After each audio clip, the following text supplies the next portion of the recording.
Welcome to a debate edition of the Whatever podcast, coming to you live from Santa Barbara, California. I'm your host and moderator, Brian Atlas. A few quick announcements before the show begins. This podcast is viewer supported, heavy YouTube demonetization. So please consider donating through Streamlabs instead of soup chatting, as YouTube takes a brutal 30% cut. That's streamlabs.com/whatever. Link for that is in the description. We prioritize messages that are made via Streamlabs. To read a message is going to be $99 and up for today's stream. We're going to read those in batches at various breaks throughout the debate. There will be no instant TTS. We're also live on Twitch right now. Pull up another tab, go to twitch.tv/whatever, and you can drop us a follow and a Prime sub if you have one. Without further ado, we have a few topics and prompts for today. You will each have a 5-minute opening statement where you will introduce yourself as you like, and then the rest of the show will be open conversation with some prompt changes and breaks for messages from the audience, and then you will each have a 5-minute closing statement. And you're going to open, so go ahead. Okay. My name is Rafael Gomez. I'm the host of Women on Men, where I interview women about men and dating. And here's my opening statement. I'm not here to fight men. I'm here to fight for them. Because the red pill is presented as medicine, but it's actually a poison, and peer-reviewed research proves it. Red pill and manosphere content preys on angry, rejected men and turns their pain into blame. It tells them women are the enemy, that dating is a war, and they're losing. That feminism ruined everything. The very people they want to date become their adversaries, and it's easier to buy into that story than to look inward. But the science is clear. Studies consistently show that red pill communities promote hostile sexism, dehumanize women, and radicalize male pain into misogyny. And to top it off, it's not helping them date either. Men who endorse red pill beliefs report higher levels of loneliness, romantic dissatisfaction, and psychological distress. But the consequences are real and deadly. Just a short drive from this studio, Elliot Rodger murdered 6 people at UC Santa Barbara with the manifesto filled with hatred for women. Don't do that. Don't do what? Don't do the manifesto. Don't do that for YouTube purposes. Like, just skip that part. Or maybe okay. You already made the point. Go ahead. Yeah. Okay. And he became a martyr for red pill communities, a symbol of what happens when male pain festers into violence.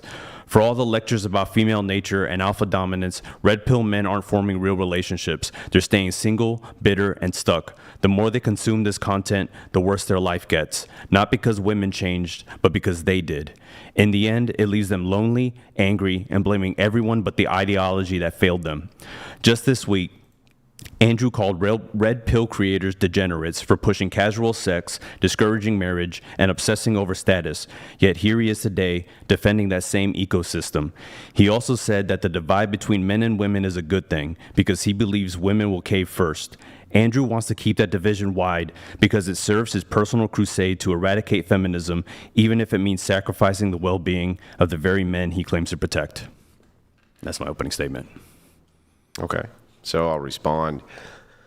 A few things. By the way, my name is Andrew Wilson. I'm the host of The Crucible. Welcome to actually, thank you guys for having me, especially the Whatever podcast chat. Always nice to be back with you guys. And, of course, the Crucible crew. Thank my opponent for coming out as well for this. So the first thing is you mentioned that the red pill is poison and women are enemies, adversaries. I think that you're making a very classic mistake that many people make, which is that you're associating content creators and their views with what the red pill is. And so maybe we can get in what you think the red pill actually is. Sure. So you say that the red pill is making men stay single and stay miserable, et cetera, et cetera. We can get into that too. I actually didn't say that red pillers were degenerates, and I'm guessing that you're referencing the Pearl Davis debate. No, you said this on your channel. You were talking to a gentleman on your own channel. I can't remember. He was talking on an iPad. You didn't like the sound. It was something you posted, I think, Tuesday.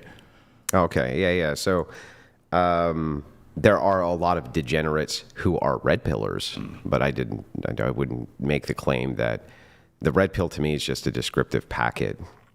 And you say that Andrew wants feminism to be destroyed at the expense of men. It's the opposite. I want feminism to be destroyed because I think that protects and helps and assists men. So I'm talking about a gender divide. What I'm disassociating is that there needs to be, when I say gender divide, women in the role of female gender roles and men in the role of male gender roles. So that's the divide I'm looking at. No, I'm not looking at a divide of like men and women not being close to each other. I'm looking at the divide of I don't want sameness when it comes to gender roles because that's really bad and it does not suit society very well. So kind of with that, I'm happy to just kind of dive into whatever you want here. Sure. So I know you say the red pill is kind of this ideology, but red pill... Not an ideology. Whatever word you used. It's a packet. It's a data packet. I've heard you say that. I understand. But the only way that message is really disseminated is often through these big content creators. Most of the people come across a red pill from things like Fresh and Fit, Andrew Tate, this channel. That's how that packet is distributed. And there are prescriptive messages. How did they come across it? I don't know. The internet is the internet. The algorithm. Do you think they made it up? Do I think who made it up? That those red pill creators that you're talking about, do you think that they just made all that stuff up? No, I don't. I think there's too many similar messages for it to be made up. Yeah, so there's like sources for this stuff, right? Wherever they're sourcing it from, I'm not sure, but they're disseminating one such source would be a guy, his name is Rollo Tomasi, the godfather of the red pill. He's going to be pissed that I said that because it's like an ongoing meme, but he calls it a praxeology, right?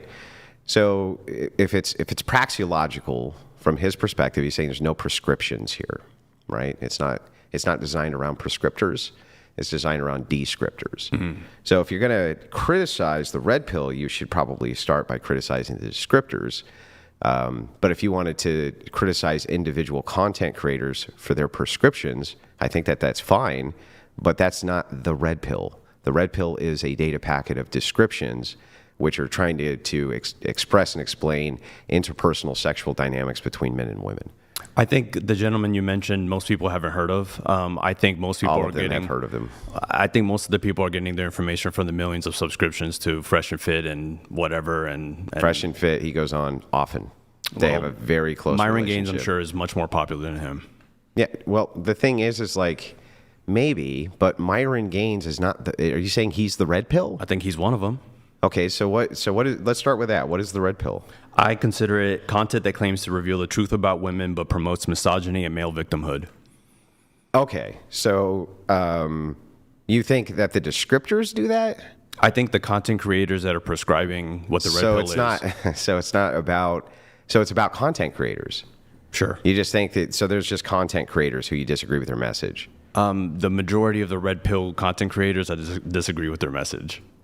Well, well, what's the majority? Like, how many do you think there are? The most popular of the bunch. The ones that have the most viewers, subscribers. Okay, so who are these guys that you're talking about? Fresh and Fit is a big one. Andrew Tate is another one. And the Whatever Podcast is another one. Fresh, Fit,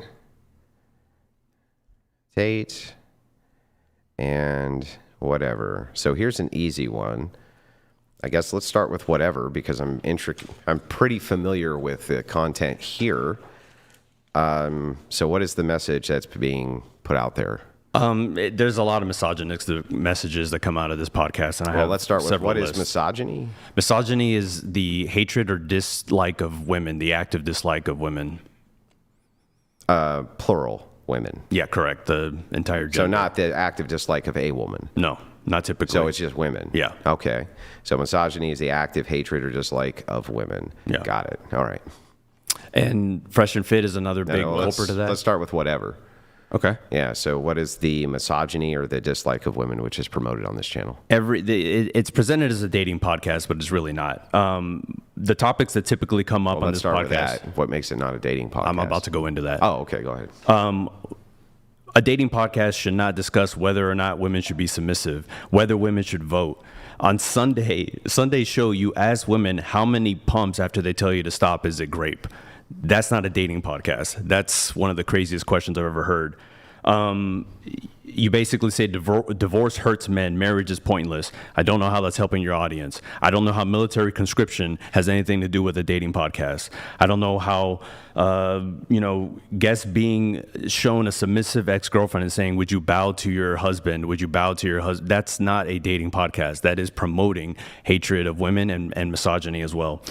Female guests are pressured to reveal their body count and then mocked. If they don't reveal, they're interrogated until they reveal. Women with OnlyFans are moralized and told to quit. Male promiscuity is excused and celebrated. Women are asked about their peak looks, age, and questioned incessantly. Segments like Man, Bear versus Woods mock women's very real fears about male violence, even though statistical realities are ignored and dismissed as irrational. The super chat roast. The guests love to shit on these women every chance they get. And on this show, feminism and women are blamed for most of men's problems. Can I have do you have a copy of that? I'd like to see it, the thing. Because you just shotgunned a bunch of points, and Andrew, you want to go? You can have it. One by one? I also have peer-reviewed studies if you want those too. Yeah, if you have any, especially if they have a meta-analysis, I'd like to see them. And just to be, before you give your response, Andrew, my understanding here for the debate was primarily going to be about feminism, not specific criticisms of the. Well, I mean, this is The prompts were about manosphere and red pill. Yeah, so this is, I'm actually fine with this, right? So, why it's not really a dating podcast, whether women should be submissive, why, I don't understand. Why would that not be relational to dating? What does submission have to do with dating?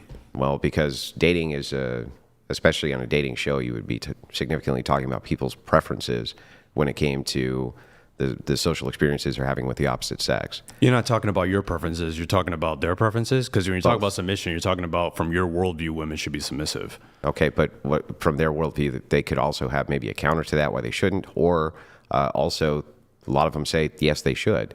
So the idea here for submission, especially, would be I don't see how that's not dating related. I don't know how submission comes up on any sort of date. I don't know if you've ever been on a date in the last 20 years. So, okay, so if I ask you, what type of woman do you want?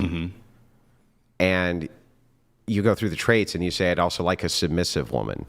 Does that make sense to say as a trait? Sure, I don't know many people that would just offer that up as one of the first things they want in a woman, but maybe those are the people you hang out with. Who said it's the first? If I'm asking, just said if you ask somebody. If I'm asking, what's your dynamic, and one of the answers is a submissive woman. Yeah.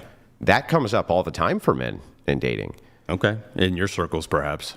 I mean, no, just in well, how many dating podcast sample sizes do you have here? I'm on a dating podcast. I made one. I listen to a lot of your shows. I listen to a lot of everything that's out there. I don't understand any of the dating podcasts that come up when you ask men their preference. They've never once says, I would prefer to have a woman who's more submissive. The topic of submission only comes up on Red Pill podcasts.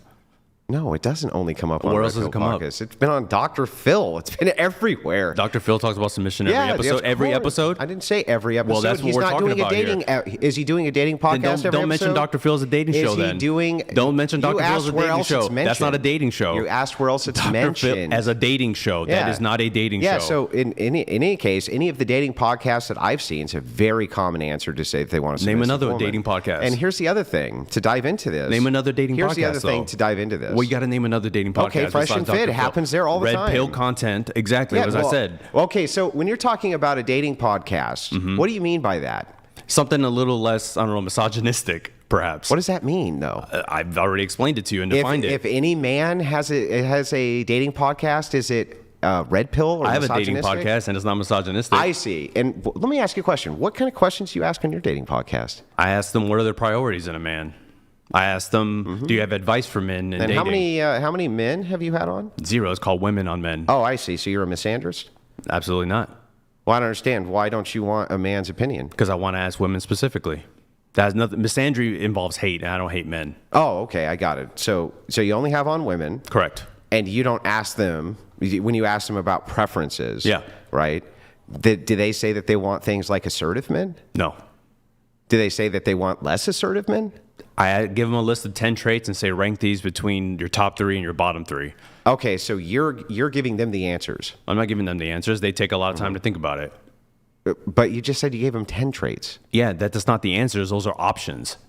Yeah, that's answers that are options you can choose from. So multiple choice. That's not answers. Yes, it's answers. Okay, they're answers, Andrew. Yeah, If that you makes gave them happy. 10 answers and say, choose from And these. then they sort them. Yeah, but that doesn't mean Yes, that's their so answers. you're making them choose from answers that you give them. Okay, So you're okay. literally feeding them their answers, Yeah, and I'm feeding then them they their choose answers. them. Yep, and they don't come and say, "Man, I wish you would have had this on the Well, list." how because come? it covers Why is it then? Well, how long have you been doing it? Can we get back to? Can we get back to misogynistic podcasts? If it is the case, can we get back to misogynistic and if podcasts? it No, is we're the not. case that it is your criticism, Can we get back to misogynistic? If you're gonna have podcasts? criticisms for whatever, I'm gonna have criticisms for your podcast. You haven't even listened to it, so don't Bro, talk about it. Do I need to? Pull it up and listen to it. I can listen to it from you. Go ahead, pull it up on YouTube. I can listen to it from Go ahead you. and pull it up on YouTube. You have not watched my podcast, Okay, so did don't you- sit here. We're not did going to you- critique my did- podcast. why not?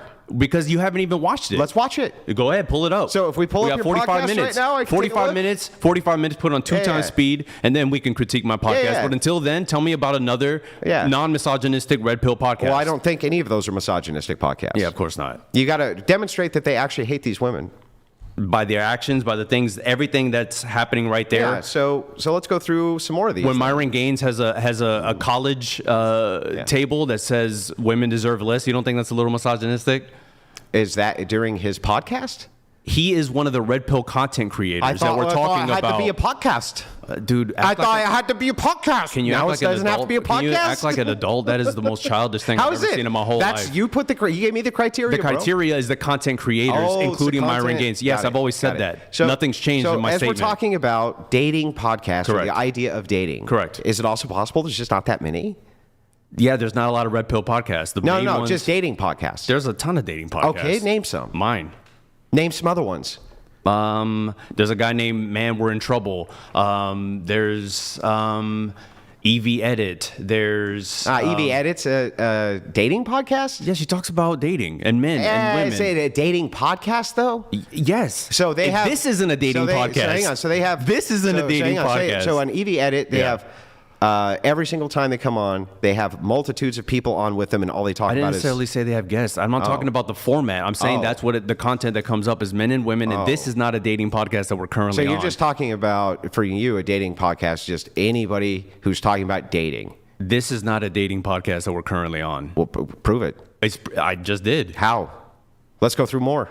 You want me to read them? So here, why don't we do the first one? Whether women should be submissive. I don't understand how would that not be? Yeah, actually, how would that not be a decent question to ask for dating? I don't get it. Do you ask that on your first dates? What if a woman would be submissive? Yeah. No. Exactly, because it's not a dating question. Why would that? Wait, hang on. Let's back up. Let's assume for a second that anything that I would ask a woman on the first date isn't something you would ask a woman on the first date. What does that prove? I'm saying the things you guys do. Do you think you're going to look better in 10 years? Do you think you're going to look better in 10 years? Is that something you asked on the date? Answer my question. What's your body count? Do you ask that on the first date? Can you answer my question? Do you question? ask what's a body count on the first date? Before you start shotgunning. Yeah, you have different questions. Before you start have different shotgunning questions. You have different questions. I'll never answer one of yours if you never answer one of mine. Go ahead, Andrew. So here we go again. What does it actually prove? What does it prove that if I asked a whole sequence of different questions from you on my first date, what does that prove? Yeah, you're not asking these questions on your first date. Can you answer my question? I just did. What does it prove? It proves that you're not asking these questions So on it your doesn't first prove date. anything? It does prove it. What does it prove? That you're not asking these kinds of questions on your first date. So what is that proving outside of that? It proves that these are more misogynistic questions. Hang on, does it also prove that I don't ask any other questions other people would ask that you're not asking here? I have no idea if it proves that Like, or it's not. just so stupid, dude. It proves nothing. Okay. What does it prove? What do those questions prove? Nothing. They don't prove anything. Okay. This is just a pure dating podcast. Dating is about your preferences, anecdotes, experiences. Yeah, it's about things how that many you want. pumps after she says stop is grape. That's a dating podcast? Do you think that when people... Hold on. Answer that Yeah, question, Andrew. I'll answer it. I don't think you are. You have to stop talking. I am. Can't answer it. So stop talking, Okay. and I'll answer it. Is it the case that when you have, half a dozen people who are sitting at a table and they're building a rapport with each other, that they crack jokes? You think that's a joke? Yeah. How many pumps after a woman says stop is it grape is a joke? Yeah. Who laughs at that? Lots of people. I think it's funny. I'm not surprised you think it's funny. fucking I think funny. you think it's funny. I'm sure you think it's funny. It is funny. Because- Do you know why it's funny? What makes it funny? Because you're a little misogynistic. No. It's because a feminist on this program a few months ago. I remember. I saw it. Yeah. So I don't. So it's a callback to that. It's not a callback to that. Yeah, it's a callback to that. Because that was not about stopping. Yeah, it was about consent. Yeah, but that was about your wife sleeping and you banging her while she's sleeping. It's about consent. But that does. If she says stop and you keep going, is that consent? Well, the idea there is how long after are you violating consent? That's the idea. Yeah, that's a dating podcast topic, right? Yeah, of course. No, yeah, of course. People talk about that all the time, right? Do you think that in this modern age, where intersexual and interpersonal dynamics between men and women are so fucked up, and they are fucked up, and you're contributing, right? Do you think that the idea, when you have tons of people who are out there talking about consent, that you have feminist academics who are talking about if two people are drunk and they have sex, they're actually technically raping each other, right? Do you really think that these are inappropriate questions to ask during a dating podcast in modernity? I absolutely believe it's inappropriate to say why? How many pumps after a woman says stop is it grape? Yeah, why? That is inappropriate. Why? Because it should just be how after many? she says stop. Tell me how many. I'm not going to answer that question. You're not going to answer it? No, because it's a stupid ass question. Well, I don't know. I think it's a fair question. Of course you do, because you're misogynistic. What's misogynistic about it? Because that is grape. You're talking about grape in such a lighthearted manner. How does that? I just answered the question. How does that prove I hate women? Dude, we can go down the list of things you've said. Look, go down the list. Out of your 5,000 debates. Go down the list. Do you like women at all? Love them. Oh, you love them. Sure. Yeah. Yeah. You know how I know? It's so funny to talk about grape. You know how it's I know? so funny. Do you know how I know I like them more laugh, than you? The fact that you would laugh at a grape question shows that you don't like women. I laugh. Oh, hang on. Are you saying I hate men because I laugh about prison grape? No, you don't hate men. I don't get it though. That's a double standard. You don't though. hate men. You love men. Wait a second. You only care about men. You so only if I care make about light men. of a man getting raped, yeah, you don't see that's fine. You don't see it the same. And it's not. You don't see it the same. How do I see it? You tell me. Because you see women as so much less than. Prove it. I'm looking for the demonstration, not the assertion. Just watch Andrew's videos. Just watch Andrew's videos. Just watch Andrew's videos. Just watch it. Yeah, exactly. Yeah, no proof, no evidence. Just watch. Yeah, no, I'm making it up. I'm making it up. So just tell me real quick, how can you affirm that I hate women because I might make light of a grape joke for women, but I don't hate men if I make light of a grape joke for men? I'm not sure. I know you're not sure because that makes no fucking sense. Okay. So moving on to the next one. As we go through this, whether women should vote. So, in modernity, women's voting habits, right, have a lot to do with the modern state of society, don't they? Sure. And they have to do with the state of people who want maybe patriarchy, or they want highly religious women who allow men to lead, or women who will turn over their ability to vote to their own husband and say, you just tell me where to vote. Yeah. You agree with all of that? Sure. Okay, so then why wouldn't it be pertinent to ask women what they think about women's voting patterns and voting habits?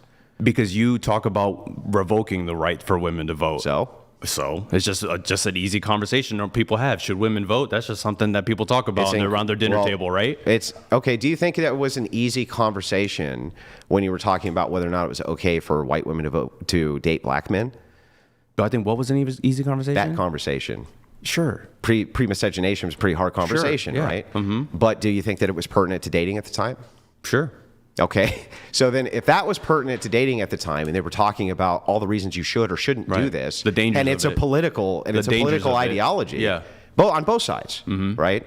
Why is it not appropriate for us to have a conversation about women's voting patterns when it comes to relationships? It's not women's voting patterns. It's should women vote. Yeah. That's not about patterns. Yeah, it is. That is the question about women Well, how would voting. you determine if they should or shouldn't? I just think everyone should. Oh, you just think that? Yeah. Tell me why. I don't need to. You don't need to? No. Okay. So the thing is I'll just release you from this. I'll just let you skip out on giving me no justification for why everybody should be able to vote. I don't need but to make I want a to know. justification. I would like to know. You don't need one. I don't need a justification. Then I don't for need why a I think women should justification. vote. Then I don't need justification to ask a woman if she thinks other women should have the right to vote in order for me to judge whether or not she's a submissive woman or not. Sure, but that's not a dating topic. That's just you being political. I want to judge if that's she's just you being submissive? Political. You guys push your conservative agenda on this channel, and that's what you do. Do you think that I want to live in it? Well, I do. Yeah, you do. And But so it's not my does channel. Jim Bob. I know. Because not my homie just channel. sits back and chills. Brian's chilling. He's eating popcorn while you ask these questions. Yeah, but I mean, I literally have made. It's his podcast. I have It's a dating never made any podcast. qualms that I'm here to represent my worldview. I know, but it's a dating podcast, Yeah. and you're asking these crazy questions. They're not crazy. They're absolutely. No. Should women vote Yeah. is a crazy question in 2025. Can I also ask you this? Do you think that men and women and when they're in relationships, get into political arguments often? Sure.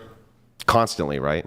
I mean, theoretically, if you're dating somebody with the same values, you're not. But If you marry a woman and she votes against your vote, would that create marital issues?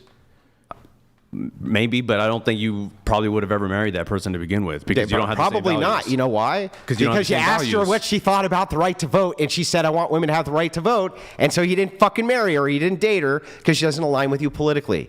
Does that make sense? Do you know people that do that? Do you know Yes. people that say, "I won't marry this woman because she thinks women should vote"? I won't marry an overly assertive woman who thinks that she's going to be politically dominant in my home. Of course, It has nothing to do about politically dominant. You said if I ask a woman, "Do you think women should vote?" and she says yes, I'm not going to date that person. But hang on. But then you ask her why. No, I don't ask her why. I know, but if you were going to date her, you should. No, because I think Yes, women you should vote. I know you think that, And you're you not don't. every man who lives. Wow, how So what do many you mean? men don't think women should vote? I have no idea, but at least a significant. You think it's a significant amount? Yeah, I do. Like, give me a percentage. Of how? I have no idea. Throw it out. You're a smart guy. That would be impossible. Throw it to out. determine. You're a smart guy. You can assume how many men. Throw out a number. Throw out a percentage in your gut, in your heart of tell you hearts. what. How many men don't want tell you women to what. vote? I'll throw that out if you throw out how many do. Okay. Okay, you first. How many men want women to vote? I say at least 90%. Based on? Men I know. So nothing. That's it. Yeah. So based on nothing. anecdote. Exactly. Yeah. Just like I'm asking you to do. Yeah, that's why I wouldn't give you one. Yeah, because I don't deal in anecdotes. No, we don't deal in anecdotes at all. You deal in anecdotes all the time. But No, okay. I don't. Unless you're asking me about something anecdotal. Okay. So anyway, yeah, there's no reason. There's actually no good reason that you've given me yet for why it's not pertinent inside of a man's dating life if he wants a submissive woman, why she wouldn't be politically aligned with his ideology. Okay. So just pointing that out. Sure. You actually still haven't given me a reason. Yeah. On Sunday's show, you asked, well, I didn't ask this, so I don't know anything about it. How many pumps after a woman says stop before it becomes grape? I didn't ask that. I know. But that's why this isn't a dating podcast. Because you made a joke? That's not a joke. Yeah, it's a callback joke. It's not a very callback clear joke. to me that that's it's not. callback. It's not clear because it's a totally different scenario. Okay. Even though... So you really don't think that that's about consent? I know what the joke was. I remember it was. I thought it wasn't a joke. Debate. I thought it wasn't a joke. I'm talking about the callback. I'm Okay. saying this is not a joke So what makes it not a joke? because it's not funny. Oh, so you don't find it funny? So Nobody therefore it's not found a it funny. joke? Nobody was laughing. Not a single person So laughed. if I go back to that timestamp and I look at it, Please do. Pull and it up nobody's now. going to say Let's anything. pull it up now. Nobody's going to say anything. The only person that kind of chuckled was Brian. So then it was a joke. No, Then why did Brian laugh? I'm not sure. Because he thought it was funny. Perhaps if the joke teller thinks it's funny, that's a problem. Why? Because if no one else is laughing except the joke teller, that's a problem. That just means it's a bad joke, not that it's not a joke. Okay, it's so funny. Yeah, you're right. Yeah, but I mean, can people tell bad jokes Sure. and nobody laughs? Yeah, bad jokes about. But grape if you on a tell the dating joke and then podcast. you laugh, do you Bad think it jokes was about intended grape as on a dating podcast? Yeah, do you you're think right. it was intended as a joke? No, I don't. So why did he laugh? I'm not sure. Yeah, that's very strange. Maybe out of awkward, maybe out of insecurity, maybe out of yeah. very People laugh strange. out in uncomfortable circumstances. You do it all the time. Yeah, you do but, this, like, but when loud I asked you chuckle. why, you said because he thought it was funny. Maybe it's insecurity. I have no idea. Maybe it's Way to change your nervousness. answer, bro. Oh yeah, What's I can the change next my one on answer the to new list? information. How about that? It's your information. How's it new? The next one is divorce hurts men, marriage is pointless. What? That's literally the opposite of my message. No, well, he's saying that's one of the reasons how the show is not a dating podcast. You're When we talk about divorce, you're actively hurting men. promoting people. You're actively saying why should men get married? That's a common talking point. No, I in this usually ask podcast. why secular men should. Why should anybody get Well, married? this is super important. So this, I don't even think you would argue that this isn't dating related. So the span and spectrum between religious and the religious who want to get married in their preferences and secularists who want to get married in their preferences is like fucking night and day. And so I always draw this parallel out when I ask religious people, why do you want to get married, right? Especially religious women. And then you hear this answer, right? You know, I want to fulfill my obligations to God, or I want to, live a certain lifestyle which is based on my ethical system.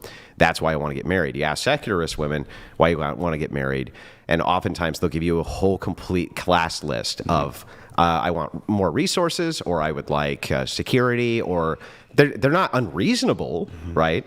But they definitely have a completely distinction in opinion for why they want to get married.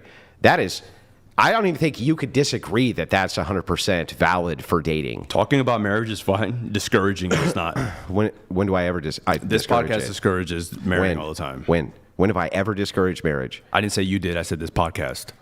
I have always maintained, to try to throw you like as much of an olive branch as I can, I've always maintained that, to me, I can't create justifications for secular marriage. Well, by the way, we're also talking about Red Pill Manosphere. Myron Gaines is also someone else, another popular He creator. also can't create. So I've had conversations with Myron about this. Yeah. Okay. He also is in the same boat that I am, in that for secularist men, because what Myron says is, from the religious standpoint, it makes sense, especially if there's an ecclesiastical authority which can help govern it. Right.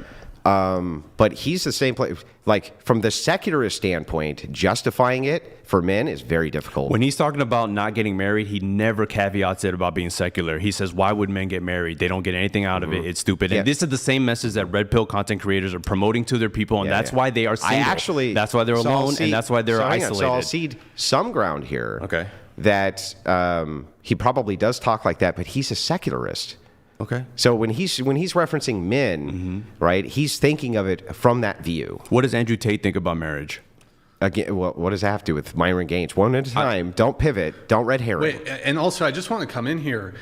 Andrew Wilson is not Andrew Tate, so why is Andrew doing a defense of Andrew Tate? He's doing a defense of Red Pill Manosphere content. Yeah, and yeah. They are content creators of Look, that. I'm fine. I'm fine doing this. So Andrew Tate is looking at things also from the perspective of Muslim, and he's looking at things from.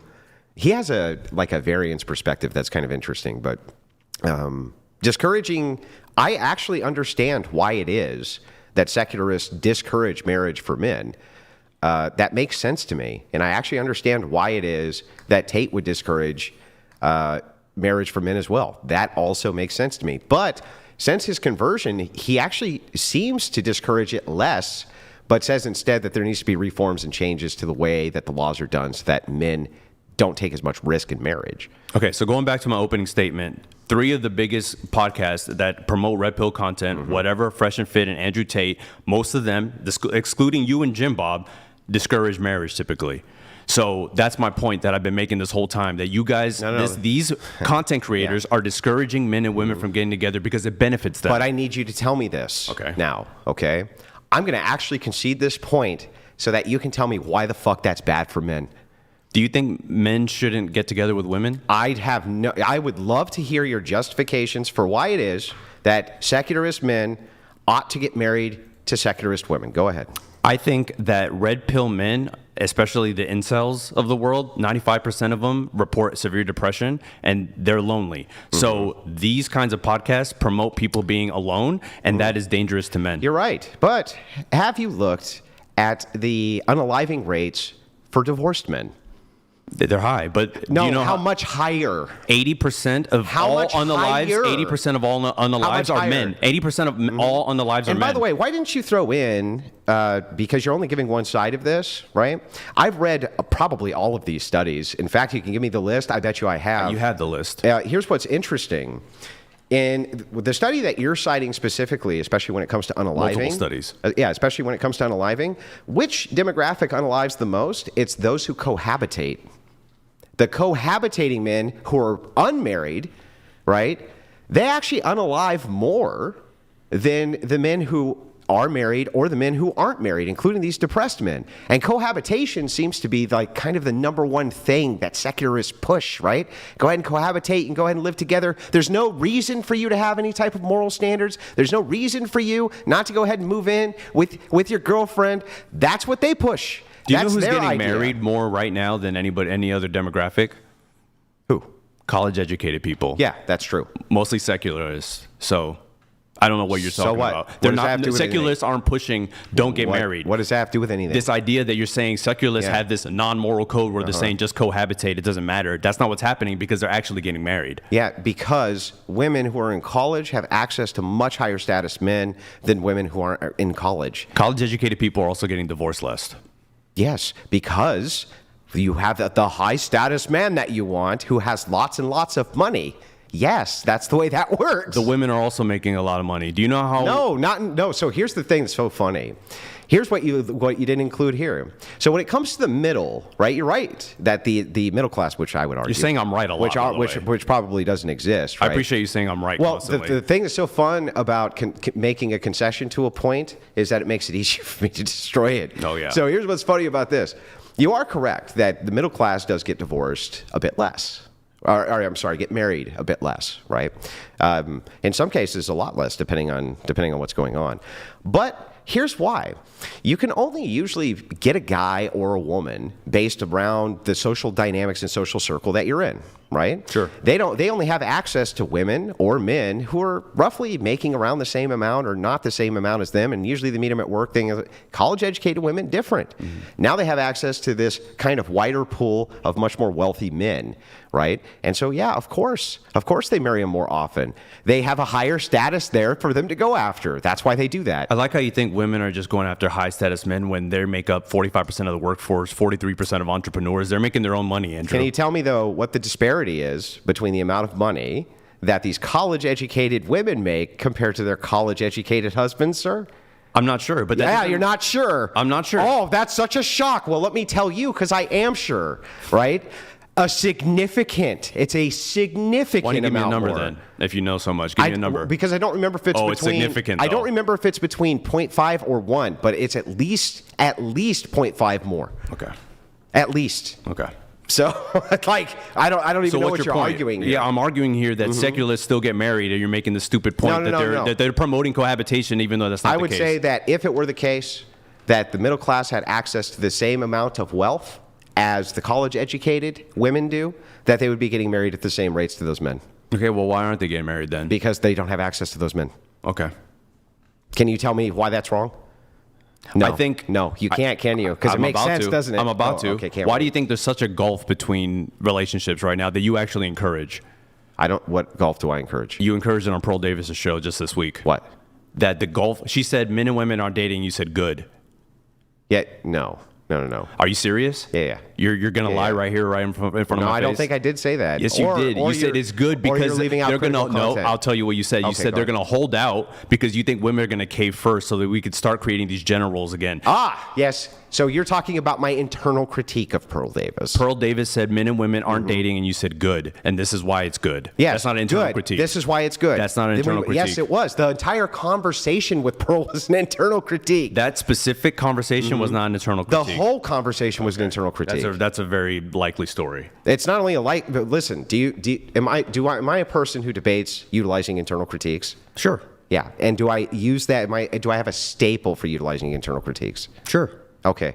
Why is it, though, that for some reason you think with Pearl Davis I wouldn't use internal critiques? Because I will admit, throughout the podcast you were, but this specific point you weren't. This was your own personal belief that it's a good thing that men and women are dating because you only want Christian people dating. No. You only want Christian people dating and having babies. Secularists can go fuck themselves. My point there, right now, this is off the top of my head, right?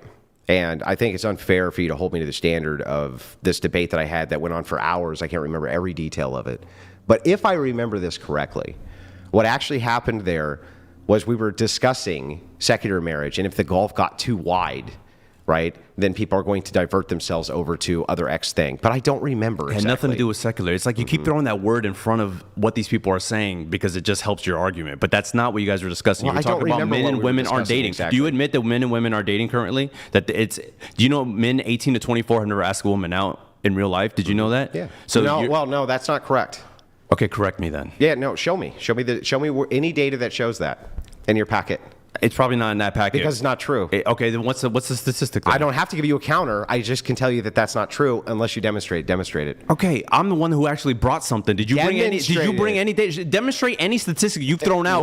What statistic have I thrown out? Demonstrate any statistic you've thrown out. What statistic have I thrown out? About how much more men in college make than their wife counterparts. You demanded that I give you a number. What did I say? Yeah, I didn't demand. You said it's significant. I said I don't actually know other than it's significant, right. The gap. Well, then show me the proof of that. Yeah, but I don't. That's all I know. Okay, then shut the fuck up. Yeah. So here, just real quick, just demonstrate it. Demonstrate it. I got your data packet. Let me ask you something. Are men and women dating less? Hold on. If you got to answer his question. I don't have to do anything. Doesn't answer questions. Hold on. If you're going to cross-examine him, He's going to cross-examine I asked you him back. initially how many people are dating, and He's then he said, answered most of your questions. He has not answered. What was the question? You've asked you've shotgunned a bunch of questions. He asked you a question back. You should respond. Oh my God, this fucking room is cooking. Can you open that door up? It is pretty hot in here. Yeah, it's Open fucking it up, cooking. both of them. Holy shit. Whew. This is like peak bad, dude. All right. It's got to be like a fucking 100 degrees It's in this hot. room, dude. So anyway, where were we? What were we talking about? I asked about men and women dating and the gulf between them. Yeah, what about it? Do you admit that that's happening? That there's a gulf between dating? Yeah, the You men mean and by women are class dating or by less. by what? In general. What does that mean? What are you asking me? Do you think men and women are dating less, yes or no? Yes. And you think that's a good thing? Contextually, it could be a good thing. What do you mean by contextually? Well, it could be that people are selecting for better mates, for instance, and so they're dating less because they have much more criteria for them to go off of. Maybe you could possibly see as results of that less single motherhood. It could be a good thing. Do you think there are more involuntary celibate men than ever? No, You think this is Definitely not. You think this is not an anomaly that's happening right now? no. When else in history do you think that was happening? So throughout most of history, only about 40% of men ever reproduced, and we know this because we can check our ancestry and see how many more female ancestors than male we have. So, yeah, most men were not able to reproduce. They were expendable. They were used as soldiers, used as this, used as that. So no, And actually, they didn't more have men. resources to reproduce. I can see that. Yeah, you'll concede that point, right? Yeah, so yeah. I don't think that this is like. So you don't think there's a gulf in the male loneliness thing? You don't think that's a real thing? Yeah, well, I didn't say that though. Okay. What did I actually say? No, I'm asking. Do you think it's a so real what thing? I actually said was I do think it is the case that no, you are incorrect and that this is not the worst it's ever been. I would say that the interpersonal sexual dynamics might be the worst they've ever been, but I also think that feminism and single mom caused that. That's an interesting. Why do you think that caused it? Because all the stats show that every single rate that you can imagine, a metric, which is horrific on young men, usually comes from single mother homes. We're talking everything from homelessness on up. Are Like single almost mother, everything. Is another term for single mother homes fatherless homes? Sure. So why do you put it on women? Because it's usually women who initiate being in the fatherless relationship, not men. And why do they initiate being in a fatherless relationship? The number one answer from women is that irreconcilable differences. So do you know anyone a woman in your life that's ever been divorced? Sure. Do they say, hey, we got divorced because we couldn't reconcile our differences, or do they say another reason? Usually, well, I mean, they have all sorts of reasons. Yeah, but they know don't what you say we couldn't reconcile our differences, right? mean. Yeah, that's true. Well, what's your point? Why do you use that as the reason women are Because getting that's divorced? the reason they give is irreconcilable differences. That's the reason they give in court, but what Yeah. do they give in real life? What's the real reason They have women leave people? they have a varying degree of things, but here's what's not happening. What they're not actually giving in real life is he was abusing me, he was beating me up, he was doing this, he was doing that. Do you know Usually the it's top three things- reasons women file for divorce? Tell me. Infidelity, emotional neglect, and poor communication, And what's- followed by finances. What's the top three, though? That's what the top three I just said. No, it's not. Yes, it is. No, Yes, the top it is. three is not infidelity. Yes, infidelity, emotional neglect, and poor my God. communication, followed by finances. Oh, so what's the number one reason? I just said infidelity. I just said Infidelity is the number one Correct. reason? Correct. Okay, which one of these studies proves that? Did you bring any studies? Just tell me which one Don't proves you know it. what? Don't say any facts for the rest of this debate if you're not going to show me a study. How about that? Bro, listen. Don't show. Did I No make more the claim? facts. No more facts. You got to stop interrupting him. Dude, every I'm not time did I make- interrupted, you dude. literally Yeah, were hang on. interrupting Did- his did talk. I Get make- your boy. Yeah, you Did gotta I get your boys make back. the claim or did you? It's called moderating the show. You've been interrupting the entire time. Okay. If Andrew interrupts you, I'll say the same thing to him. Yeah, but just real quick, did you make the claim or did I make the claim? I made the claim. Okay, great. Can you show it? I don't have the data point in front of me, but I looked it up prior to this, and you can do it after. Okay. What if we do it now? Go for it. Sure. And where can I find this data? I'd like to. Around. No, you looked it up I have before. a lot of data, man. I don't know exactly each I source thought where you I looked got it it up from. before.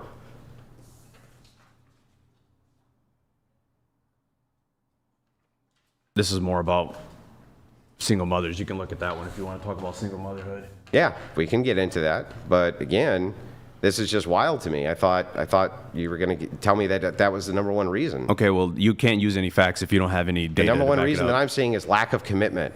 Well, that's infidelity and also no, emotional no, it's neglect. not. Okay. What does lack of commitment mean to you, Andrew? I have no idea what it means. You tell me. Of course What you is don't, lack but it's of not commitment? infidelity, right? Because infidelity doesn't show a what lack of is it? commitment. Does infidelity show a lack of commitment?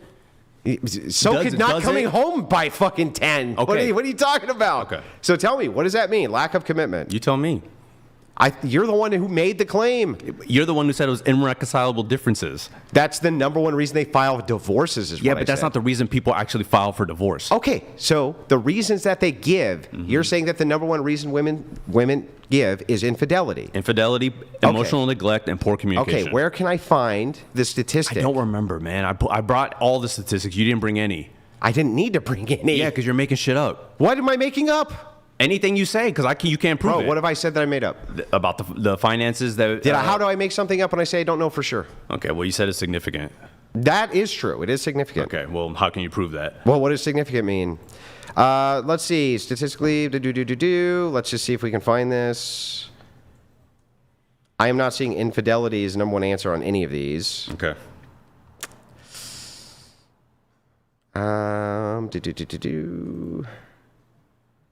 Number one reason I'm seeing is financial problems. That's not the number one reason. And you've also said it's not the number one reason. That's what I'm seeing. Okay. But I'm ready for a counterfactual. Okay, fine. Let's just concede that I don't know what I'm talking about. The point is, it's not irreconcilable differences. People file for a reason. Well, we're talking past each other because we were talking about divorce. Right. And I said that they file for irreconcilable differences. Right. You asked for the meaning behind the irreconcilable difference. I'm fine with that. I just don't think it's infidelity. I think that's incorrect. And when I just looked, it is. You made the claim that it is, but you can't tell me where I can find that data. But you're blaming women for filing for divorce, making it sound like it's just some fly-by-the-night thing they decided to do. There's typically a reason, and you read some of them. I'm not saying that there's not reasons. Okay, then why do you blame women for single motherhood? The question is whether or not there's good. Well, first of all, can you be a single mother and never be married? Sure, but where's the father in this scenario? Yeah. Well, here's the thing: don't courts adjust towards women even when they aren't married? Do you know 1 in 3 children born out of wedlock don't see their father past the age of 3? Did you know that? Why? You tell me.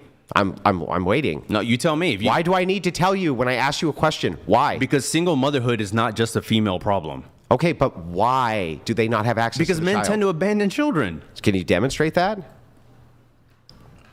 I think I just did. How? 33% of children don't see their father past the age of 3 Yeah, out of but wedlock. that doesn't prove that it's because the men don't want to. Okay, how many men file for custody of the child in child court? I don't know the stats off the top of my head. We can look. 95% of them are filed without contest from the father, and the 4% that do typically do get it. So if 95% of men aren't fighting for the child, I think you can look at men for the problem. Oh, I see. Okay, so let's back up. Tell me something. Who can actually have children, men or women?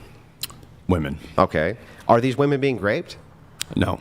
Okay, so they have the responsibility of making sure that they don't get pregnant, right?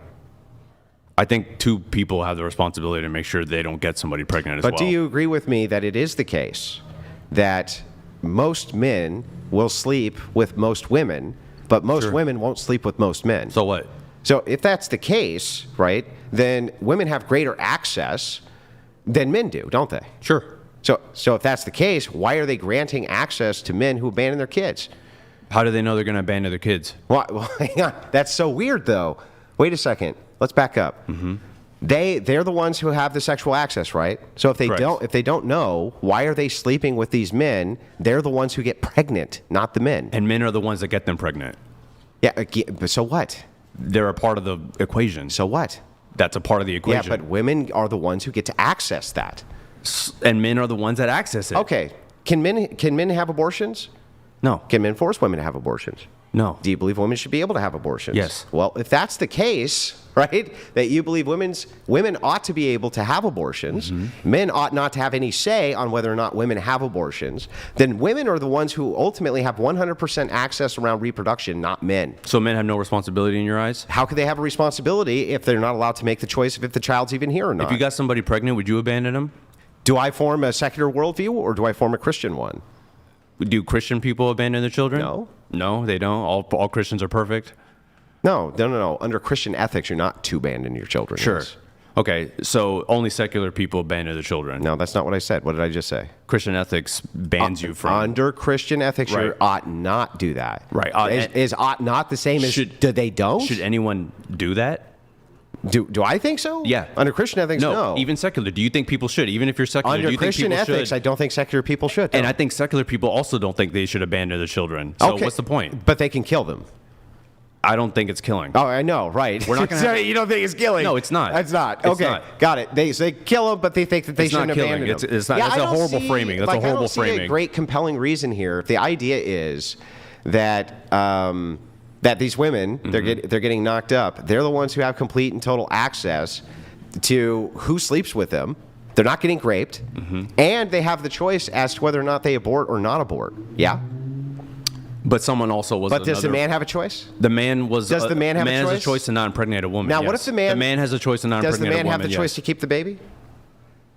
Not if the woman Does the doesn't man want have to. the choice to make the woman pay him child support and keep the baby? How much is the average child support? Can you answer my payment? question? No. I just went. How much is no, no.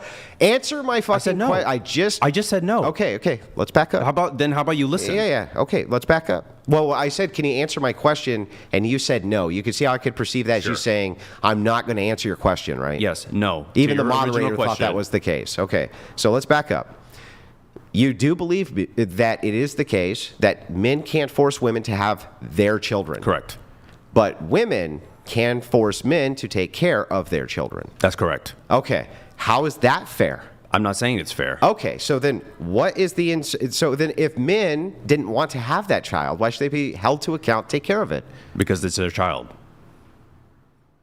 What? Because it is their child. I'm super confused, but they didn't have a say. Doesn't matter. It's their child. Should they be able to have a say? I don't think so. But you just said it's not fair. Yeah, it's not fair. So what? They had a child. That's their child. They should take care of it and not abandon it. So okay, so to get this right, then women should be able to kill men's children if they want, right? Stop framing it as killing. They Or should- hang on, or keep them if they want, and the man has to pay child support for the child. That's correct. Right? That's correct. And you think women should get to make that choice? 100%. Why should we let women make that choice? Because they're the ones that have to, conceive. So, got it. So they're the ones who have to conceive. So they're the ones making the choice. Yep. So therefore, it's their responsibility. Anything else? No, because the No? father is No? also part of the responsibility. Wait, I'm sorry. Who's making the choice? They can have the child, but the father should take care of their child. And you don't disagree with that, do you? Wait. Do you disagree with that or Who's not? making- Do you who's making it? disagree I that the can't father justify should it take from a care of the secular child? angle Why not? because it makes no sense to It me. makes total sense. If you have Okay, a well, child, let's you should try take this. care of it. Well, let's try this again. I just walked you through the logic, though. Fuck the logic. I'm asking the you, logic? What? do you think a secular person should take care of the child that they have? Does a Christian think that? Of course. And you don't think secular people do? Well, I can't see how secularists could justify it. No, not if you're making the claim. So you made the claim. Here, From my worldview, if you have Yeah. a child, you should take care of it. Why? Period. Why? Because that's my worldview. Okay, why though? Because it's your child. You, Well, you are justify it part for of it. me. I don't need to justify it Right, for you. because when we walk around the logic, here's what we end up with. You say women have complete and total access, should be able to kill a man's kid, right? Or should be able to bring it to bear and make sure that the man takes care of the kid, but the man can't tell the woman that she has to have the kid correct. even when she's pregnant, That's right? correct. And if there's a child in And the world that's that correct. that man contributed to, he should take care of it. Okay, so just to make sure that we got this right, it's an uneven standard for men versus sure. women. If that's the world we live in. Yeah, so justify why it is that men shouldn't say, fuck that. I don't need to. Yeah, okay. Well, then, when you ask me, Andrew, don't you think X? And I say, well, And yeah. you say, I can't and when fathom I it say, from a secular when point I of say view. from a secular point of view, I actually can't answer the justification. Just remember that neither can you. And I would say most secular people also believe you should take care of a child if you're the from one the that Christian had it. ethical angle, of course, you're supposed to take care of your children. But from the Christian ethical angle, it's also completely appropriate, right, to put significant pressure on women to not have abortions, meaning men get a say in the choice, right? Well, what's wild to me is that you're complaining about single motherhood, and then you're sitting here saying, "Well, men should say fuck it," which is just wild. That men should say fuck it if they When want did to. I say when? You said so. Men should say fuck it, I know. right? I'm sorry. Do you know what an ought is versus a descriptor? Sure. What's an ought? An ought is I don't know. Did I actually. say that secular men ought do that, or did I say I can't think of a justification? You can't think of a justification. And but neither you can also, you. But you also don't think single motherhood is a good thing, correct? That's correct. So why don't you encourage men to take care of the children? Should we force them to? I think so.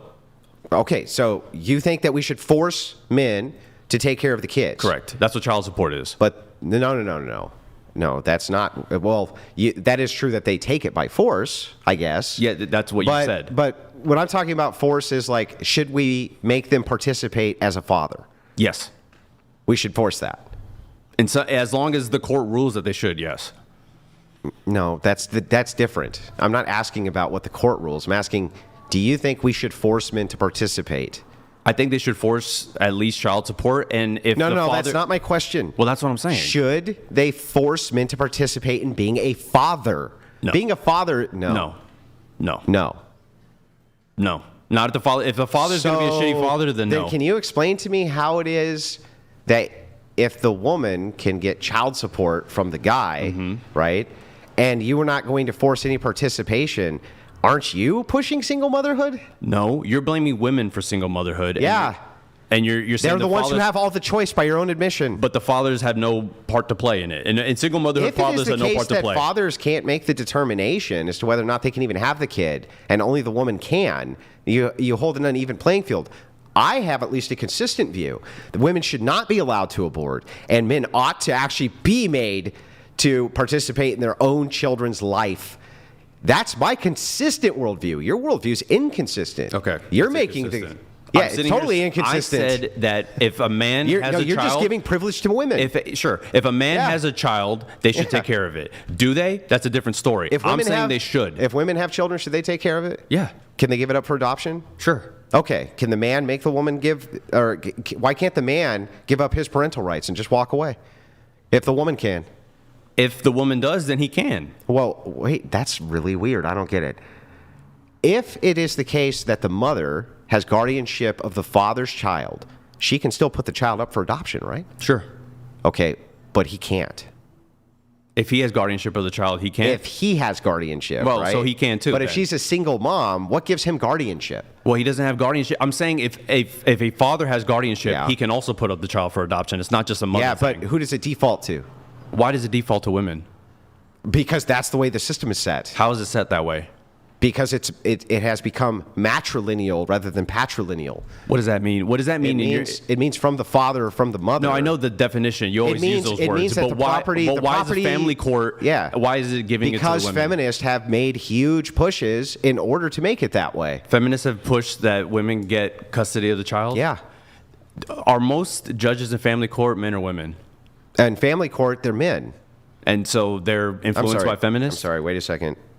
Are you saying that men can't be feminists?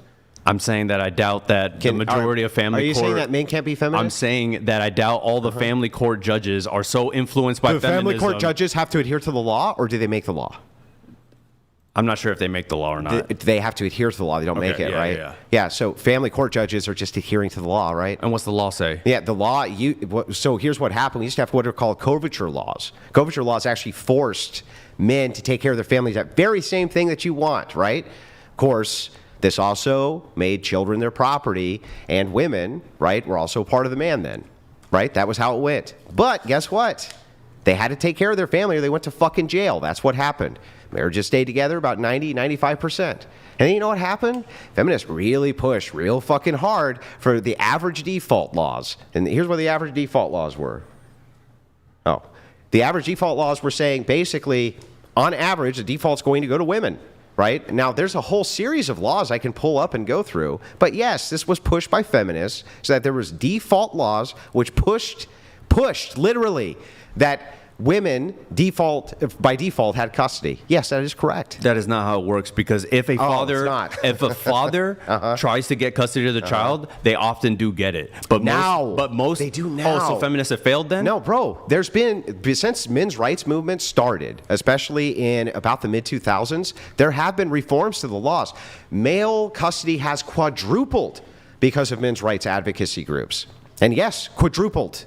And yes, I can grab you that stat if you want it. I'm not saying it has quadrupled because these laws have now begun to get rolled back. But it used to actually just be a straight default. A straight default. How long? Because my understanding of this is most fathers aren't filing for custodial guardianship of the child. You have to understand that you're looking at it from a historic prism that doesn't make any sense. You're talking about modern laws. and the way that modern custody arrangements happen. It wasn't always this case. The case used to be actually that children went to the men. That was the old laws under coverture laws, right? That changed with feminism and radical feminism pushing for those laws to be changed. So you're saying there was a time when the children were raised, there were more single fathers than single mothers? No, there just wasn't really any erosion of marriage. Okay, then People why'd you stayed say married. that? Why'd you make that point? You made the point that back in the day, men were getting custody of the children, but then there were still more single mothers. No, there wasn't very many single mothers either. Okay, but they outnumbered the single fathers. No, there wasn't. Listen, these marriages stayed together, but under the law, it was true under the coverture laws that the child was the property or was at least associative property to the father, yes. I'm glad we're having this discussion because it goes back to the point that I've been trying to make. Can that you at explain, though, your logic there? Hold on. I'm No, trying to I'm not actually gonna understand the logic. No, I want to get back to the thing we're talking about. I know. No, I want to get back to the thing we're talking about. Hang on. No. I'm not hanging on. It's not about escaping. Before I let you escape, I just want to get back to this logic, This though. is the point that I'm trying to make. Why would it be that there was more? That I'm trying Hang on, to make. stop, I don't bro. want to. I just want to finish. I want to get back to the thing. If you just answer this last question, I don't give a shit. we can move I it want to off. get to the next thing. Why won't you answer my questions? Because the whole point I've been trying to make this whole Why debate won't you is answer that my any questions? chance you get, you blame women. Any chance you get, you blame women. Single women mothers for what? For everything. You blame women for the downfall of society. What if Andrew. it is that? Well, let me ask you this. Do you blame women for the downfall of society? No, I don't blame them for the downfall of society. The current trend of society? You don't? No. You never said that? No. What I blame women for specifically, right, is feminism and feminist Marxist ideology. I do blame them for that, yes. Okay, and as you said, feminism is the reason there's so many single mothers, right? I think it's a core reason, yeah. Okay, so is that contributed to the downfall of society? Sure. So through that logic, women are contributing to the downfall of society? Yeah, but men would also be contributing to the downfall of society. Okay, so you blame women mostly for the downfall of society. Blame feminism, yes, the ideology of feminism. Which is But I'm women. blaming the ideology. So you're just asking about the execution. It's like, are you blaming men for the downfall of a society which is mostly communist? Or would you be because they're enforcing everything? Or would you be blaming the ideology? You're blaming women. Can you answer my question? No, you're blaming No. women. See, well- You're not blaming the ideology because women are the ones who... So I'm going to ask the question again until you answer it. Okay. So you have a communist country, right? And the men are doing most of the bad stuff in the communist country. Would you blame the men or would you blame communism? I don't think feminism... Can you answer my fucking question? Answer the question. Yes or no? You don't know. I don't know. I don't know. I don't know. Okay. I'll just start answering that. I don't because know. you're saying feminism, the So ideology you don't in its know. own, feminism, If the you lived in a ideology on communist its country, own. You lived in a communist country, and it was mostly the men enforcing the communism. Yep. You don't know if you'd blame the men or the ideology, really. You don't know? I'd probably blame the men at that point. You'd blame the... Okay, well then... So you're saying that I should blame women? No, I'm saying that you do. I blame the ideology. No, you're blaming the women at every chance you get. The only consistent thing you could actually say here would be, I blame communism for the way these men are behaving, unless you innately think men are bad. What about Like, feminism? do you innately think men are bad? What about feminism is bringing about the downfall of society? You mean, what is it contributing to? Yeah. It's not just contributing to single motherhood. It also contributes to these two-income households. It's contributing to, well, it contributes to the fact that we even need two-income households. But one of the major things it contributes to is taking mothers out of the home. That's the biggest way that it contributes to the downfall of society, is taking mothers out of the home. Don't you agree? I don't agree. But don't agree? this goes to the point that Do you I'm think saying. that- do How you does think- this change what I Yeah. said, that you blame feminism for the downfall of society? Well, you didn't say that. You said I just blame said, I women. said that You initially, said and I blame said that in my women. opening statement You said as well. I blame women. Who implemented feminism? Yeah, so that was a bunch of rich corporatists, and then sure. and then it was also a lot of women who were in bed with. No, it really was. It was rich corporatists. Was it men that implemented It feminism? was both. Okay. Yeah, it was both. But what do you think? But back to this. I just want to make sure, right? Why would it how would it even track that I would blame women for the or hate women? I'm sorry, hate women. I do blame them if they're feminists for holding that ideology, but that's not all women. That's not me hating women. You made the distinction earlier that if I hate an individual woman, Right. that's not misogyny, right?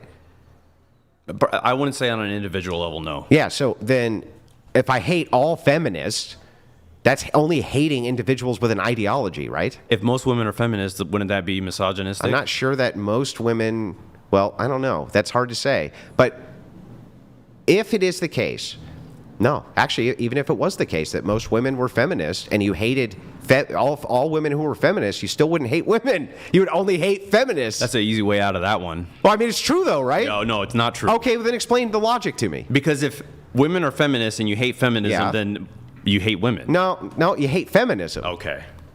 Yeah, so here's the thing, and I can prove it. I hate men who are feminists, too.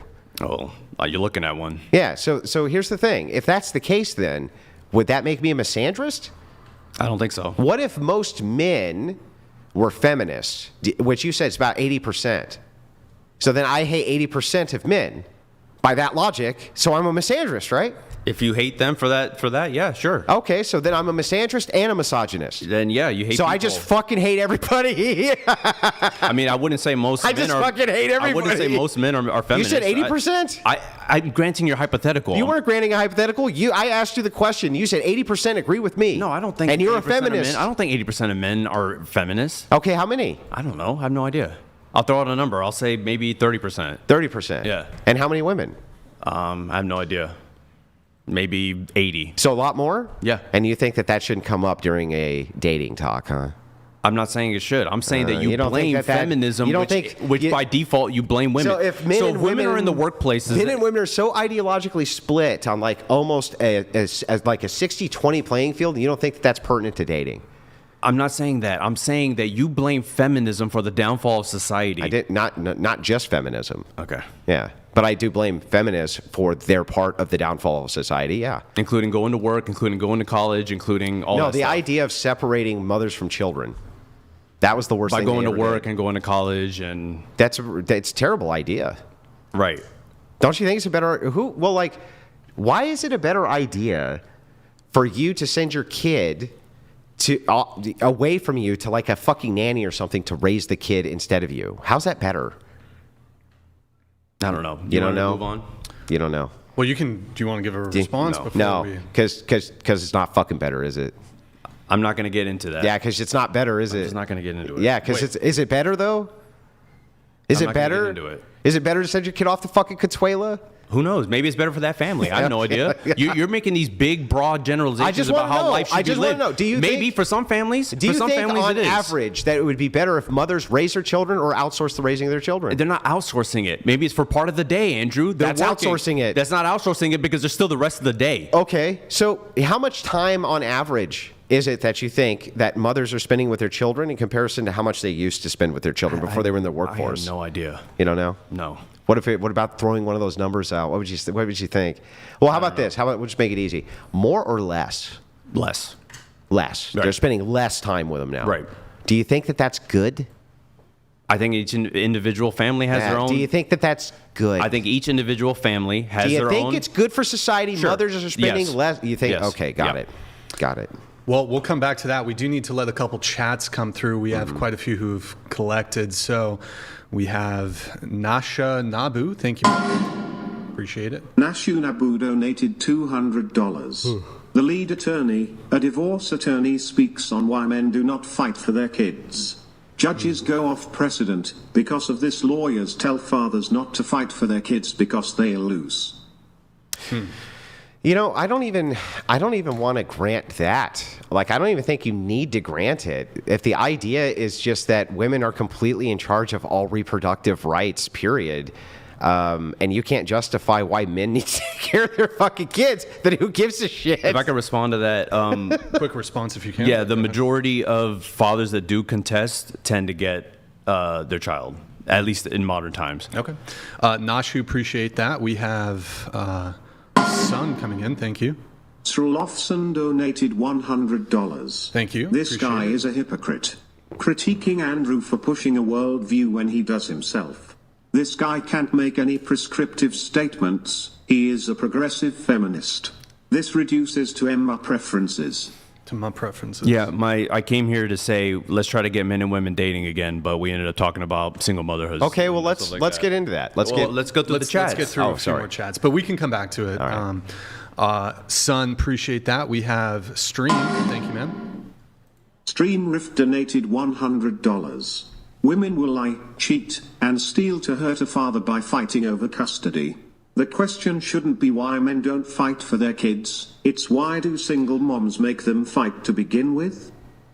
If you care about your kids, you'll fight for them. I don't care. Well, the reason I don't is care the obstacles. Because my opponent over here demonstrated it for you. Women should have the complete and total right over all men's children, including the right to kill them, and should be able to force them to pay support for those children long term, and can't even justify why. He can't even give us a single reason why. I did give you a reason. Okay, what? If you have a child, you should take care of it. Why? That's the reason. Because you should. Why? Because you should. Oh, because you should. Because you should. Because Yeah, you exactly. should. You should give me $100. Okay, well, I won't.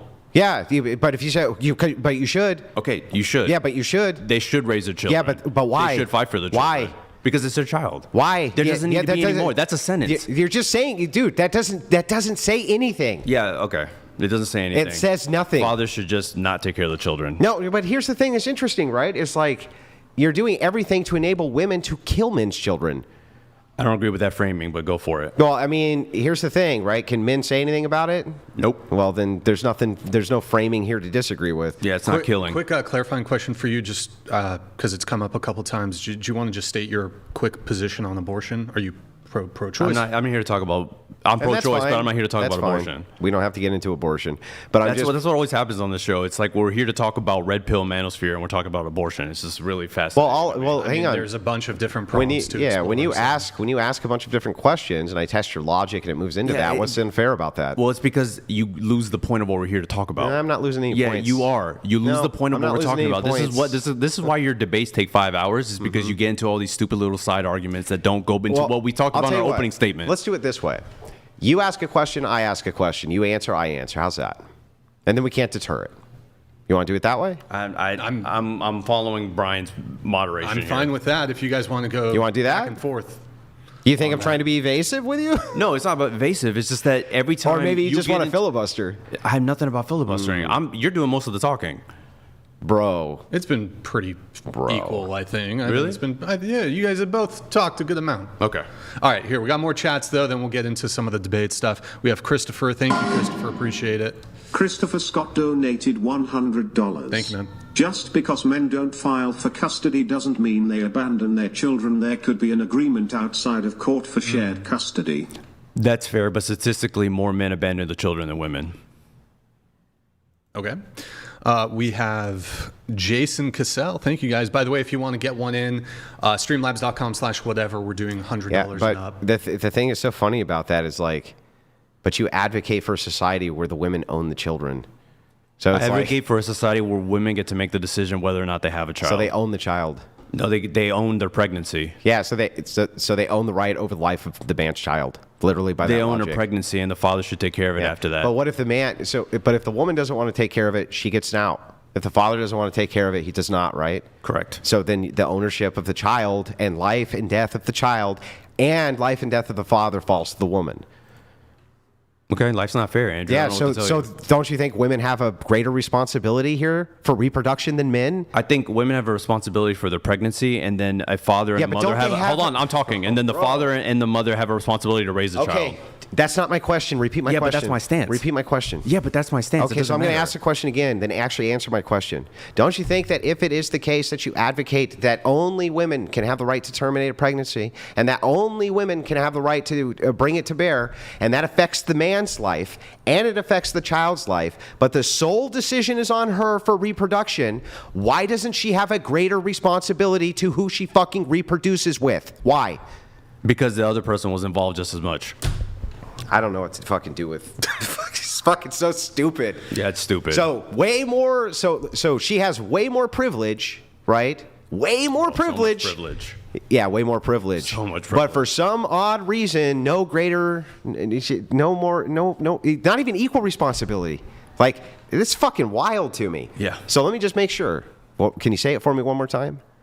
Say it for me one more time that women, right, even though they get to determine the pregnancy the entire time, Right. have no greater duty or responsibility for who they reproduce with. Correct. even though they're the gatekeepers of reproduction. Because someone else was a part of that birth. Even though they're the gatekeepers of reproduction. Gatekeeper, okay. Well, they're literally... Well, someone entered the gate, Andrew. Don't they have a responsibility? No, they could just kill whoever came through. Whatever the result of that, they can just yeah, but kill someone them. walked through the fucking gate, right? Yeah, how could... I don't know how you can possibly make this claim consistent for me. How do they not have a greater duty when they are the ones who can reproduce? Men can't reproduce. They have the greater... And they don't have the option of saying no afterwards. They Only have women. the greater duty of the pregnancy, and then after that, the mother and the father should raise the child together. That's my stance. Okay, well, let me ask you this. No, we're moving on. Do you think that in dating...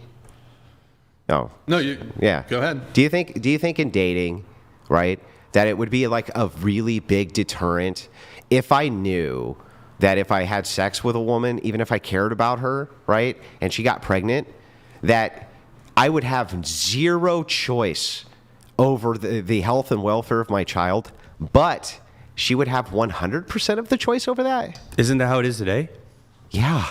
So what's the difference? Yeah. So right now, today, don't you think that would act as a massive deterrent in dating, which is the thing you want men and women to do again? What's changed about that? When hasn't that been the case? When's the last time that wasn't the case? What? That women had... The scenario. Yeah, so before the 60s. Okay, well, people were still dating, right? Yeah, but don't you think that abortion had an arc where previous generations were not as accustomed to it as they are now, and before there wasn't that many people resisting it? And now many, many more. It's the age of the internet, right? So you don't think men are dating because they're afraid women are going to abort their I child? didn't say... Do you think any reason's a monolithic one? Not necessarily, no. Yeah, so I could have many reasons, right? Yeah, but you're asking about this one in Yeah, particular. so that's right. This one in particular. Do you think that would cause incentive, more incentive at least, for men to be very wary of the dating market if it is the case that women can have the choice over the reproduction of their child? No, I don't. Why? Because it hasn't really changed that much since the 60s. Bro. So I really don't understand this. Even if it is a case that boomers, right, who didn't really have to deal with this problem as much as it's done. I mean, it's casual now. It's casual. Like, do you think in the 60s and 70s that women were, female comedians were televising their abortion like Sarah Silverman? No, but you said No. it's more casual, right? Yeah, their abortions are more casual. And sex is more casual too? Yes. So that doesn't seem like much of a deterrent. What do you mean? Guys are still The banging. sex? Hang yeah, on. correct. The sex. The sex isn't a deterrent. The sex is, regardless of relationships, But if the you sex were- is what causes but the if you're child, dating- Andrew. The sex Yeah, is what yeah. causes But the if you're child. dating- So if more casual Yeah, yeah. sex is happening, then it's not much If of a you're deterrent. dating a woman, is that casual sex? No, we're talking about That's sex what- has I'm become talking about more casual. dating. Yeah, Say but the word it's dating. obviously not. If people are Say having the word casual dating. sex, I don't need to say shit. Yeah, If you people don't need are to say having shit. more casual sex, Yeah. then they're obviously not that deterred by the idea of this woman could terminate the pregnancy. So I'm talking about dating. I asked you about that word, dating. You say casual sex, but then casual sex not dating. So that you shouldn't logically put that in. It makes no sense. So when we're talking about dating, do you think if you're dating a woman, right, that you would be deterred from dating the thing you want to do by the fact that she has complete and total control over reproduction? No, because I don't think No. men are avoiding dating because they're like, oh man, she might abort my child. But really? But I I thought don't you think just so. said that there was an uptick in casual sex There is. instead of dating. Not instead of dating. I'm saying there's been casual sex for a long is dating time. up or down? Dating is down. Is casual sex up or down? It's about the same as it was probably whenever we were in college. No. Okay. No. it's You not. think that casual, but even if that was the case, dating is down, casual sex the same? So that would still mean that people are having more casual sex than they're dating, right? Yeah, but I don't think there's not dating because they're afraid they're going to have a child. You don't aborted. even think it could be possibly a contributing factor? No. You wouldn't even grant it's a contributing factor? No. Okay. What about for the religious? Is it a contributing factor for them? I think they're probably not having premarital sex to begin with. No, but dude. Just because you're religious, right? You can still give in to temptation, right? Okay. Don't you think that would be a deterrent? I think they're more abstinent than a lot of secular people. Sure. But wouldn't it be a deterrent? No. No. So Because I don't religious- think a religious person would get an abortion. What the hell are you talking about?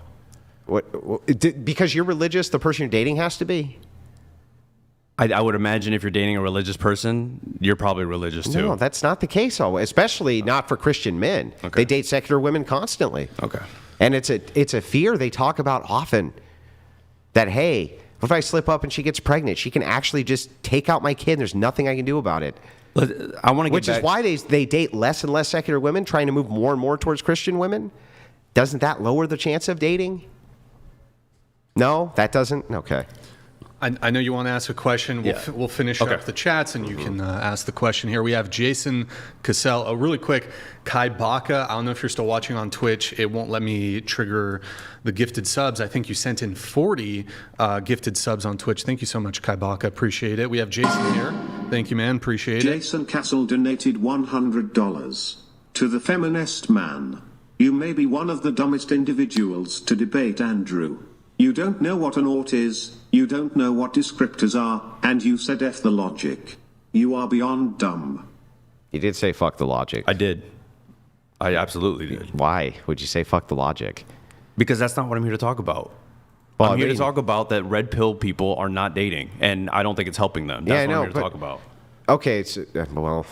Here, let's get through the chats just because we have quite a few. Real quick. Okay. And let's see, we have Jason Cassell again here. Jason Castle donated $100. Andrew will be back. To the He's just dumb getting the feminist smoke. man, the reason the feminism movement has gained the power it has is because of weak, dumb men like you. Way to go, dummy. Do you want to respond to Jason? I'm glad that the feminist movement has gained as much traction as it has. All right. Thank you, Jason. Appreciate that. We have Chef Dill Pickles coming in here.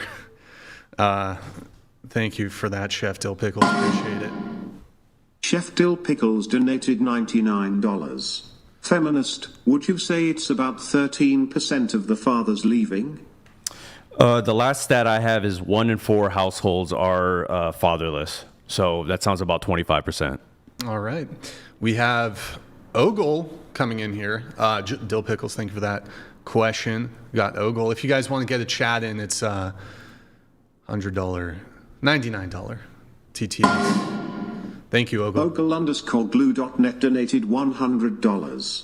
Fella on the right has a good heart, it's in the right place, but his brain isn't working properly, unfortunately.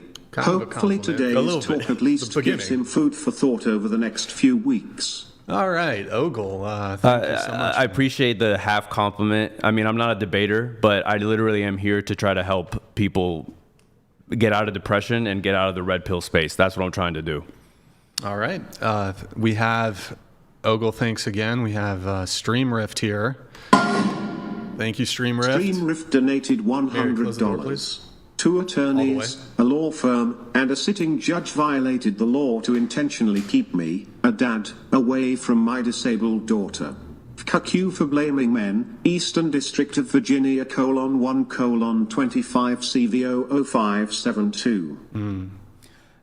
I just want to be clear. That sucks, man. That sucks. Like, you can't be with a child. I don't know the whole situation. I want to be clear. I'm not blaming all men, but I'm saying that you can't blame single mothers when you're not looking at the fathers too.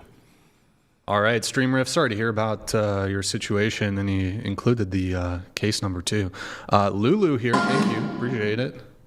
Lulu donated $100. Can this guy debate in good faith instead of resorting to this just my stance? The end? You came on this podcast to debate, so do it. When you can't defend when your ideas are challenged, why you here? Okay. Yeah. So no, I came here with an agenda for sure. I'm not the best debater. This is only my second debate ever. So yeah, maybe I mess up on some logic, but I am here with an agenda to try to help people get out of the red pill. That's all I'm doing. All right, we have Christopher Scott here. Christopher Scott donated $100. This dude is such a petulant child. No, I'm not gonna answer. Butterfly logic. Quit whining, kitten. You want to? Oh, it said pussy, but it automatically changes it. I don't know why. Christopher, do you want to respond to Christopher? Nah. You're good. Okay. Can you pop the doors open? And there's I know you said you were hot. There's an ice pack there for you if you need it or no. Oh, I'm good. Okay. Mary, just grab that ice pack once you get a moment. All right. And then we have some super chats we need to get to. Guys, it could be I'm red. I have the Asian flush from the whiskey. I think the whiskey might have heated you up. I got the Asian flush. Did I get the Asian flush? Well, you're Irish, right? Mm-hmm. They're kind of Asian. Yeah, well, they call it the Asian flush. Okay. Yeah, no, I've heard of that. All right, we have emotional damage. I once knew a guy who talked, Mary, just on the corner of the table here. If you Hang on, just can I snag read that. this? Yeah, go for it. I once knew a guy talk like this dummy. He's now divorced and happily broke while his wife is living in his house and driving his car. He still feels content in his life because he gets to pay her. Can you take that one? Because he gets to pay her half of his salary, lost custody of his kids. Such a proud feminist. Emotional damage. Good to see you in the chat. Thank you. That's sad for that guy, but I'm happily married, and I don't see that as my outcome. How long you been married for? Coming up on 3 years. Together about 8 or 9. Congratulations. Thank you. There you go. And may you have many children that your wife can determine whether she wants to abort. We don't want children, but we're not worried about that. That's not. Why am I not shocked? Are you an antinatalist? No. No. Okay. All right. We have Lucas here. It looks like there's a string of them. One, what? The concept of submission outlined in Ephesians 5:22, wives, submit yourselves to your own husband as you do to the Lord, is not pertinent to intersexual dynamics, ? Oh, but wait, only in your small circle, Andrew. That small circle representing 62% Of the population. of the U.S. population. This guy is a woke clown, but let me guess, Kamala voter? Yes. Or did you vote? Definitely. Definitely Okay. voted Kamala. 100%. Sorry, champ. My wife and I vote MAGA unapologetically. Good-looking wife, by the way, Lucas. Hey, Lucas is, he's He's going to have some good-looking kids. yeah. See, he's married. He watches they watch the podcast together. That's good. Would you say most of your audience is married? Most of mine is. Would you I know, say, I heard you say that Would stat. you say that she is a misogynist? I won't. I don't know anything about her. Is Lucas I don't know a anything Now, about let me her. caveat it. It may not be most of them are married, but most of them are in marriageable age, and a significant portion is married. Okay, well, let me ask you this. Do you think of the content creators that we're talking about, including the audience here, would you say most of them are married or in a relationship, or would you say the majority aren't? Of the viewers? Yeah. I haven't polled them. I wouldn't know. Do you have like, I'll go ahead and grant. Probably the majority of them probably aren't married. Why would that matter? or in a relationship? I don't know. I haven't polled my audience. I mean, we're kind of about to reach a threshold soon where most of the population is not going to be married or in a relationship. But the whole point that I'm trying to make is that I think red pill content is furthering that divide. Yeah, because but it makes people not want to Actually, date. I wanted to Wait, oh, let me just finish damn the it. chats. But all right, just if you want, just write a note, and All then right. we'll get it in. Oh wait, I need to finish Lucas's. Hold on, Ogle. I'll come back to that one in just a moment. Let me finish up Lucas's. So, Sir Simpalot, can you square this circle for me?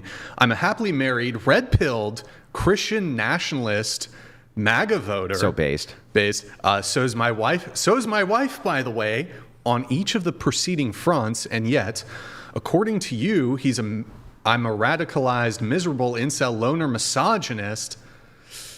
Do you want to respond to that? I would love to. The studies show that most people who consume red pill content are becoming isolated, angry, mad at women, and they're dating less. You are an exception. Yeah. Could you say the same about like feminism, though? Which Like of most the women studies show that, by the way?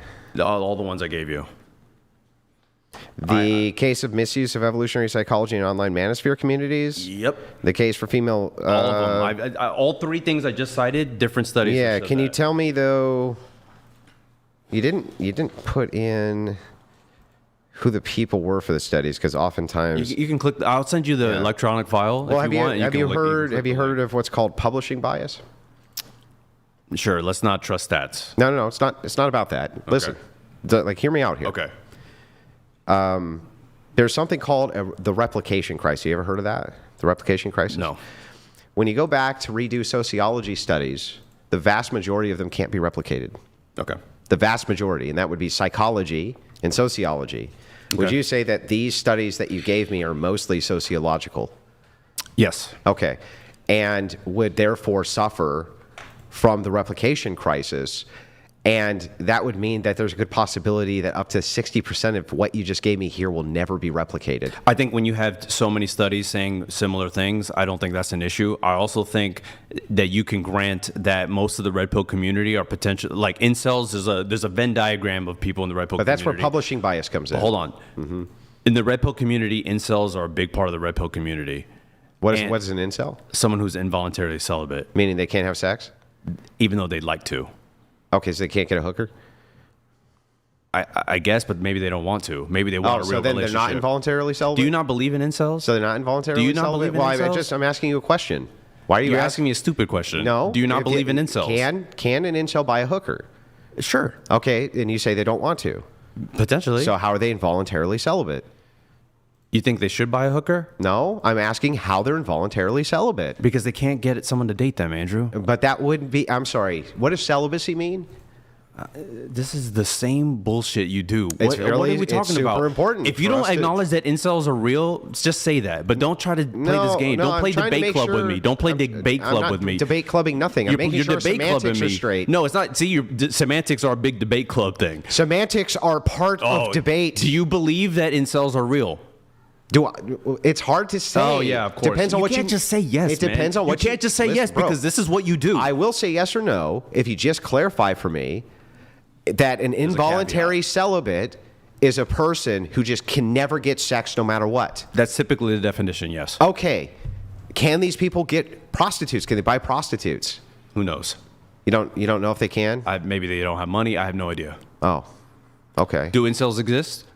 By that definition, Not my definition. Do incels exist? Well, it depends. Well, definitionally. Depends do incels definitionally. exist? From my definition, This is some bullshit game from my you're playing, definition or dude. yours.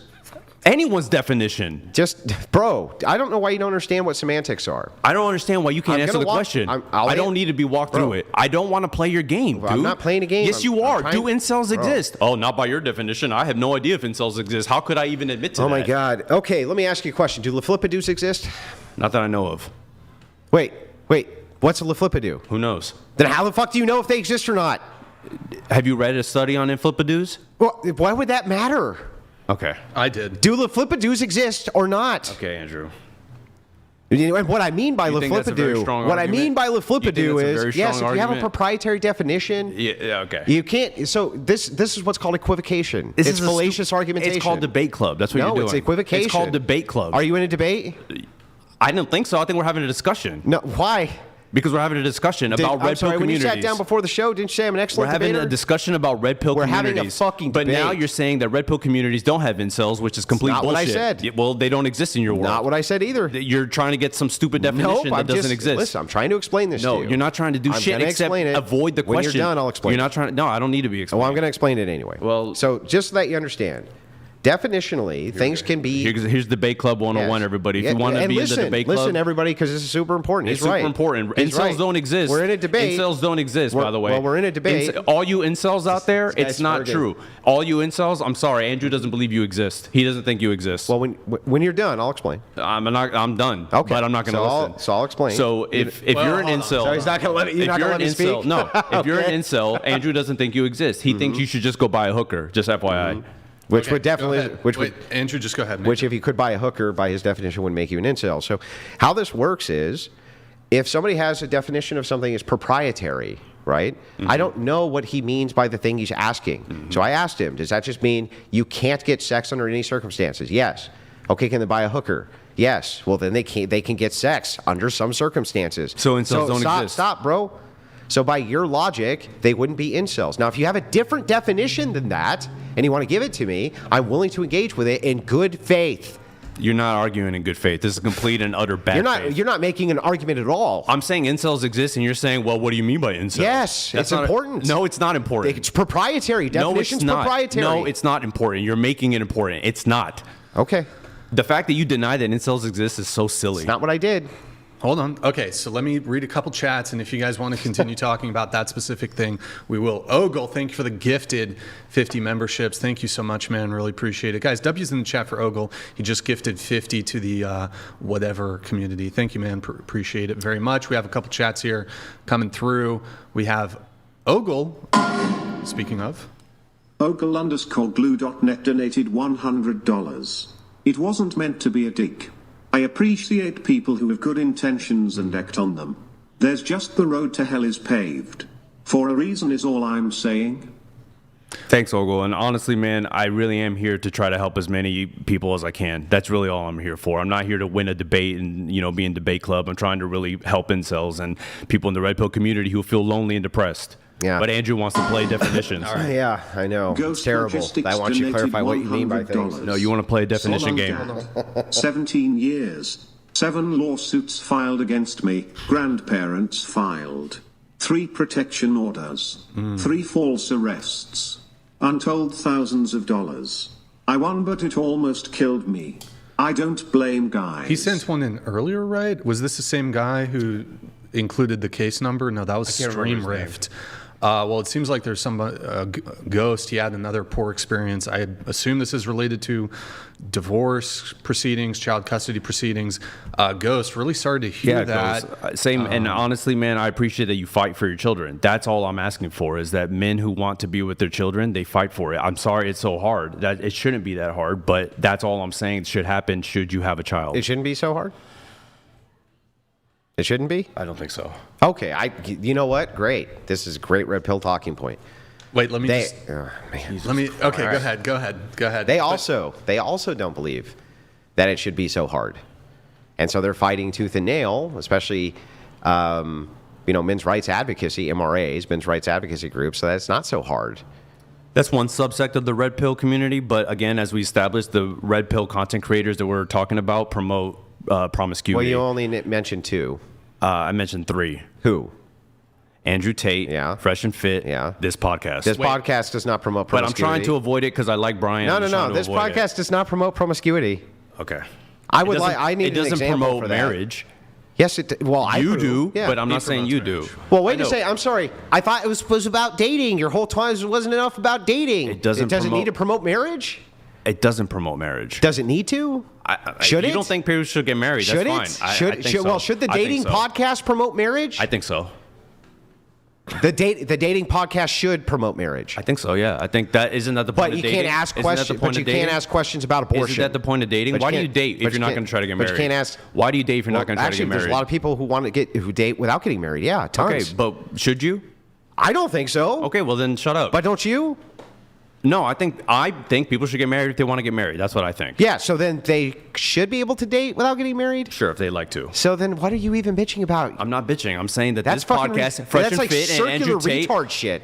Andrew Tate, Fresh and Fit, and I'm sorry, Here's our Brian. circular Brian retard doesn't shit. believe in marriage, and these people, and you're promoting. Neither to do these you. people- You don't believe it either. Yeah, I don't. I You just just said got you married. literally I just got said married. I think people should get married if they want to. Okay.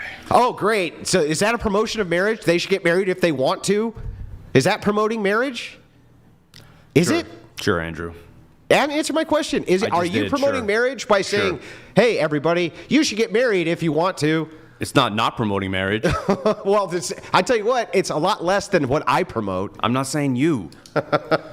Me, a staple of this show. Here, we got a couple more chats here, guys. Almost done. We got Jason Cassell. Oh, boy. Okay, here he goes. Jason Castle donated $100. I would keep an eye on your wife. Even feminist women really want real men. Unfortunately for you, you are a feminist, so you will probably be okay with it because you don't want to tell her what to do. I'd love Jason to define what a real man is, so if he can send in another $100. A real man is a guy who sends in another $100. Or champagne pop. That's an option. Maybe a little liquor for both Jason, these a guys. real man sends in a champagne pop. A little liquor, maybe, I don't know if he'll get things a little more aggressive. And then I'll make sure that he doesn't get any. You'll pound the whole That's bottle. right. You'll I'll make pound the sure he whole doesn't bottle. get any. All right, we got Red Fox here. Thank you, man. Thank you, Jason. Good to see you, man. Red Fox donated $100. Thank you, man. If your goal is to convince people away from red pill, why don't you just talk to Andrew and thoroughly think through your position? Instead, you divided the audience. You seem like an useful idiot. I will have to talk about just the red pill, but Andrew puts conversations into all kinds of different things. We'll talk about abortion. We're talking about single mothers. We'll talk about all this stuff, even though I'm trying to pull people out of this. So thing. I'm trying to give a justification for red pill ideology, and one such justification would be that women have reproductive control, which could create incentives for men to not want to be with women in modernity. Now, you literally told me that is in no way, shape, or form, because I asked you 5 times, wrote it down 5 times, and you said that that is in no way a contributing factor. Do you think right now anybody should ever take anything you fucking say seriously after you said that? Yes, absolutely. Okay. Because I'm trying to help people get out of this thing. You're Yeah. just trying to keep people divided. Okay. Christopher Scott donated $100. Thank you, Christopher. Appreciate You're it. not here in good faith. You won't answer questions. You whine about everything and act like a child. Man up. You want to respond to that? Or No. Okay.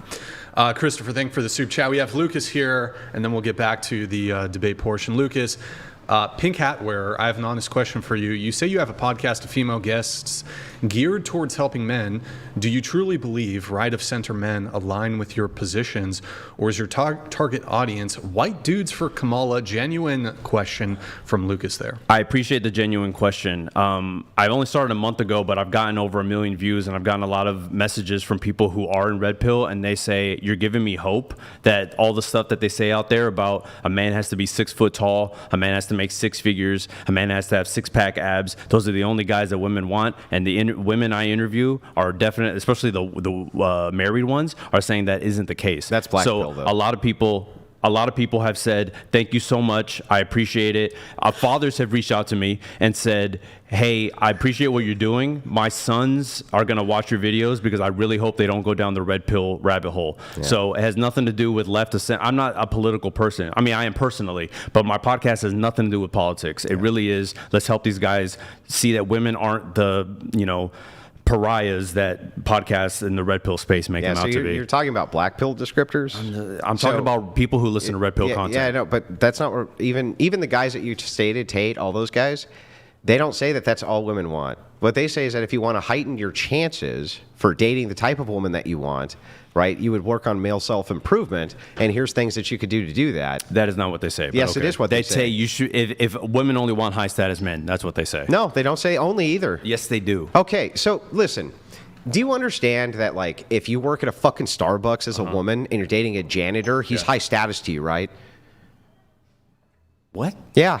Did you hear what I said? If someone's working at Starbucks and they're dating a janitor, that man's high status? Yeah, if he's making $29 an hour as a fucking janitor and you're a barista, he would be high status, right? I don't know that they'd see it like that, but okay. Okay, well, how do they see it? You tell me. They see it as like, I like this guy, I don't want to date him. I think that's what they see. Okay, no. How do these red pillers see it?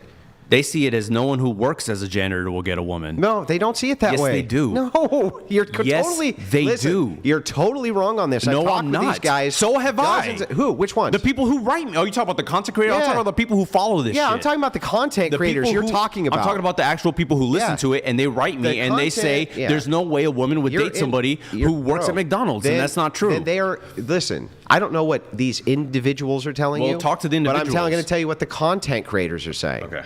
And by the way, I also watch what they say. Okay, well, here's what they say. Here's what Myron Gaines would agree to, and I guarantee Andrew Tate would agree to it. I guarantee you that both of those guys would, and I know Brian would as well. Okay? They're trying to say that, of course, men should work on male improvement. That doesn't mean that all women on planet Earth are only going to want you if you're in the top 1% or the top 15%. That's fucking absurd. You can watch. If that's absurd, then tell me why every red pillar I come across believes that. They don't. They do. They don't. Every red pillar I come across believes that. You know what? Show me a message. I'll show you. Go through my TikTok. Just go to my TikTok right now. Scroll through my comments. No. Just show me a single DM. I didn't say DM. I said comments. Oh, in the comments. Yeah. So what? So what? That doesn't count. Red pillars can't comment. Red pillars can't. Oh yeah, no, you're not sure. You're not sure. They can write the words. The words aren't there. Trying to answer. No, you're not. You're bad faith again. I'm not sure that it's legitimate. No, it's because not legit, yeah. That it legitimately comes from Myron Gaines, who would not tell you that a janitor can't date a woman at Starbucks. That's fucking crazy. He would never say it in a million years. I know the guy. He would never say that shit. I'm telling you that when I ask women, would you date someone under 6 foot tall? Every guy in there says that's just not true. That's just not true. That's just not true. Because they believe the shit that they're seeing from this stuff. No, that's bullshit. No, and it's here's not. The thing. It's not bullshit. Yeah, it's true. And this is the point that I'm trying to make. Every guy who listens to Red Pill, and let me tell you something. The fact that you don't care about these fucking guys is the problem. You don't care about these guys. I don't believe you. Andrew, let me tell you something. Do you think there's a problem with male unalives in this country? Yes. Okay. What are you doing about it? Well, I mean, the first thing I did was advocate an anti-war position because PTSD is what led to a lot of the unaliving stats. That's some of the stats, but there's other people that aren't in the military that unalive themselves. What was your question? What do you do to help these people? And do you think that advocating for an anti-war stance, that doesn't help people unalive? When someone has what happened? Let's say there is no more war and people still have PTSD. What do? Well, they get treatment. Okay, so you believe in treatment? For PTSD, there's lots of men's groups which are good for treatment. Do you believe in treatment for severe depression? In some cases.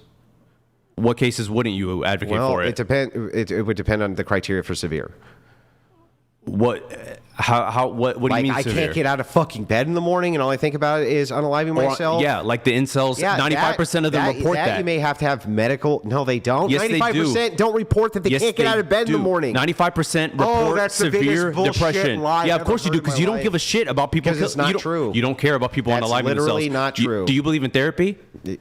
In some cases, therapy can be helpful, and in other cases, it fucks people up. Okay. What cases is therapy messing people Well, up? so psychology. Okay, let's get into it. Psychology is the study of the mind. Can you tell me what is the disease process for you to diagnose a person with a psychological disorder? I don't know, but I do know that Because doesn't it fucking exist? That's why Okay, you so don't what? know That it. doesn't mean therapy doesn't work. Okay, how does it work? Have you looked into studies about CBT?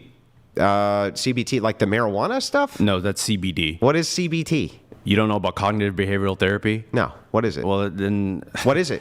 it's one of the most successful versions of therapy that have helped a lot of people get out of depression. Okay, what does it do? It's a talk therapy that basically shows cognitive Got it. dissonances So it's a in your study mind. of the mind. It's not a study of the mind. Yes, well, it has to be because No, it's talk therapy where talk therapy doing what? to help you elevate your mood and get you out of bed. And could you go with like, oh, I don't know, an instrument and do a little test on a guy and be like, oh, your depression level was here and now it's here? Do you know how people Answer my question do you know and then ask me a Do question. you know how people Answer typically it and then ask. No, because that's not how it's tested. Yeah, right, exactly, because it's not Because that's not how it's tested. not a fucking because disease. that's not how it's tested. Depression's You said not a answer the question and disease. then I could say. So here I am Yeah. saying that's not how it's tested. Yeah, because it's not a disease. Depression is not a disease? No. This is why I know that out there, if you're depressed, Andrew doesn't give a shit It's about you. not a disease. Andrew doesn't give a shit about you if you're depressed. It's not a disease. It's just something in your head. I will bet you $100 right now you can get your cell phone and look up if depression is actually a classified disease. For the record, if you have Come on, if bet. you have depression, Bet. If you have depression, Andrew doesn't care. Is It's not it a a disease. disease? Cognitive behavioral therapy doesn't work. Is it a disease? Bet, $100. Yes. Okay, then go grab your phone. No, I'm not bet. grabbing shit. You're not going to bet? No. Because it's not a fucking disease. So people aren't. There's not- that's there's the not camera I need to disease. look at. If you're gonna like talk to the audience, Yeah. this camera. If you not have a severe disease. depression, Andrew doesn't care if you get help. He doesn't think you should get help because When it's did I say bullshit. that? Because depression isn't real, by the way. Did I say Depression that? is not a real thing. Did I It's say not a any of disease. that? It's not a disease. not a So that disease. means you shouldn't get it treated because it's not What? considered a disease. So I don't understand. How do we get from depression's not a disease, and that means that depression doesn't exist? You don't believe in the treatments for it. No. What I was trying to demonstrate to you is that psychology is a study of the mind, and because of this, you can actually do interventional treatments on people which do more damage than good. Because Show me a study that it does more damage than good. Do you know what? So you want psychologists to start studying in their own field where 60, 70% plus of the studies can't be replicated and govern their own field by telling you that the studies that they're making are bad? Therapy isn't real to Andrew because you can't replicate it. Therapy for is the record. bullshit. Yeah, psychology Therapy is is bullshit. bullshit. I asked him if he thinks therapy Psychology is real. is bullshit, yes. I asked him if therapy is real. He said some instances. Now it's bullshit. The real truth comes out. There can be therapeutics that work, yes, but therapy by and large, in and of itself as an occupational, is bullshit, and psychology is bullshit, yeah. There are several studies that show the improvement. Oh, of there's people several with severe- studies that are done by the same people who are studying the mind. If you're depressed, Andrew doesn't care about you. I just want to point that out. I don't understand. When did I say depression's not real? You don't care about the treatment. Yeah. When did I say that You I don't didn't care about the a treatment? You don't because you don't believe it exists. Do you know that you can treat depression with things like hormone replacement therapy? That's one avenue. Yeah. Yes. So I don't understand. If I would recommend that you would do things like hormone replacement therapy under the guide of an actual medical doctor, right, who didn't get a fucking arts degree in psychology, by the way, but an actual MD, right, who gives you something like hormone replacement, that stuff is truly effective for treating this type of stuff. There can be limited instances of men's groups which seem to help with PTSD and things like this, but by and large, psychology is a fucking crock of shit. Go ahead and demonstrate for me why it's effective. Okay, so if you have severe depression, maybe get some hormone therapy. That's what Andrew's recommending No. instead of going. What are you to recommending? To seek out a therapist, read a book. What's do the something. cure rate for the severely depressed? CBT has significantly improved people with severe depression. CBT has. How Yes. many? I don't have the study in front of me, but it's significant. How much? It's significant, You just don't like you know? said earlier. You don't know? You said earlier, Yeah, significant. I doubt That was an acceptable answer I before. It is doubt now it. too. I Of doubt course it. you do, because you don't care about people with I severe don't depression. believe you, yeah. You don't care about people with severe depression. What you are don't you give a shit. talking about? You don't care about them Because so many people I in the don't red pill community have severe depression, This and is you the don't care. weirdest- one of the So many weirdest- people in the red pill Yeah, community have I severe know. depression, Yeah, get and it you out. don't give a shit. So you have to understand how illogical this is, how much it doesn't make sense. Yeah, because it's all bullshit. Me saying that you should be guarded in the treatment of psychology means that I don't care about people who have depression. Can you explain that logic to me? You don't care about the treatment. You don't believe that the treatment is real, and you think the only thing they should do is go to hormone treatment therapy. No, I didn't and also, say that. you think that PTSD. When did I say the only also, thing you you should think do is that this? people with PTSD, it kind of works there, but if you have severe depression as an incel, it won't work there. Yeah, it didn't say that either. That's what you're saying. You know, you're just straw manning me. Sure, I'll strawman until you correct me. Okay, so anyway, are there alternative therapies which you can recommend? You don't even know what Which- CBT is. So, what which- therapies do you know about? Okay, CBT again- is the most popular, by the way. Okay, yes. So what? So you don't know what the fuck you're talking about. Okay, so help me out here. What is psychology? It's a study. It's a study. Yeah, it's a study. Okay. Help me out here. Why is therapy bullshit? I didn't say therapy is bullshit. Okay? What I was talking about was psychology being bullshit. There can be therapeutics, I said, which work. 1,000 times I've said this. There can be therapeutics which work. Which ones? But if you're talking about therapists, Which ones? well, especially for people, so the ones that I'm familiar with are people who have PTSD, and there seem to be therapeutics which work inside of these groups who've gone through very similar experience, and them being able to discuss and form communities around these types of things. But I'm not sure that it's because of the discussions as much as it is about the community they're forming. So what is your solution for the vast number of people who consume this content that are reporting severe depression? Well, I don't. First of all, you haven't demonstrated that's the case. You just say, here's some studies, but No, that's not enough. well, I'd have to read the studies. Are men unaliving themselves at an alarming rate? What is that? Juice? Oh, thanks. Yeah, And that's a concern for you or no? yeah, it's a big concern. But you don't believe therapy? Well, no, I didn't say. Again, for the 100th time, some therapeutics can work for some men who are in severe depression. But you know what caused a lot of this? I asked you this question earlier, and I've just, in a good faith way, answered a ton of yours. Can you answer this one for me now? What's that? Men who get divorced, what happens to their unaliving rate? Yeah, there's a lot of men who get divorced, and I get it, and I feel for those men, and I hope that they get the help they need. But you don't care if they get the help they but need. why would they need to get help if they didn't get married?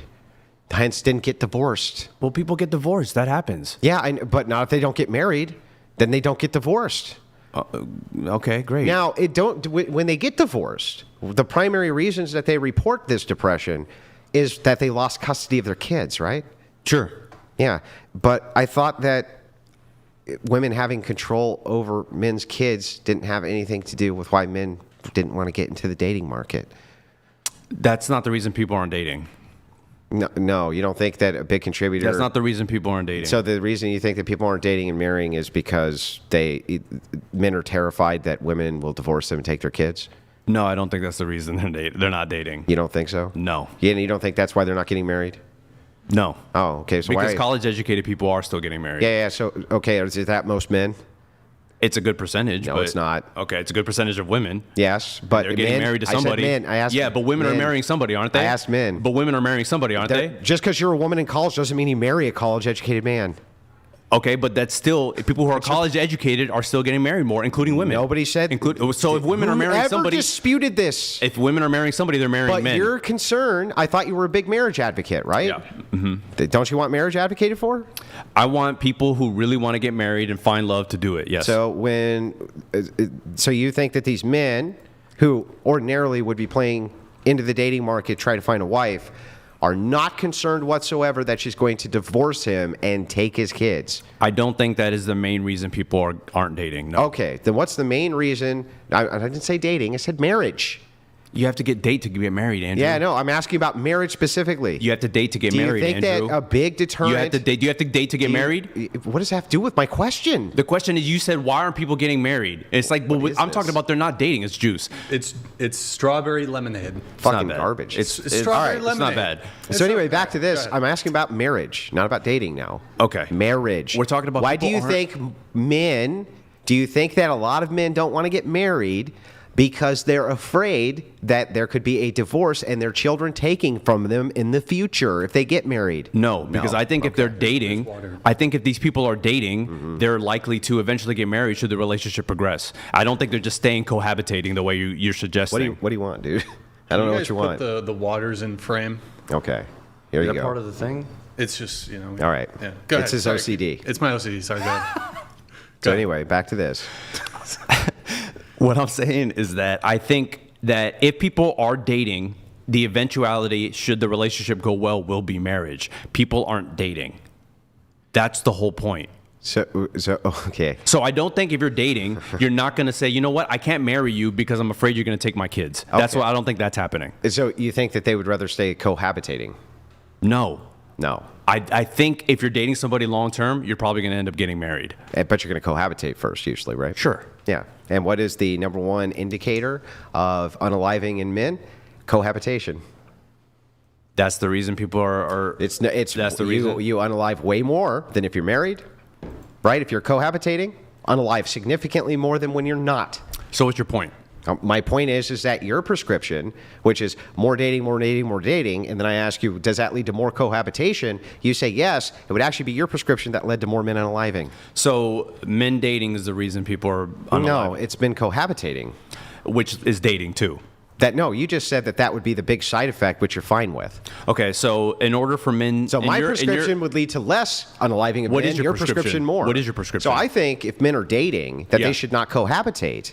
And that's what red pillers think too, because they actually care Red pillers about don't think- men unaliving. red pills are going their own. Do you know about men going their own way? MGTOW is different. They're also red And by pill. the way, MGTOW 100% doesn't want cohabitation. I'm not saying they do. They're going their own way. That's Yeah. another part of the red pill community. Yeah. So they're pushing do not date. Well, if it's the case that you think dating leads to cohabitation before marriage and their prescription doesn't lead to that, then they're saving a lot more fucking lives than you, good one, Andrew. right? Yeah. Me advocating for people to date is gonna make people unalive themselves. No, You're right. well, Good job. if you think that dating leads to cohabitation and you're fine with cohabitation. I also don't grant that that's the reason most people are unaliving themselves. So I like to see a study on that. Yeah, well, actually, I can send those to you. Please do. Yeah, what's your number? I'm not gonna say it on air. Look right in the camera. No, go ahead. We're good. Here, let's do a little prompt change here, and we'll maybe try to move through these a bit quicker. So, Raphael, you said that the manosphere exploits male pain, and by extension, I suppose you would say Andrew exploits male pain, but offers no real healing. Can you just specify how, I guess? Yeah, so a lot of Andrew's rhetoric and content that he pushes is basically, again, demonizing women, demonizing feminism, which makes a lot of the men less willing to date women. And that's why a lot of people in the red pill community are not dating women, because they actively see them as adversaries. They actively see them as the enemy. And I think a lot of red pill community pushes that message. Just one clarifying question. Yeah. Even if that is what he was doing, can you just for the prompt, can you just explain how he's exploiting male pain? Yeah, so I think the more riled up and angry that the audiences are, the more money people make. That's all. I think that's the exploitation. I make the most amount of money during chill streams. Okay, but it's normally angry men that follow these podcasts. Well, I thought you just said the angrier they are, the more money I make. Right. Okay. Because keeping them angry, they're going to stay around longer. Okay. So let's. Do you think that like Joe Rogan, for instance, that he makes all of his money off of angry men? Not necessarily, but I'm not talking about Joe. Well, I thought you just said that you make more money if the audience is angry. The red pill community. Oh, it's specific to the red pill. Okay. So just to make sure that I got this right, I'm doing this. I think you are. I think Fresh and Fit Yeah, are. but let's I just think start with Andrew me Tate are. because I'm here. Okay. So what am I doing that's riling up men and making them upset? You continue to demonize women, and that gets your audience Do excited. I demonize women or do I demonize feminists? Both. Okay, how do I demonize women? You say some pretty nasty things about them, and I've watched a lot of your podcasts. And if you're going to deny it, that's fine. But Okay, so I'm not going to deny that I crack jokes sometimes at the expense of just women. like rape Hang is on. a joke. At the expense of women, that's true, right? But no, I really don't demonize women as a group. Do you call women a lot of names on your podcast? I call usually a woman. No. Do you call groups of women names? Like feminists, yes. No, that's not a name. That's not a derogatory name, at least. It is to me. Well, of course it is. Because you hate feminism and Yes. you continue to demonize Yes. it, and you continue Yes, to and I demonize will. women, and you continue to demonize women on your podcast, just like Fresh and Fit, just like Andrew Tate. Do you think if men agree with me about the ideas that I have, right, that they want to date feminists? I don't think they want to date women. Yeah, they definitely want to date women. They're not. And they're married. A lot of them are married. Maybe on your individual channel, but not on this Well, podcast. how am I riling up a fucking bunch of men to not Because get you married also when they're come here. married? You also come here, and this is a bigger audience than your channel. Yeah, and they guess where they move?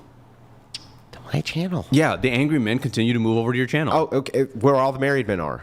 Not all the married men. Yeah, that's where. Listen. Show me the it's- breakdown a lot of it people. is married Show me the men. breakdown of people in your podcast that are married. I bet you right now you're about to see a massive sound off of people. I Like, would love I'm to married. see it. All married people. Switch over to the live chat. Watch this. Follow in the chat. Switch, yeah, put it up. We could do a poll.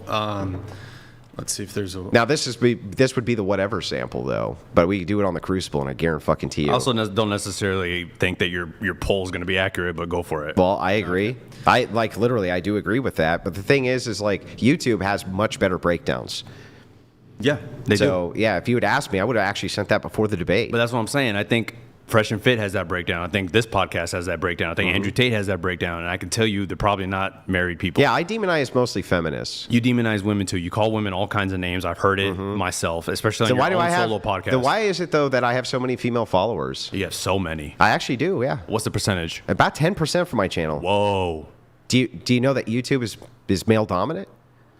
Red pill's male dominant. yes. No. YouTube. So TikTok is female dominant. Okay. It's like I think 70% women. Okay. Right. YouTube male dominant. Okay. Having a channel, right? Like most women's audience is men on YouTube. Okay. The fact that I have so many female followers is actually not common for a male podcaster. It's actually not common. Well, good for you, but I'm saying that most of the red pill community is not that way. Okay, but who are we talking about? I'm talking about the red pill community. Yeah, what am I doing, though, to exacerbate this problem of men hating women? I've already explained that. Yeah, not really. You just say sometimes I crack jokes about them. I didn't say anything about jokes. You said jokes. I Yeah. said you demonize women. Oh, okay, well, here's the thing, too. I crack jokes about Mexicans. Yeah. Am I demonizing? Your audience could be pretty racist, Am I too. demonizing Your them? audience could be pretty racist, Am I too. I encountered them firsthand Yeah. in our first debate. Am I demonizing them? Mexicans? Well, if you're riling up hate for Mexicans in your chat, then yes. Because I got a lot of Mexicans in my chat. Okay, good. But if I'm making Mexican jokes... I and didn't say demon- jokes. Yeah. You keep saying jokes. Yeah, because no they're one else is jokes. saying jokes. They're literally jokes. They're literally jokes. Tell me anything I've said about women broadly. Think that of a isn't name. joke. Think of a name you possibly have called women. Think of any name you possibly have called a large group of women. Just think about it. A large group or all women? Is there general. is there a comma after large? Like, are you What do you saying mean? I'm saying like large like- women? No. What? I'm What's saying- the word? I'm saying women as a whole, as a generalization. What? I'm asking if you've done it. I mean, nothing comes to mind. Okay. Well, I don't Where think I've said what? I just don't think this is in good Well, faith. why don't you say what you? Yeah, think what he did I said? say? I mean, you call them sluts. You call them. No. Oh, yes, you do. No. Oh, yes, you do. No. In fact, slut is not a word I say often. I'll call individual women skanks. Okay, I don't actually say slut. Oh, skanks. It's such a funny joke. Yeah, and no. That's not a joke to call an individual woman a skank. You don't do it individually. Yeah, I do Andrew. No, when I you say don't. skank. I've Yes, I seen do. Your show. Then give me one time. did. Okay, what? I said you call them sluts. I don't. Okay. So I say all women are sluts? You've said it before. It's never happened. I didn't say all women. I'm saying sluts. You just say sluts. Saying the word These sluts. are sluts. So if there's two women and they both fucked 100 dudes, I can't say they're sluts? Sure. How is that demonizing women? Is it saying nice things about women? No, it's saying mean things about those two people. It's not talking about two people, Andrew. You generalize. If there's two, you generalize about women so much. Oh and the fact that you won't even admit then you're generalizing it is sad. about, bro. You're generalizing you generalize about women You're so calling much. them incels. And so do. Why are you calling men incels? I have studies that back up that they're incels. Oh, you have. So do I need a study to back up that a chick who's banged 100 dudes is a slut? No, you're talking about No. one person, but you're talking about generalizing all women. That's something you do constantly. And I'm waiting That's for the something that example. Fresh and Fit does. Example. That's something that Give me the Andrew Tate example. does. They generalize women. I'm fucking right here. Tell me what I've said about all women. The point is, I'm talking about the red pill community. Tell me I'm talking about the red pill You said I do community. this. I'm talking You about said yes, and I do did. it. And I've already said what you've done. When? But you're denying it for some Well, tell me fucking when reason. I've ever said all women are sluts. Do you want to go through all your damn podcasts, man? I would think if I did it, you'd have an example since it was pertinent I've on your seen list. you do it, so yes. When? I don't know, 2 weeks ago, Andrew. What the fuck? Yeah, I've watched you a don't lot of your know. bullshit. I've seen I've Okay, I'll heard tell you your what. voice so much. I'll tell you what. This is fair. What type of content do I do? Mostly political. Mostly political. Yeah. Okay. And what is the number one type of show that I do? You do debates, but I say the topic you debate the most, if it's not Christianity, it's feminism. So you think the most popular content on my channel is debates? I think so. Okay. Followed by political commentary. Sometimes you have political debates as well. We had a political debate. Yeah, I know, but you just said political. Most of my channel is political commentary. I think you consider yourself a political commentator. That's what you say every time you introduce yourself. Well, no, that's not what I say. I say I'm a political commentator and what? I don't know what the and is. Political satirist. Sure, politics, as I said. Political satirist. Okay, so What is am I a wrong about satirist? being political? Am I wrong about you being more political focused? Is that are you making a different point? Well, or no, what I'm saying to you is that I don't actually think that you've watched my show. I have. I don't think. Been on I don't your believe show, you, Andrew. Then what is the thing my show is the most famous for? The one show that we do that is the most famous thing we do. Isn't it debating? Nope, not even in Then the what same is it? universe. Then what is it? It's the TikTok invasions. That's On what YouTube? Yeah, that's what made us popular. But maybe that made you popular at one point, but that's not what you're doing consistently. Every week you're mostly doing debates. Every week, listen, I actually, many weeks, do less debates than I do invasions. Okay, my point still stands. And by the way, that political the red content, pill I barely community- do. Do you deny that the red pill community demonizes women? Yeah, but I want... No. Answer the question. I will. No. I wanna Answer finish it now. this. No. I wanna No more finish- caveats. No. I want to finish. Does the red pill community demonize women? Yeah, no. But I want It to finish doesn't. this. No. It doesn't. No. Okay. No, I don't think so. So I want to finish this real quick. Have you actually watched my show? Yes. When? When's the last time you watched it? I don't know, but this week I obviously saw what you said to Pearl. I obviously saw what you said to that guy on the iPad. Yeah, well, you couldn't have seen that on my channel. Yeah, you saw it on her demonized. channel. You saw it on, demonized. you saw it on her channel, right? So did you demonize red pill communities this week on your channel or not? I might. No, I don't think so. When you call them degenerates? I don't think I called red pillars degenerates. You literally said red pill content creators are degenerates, So, including Myron Gaines. remember- You even said you had Yeah. disagreements You with remember- Brian. You even mentioned Brian by name in that same statement. Do you remember when I said that there's a difference between the red pill and what? No, I don't. Content creators.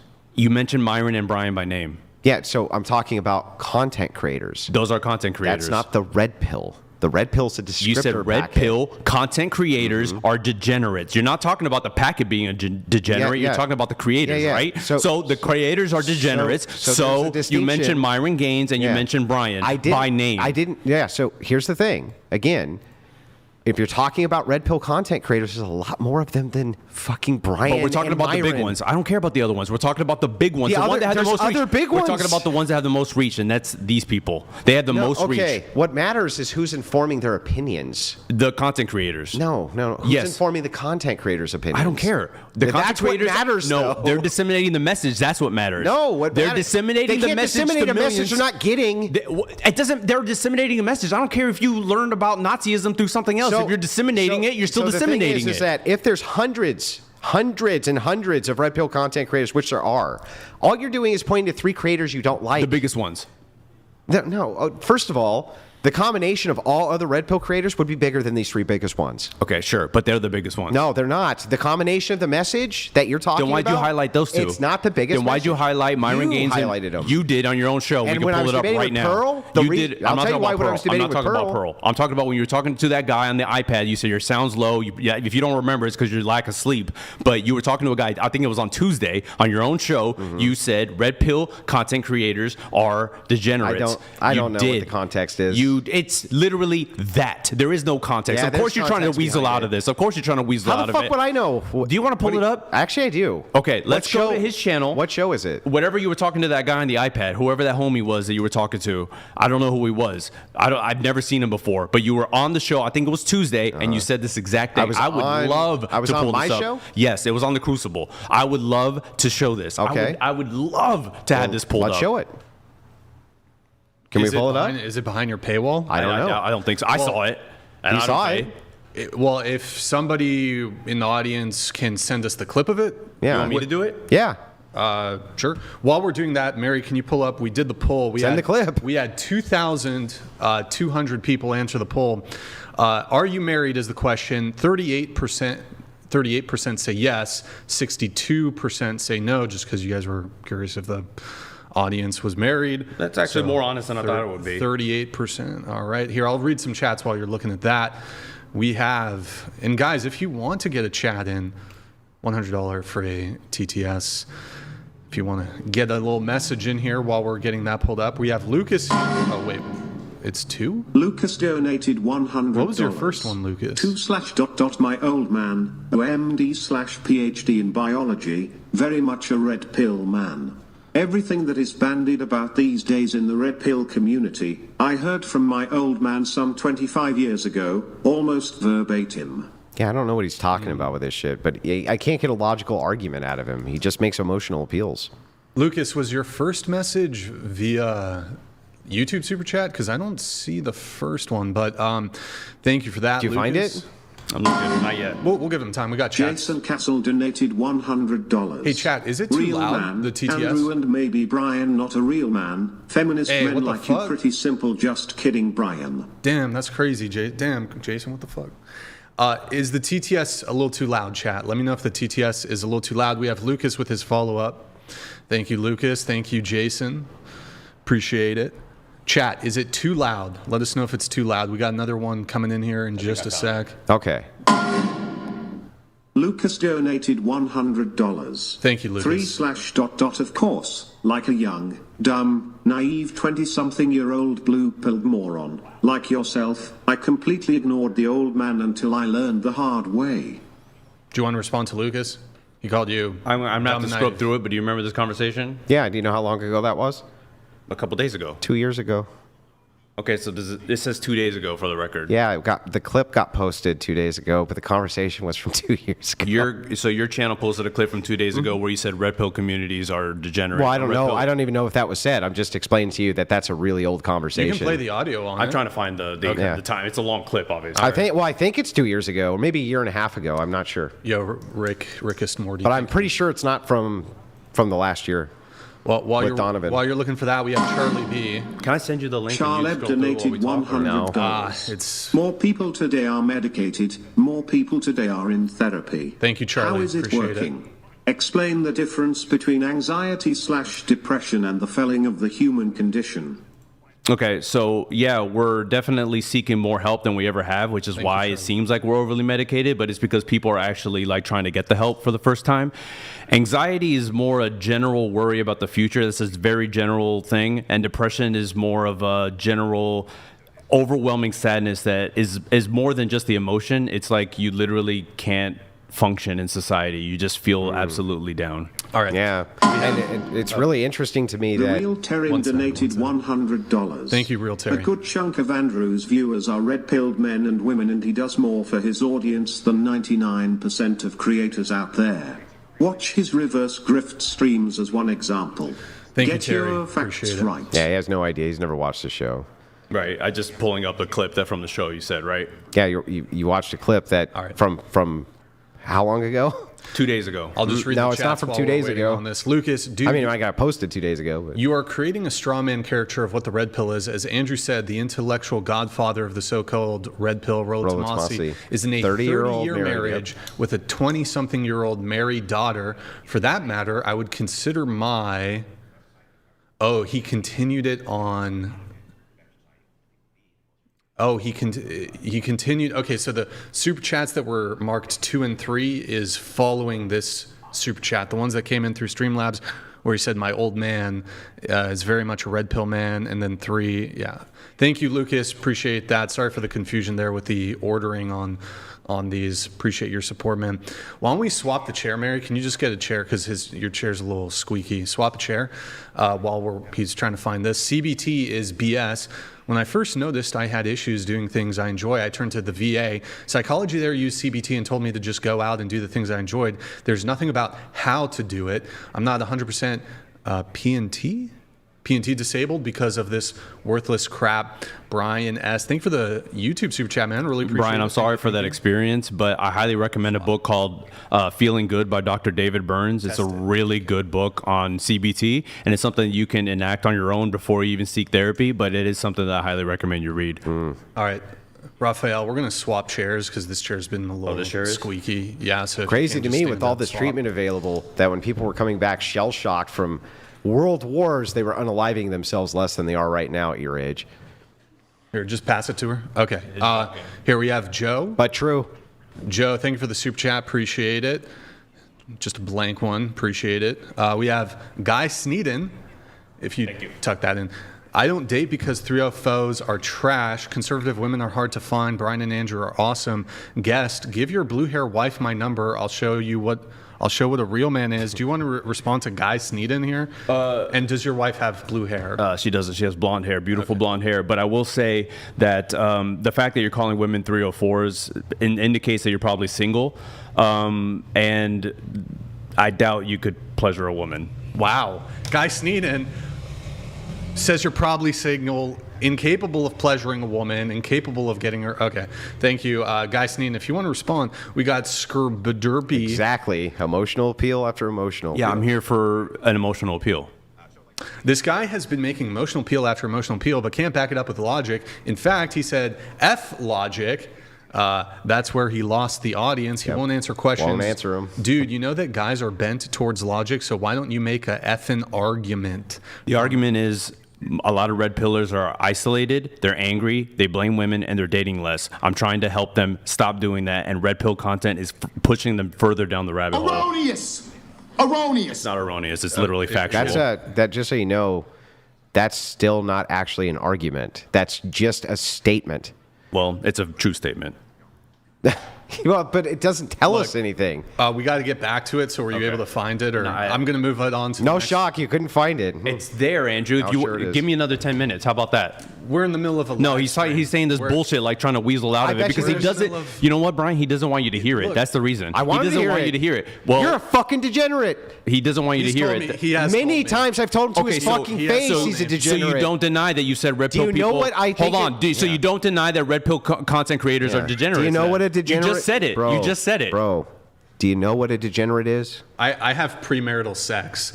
He thinks I'm a degenerate. I think that's And red pill degenerate. content promotes that. You also promote it. You're a fucking degenerate. Okay, I'm a degenerate. Wait, are you against So, like, you sex? promote but it. I think red pill people are. That's what I'm saying. You don't believe in red pill communities. Oh my God! How many times do I have to tell you this? But he's not. You're not red pill. I'm not a red pillar. But you advocate for them. No, you literally go bro, on their shows. I advocate for the red pill, not for red pill ex-content creator. Okay. Myron Gaines having sex out of marriage, fucking degenerate. Yeah. I told him that to his face. And what messages Hang on, are stop, they- bro. My turn. and what messages- Shut up. Shut the fuck up. And My what turn. messages are they promoting? This guy, messages are they dude, promoting to their here, audience? When you're done filibustering, I'll And what tell you. messages are they promoting to their audience? Wait. Okay. What message? Go ahead, Andrew. Yeah. So here, just so you know, Are you gonna insult I've me called now? most of these guys. Hey. Okay, most of these guys, but especially fucking progressives like you, degenerates, because all of you who promote sex outside of marriage are fucking degenerates from my view. Have you ever had sex Do you out of underst- marriage? do you understand Did you have that? sex out of Yeah. marriage? Oh, so you're a degenerate? I was. Okay. Good for you. You saved yourself. Yeah. Yeah. Were you? Did you have something else there to go with, like, your little Did you own me? I don't Do you think, feel like you owned me on that one? a little bit. New prompts here, guys. You feel New like you prompts. got me on that? Yeah. It was Andrew Wilson completely consistent again? So, okay, in your TikTok bio, or this might be on your Instagram, you say masculinity, dating, and what women actually want, unfiltered. Right. What do women actually want? I don't have a prescription for what women want. I ask them what they want, and they tell me. That's all. And I share that information. That's it. I don't tell them anything. I don't prescribe anything. Well, okay, I'm not going to. Let's go over some of the other prompts then. You have men. Healthy masculinity is expansive, not rigid. Can you just define what you mean by that, I guess? Where is that? Where did I say that? It was in one of the, you said positive claims I would make in the debate. Healthy masculinity is expansive, not rigid. What do you mean by that? Yeah, I just don't subscribe to the idea that there's only one way to be considered quote unquote masculine. So like traditional gender roles, you would say? Traditional gender roles, you can be masculine in traditional gender role, but I think if you're not, that doesn't necessarily mean you're less masculine. For example, if your wife makes more money than you, I don't think that makes you less masculine. Okay. Andrew, so the positive claim he makes is healthy masculinity is expansive, not rigid. Is that something you want to bite on? Yeah, but Okay. we'd have to get into semantics. I don't want to get into semantics. That I can't get a position. No, For because the sake of the conversation, will you get into semantics? I hear what you're saying, but do me a solid. but I get it. Are you my homie? We're homies. Are we homies? We're homies. But what I'm saying is, Andrew has does these tactics, let's do man. It's not semantics. about because Raphael. but he's doing bad faith arguments, you Brian. strawberry lemonade. I appreciate it, but he's doing bad faith you like the arguments. strawberry He's lemonade? doing bad I faith haven't even arguments. made Did you an like the argument. But you will. I know you. So I'm going to make, you're mad because I'm gonna make a trying bad faith to argument. Stop me from preemptively making an argument. Okay, let's get into it. Okay, Okay, great. let's do semantics. So Did you like the lemonade, by the way? I just want to know what you mean by masculinity. masculinity. What does that mean to you? I don't have a solid definition. My general definition of masculinity, and it's very loose, is basically men doing the right thing because it's the right thing. And it's not the best definition because I don't think masculinity can be so defined. What? That's my definition. Men doing the right thing because it's the right thing. Correct. What's the right thing? Protecting people, being good to people. That's what I think is masculine. Protecting people and being good to people. Mm-hmm. Okay, but what does good to people mean? What does that mean? See, I'm not getting into morality. I'm not not even getting it. But that's where it goes. That's where it goes, Andrew. That's where it goes. No, I'm just asking what this means. I gave you my definition. Move on. Provide your definition. Provide whatever it is you want to Yeah, do. so I can give you my definition of Sure, go for it. masculinity, but you haven't given me yours. I did. Go for it. So I did. I just want to make sure I got it right then, and I'm going to write down every word. Masculinity is men doing the right thing. Because it's the right thing, not for any sort of transaction or Is reward. men doing the right thing because it's the right thing.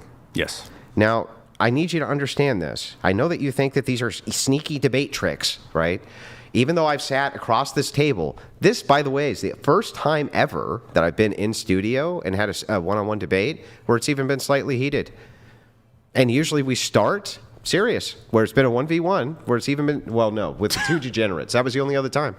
Literally, that was the only other time in a 1v1 where it was even you've really never heated. gotten heated. That You've one was never pretty gotten tame, heated, though. dude. It was pretty It was pretty tame. tame. No, I'm serious. You've never gotten heated. No, what did I just say? Can you even In a repeat back? one-on-one debate, it's never been heated. No. What did I fucking see? You're not even listening, dude. You don't is even the know how to only listen. one- this is the I only said one. in this studio, this is the only 1v1 that I can think of where it's even gotten heated. Okay. Yeah, that's the case. And usually it's because I clarify everything before we start talking about it, so we're not talking past each other. Yeah, because you love definitions. It's your favorite thing in the whole Because, world. dude, how do we know what we're talking about? Well, you know what we're talking about. No, you I just don't wanna, know. Yes, you do. Okay, masculinity is men doing the right thing. Okay, well, I think the right thing is for you to fucking, I don't know, punch yourself in the fucking dick. Now do it. Great. So you're feminine. You're feminine. Okay. Punch yourself in the dick, or and you're feminine. Yeah. Okay. Yeah, because you're feminine. Good point. Fucking stupid, dude. You Yeah, have good to point. tell me what these things mean. Good point. Tell me what it means. What does No. it mean? What is the right That's thing? my definition. What is Go the ahead right and thing, define bro? your thing. No, what I'm is the not right doing thing, that. bro? I'm not doing it. What Tell is me your it? definition. What is the right thing? Tell me your definition. You haven't told me Tell me anything. your definition. Tell me your definition. I think that masculinity is when men Tell beat me your up women. definition. Tell me your definition. I just did. Okay, well, I think masculinity is when men beat up women and kick them while they're down. well, that's the only way to be masculine. you say that in jest, but a lot of truth is said in jest. No, it's 100. It's 100%. A lot of truth is said in jest. You got A lot of truth. A lot of truth is you know, said you in got to jest. really get in there. Yeah, joking like that is, that's coming You know from how a it real is. place from you. That's You gotta coming from get a in real there. place. Yeah. That's coming from a real solid Yeah, place. I mean, I would give you a No, that's coming definition. from the soul, Andrew. Yeah, I'd give you a That's coming from definition. the soul, But are you gonna buddy. ask me questions That's about the coming from the definition? soul. You gonna ask me questions Oh, about man, it? you really, you meant that. Yeah. You meant that. Yeah, and then you got to kick them when they're down. Yeah, of course. Yeah. You can't let the bitches up. Yeah, it's just Yeah. a joke, right? Yeah, it's they're just out a of- they're joke. out of their Yeah, a fucking lot of mind. truth is said Yeah. in jest, Andrew. Yeah. Is it? Absolutely. Like when you were before the show started and you were making Kate jokes about yourself? Is that where you tried to tell me something? I never once did that. What are you Oh, talking come about? on, dude. What did he just really make that up just to say some bullshit Come on air? on, dude.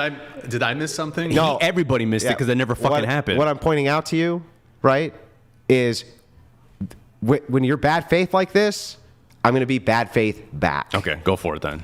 You've been bad faith this whole time. There's no, bro. Asking You're you, a bad faith debater. asking you about You're a your bad proprietary fucking I definition. gave is you the my opposite of bad definition. faith. I'm not going to go into morality because then it becomes. We're not what even do you going into consider- morality. I'm just asking you what When the you right ask thing somebody is. what good Just is, asking you what when the you right ask thing somebody is. what is good, is that not They morality? define the fucking thing by what is good. Then I have to ask you what good is. You fucking dolt. But that's what I'm saying. God, I'm you're not dumb as going a to sit box of here. fucking I'm not rocks. going to get into morality with you because it's the same bullshit every time with you. fine. This is your favorite argument is morality. Then what? You should I just got- look at the camera and monologue, dude. I will. You're not I got- debating. I You're got- just screaming. I got a prompt change then. Well, he doesn't want to define masculinity. He only wants to, pick apart mine. You haven't even defined it. Sure. You just but gave it's a your proprietary positive claim. definition. Yeah. It's your positive claim. Yeah. So what Yeah, but I have how to about define this? it for him. Well, let's do I this. defined it. I have Let's to do- define it for I him. defined it. You didn't, dude. Did he define it? No. No. Or are it you not makes it's satisfied? He's circular. not satisfied with Listen, it. it's circular.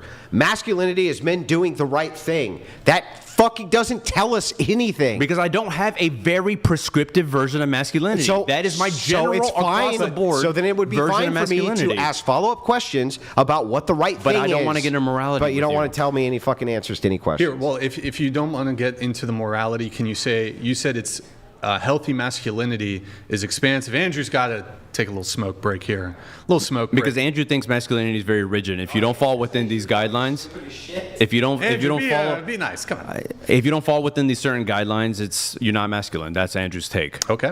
Well, while Andrew's getting a little smoke break, we are going to let some chats come through. By the way, guys, actually, you know what? Pull up Twitch because we need to do a little Twitch shout out. Guys, go to Twitch.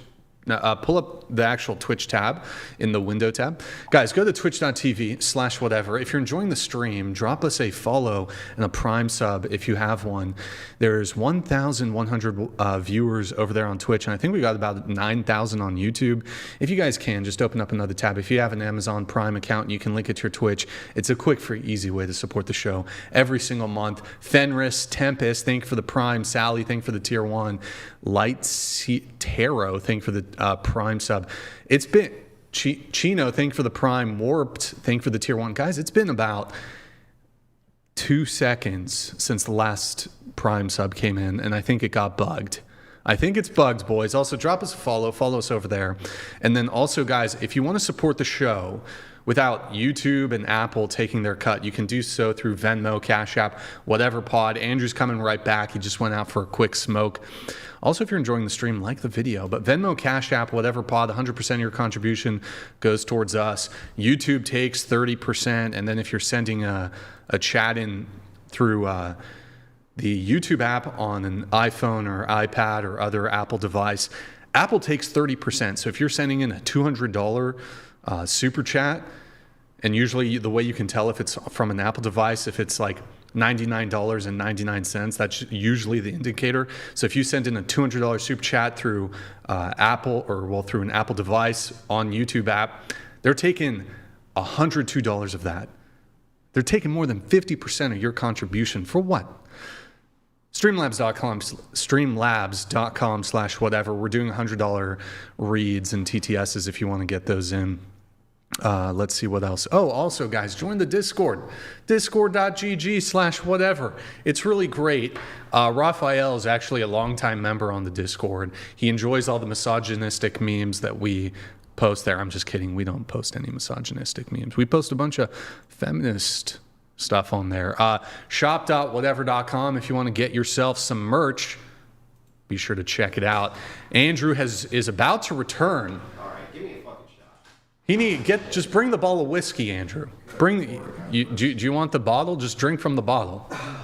Get him the bottle. Get him the bottle of whiskey.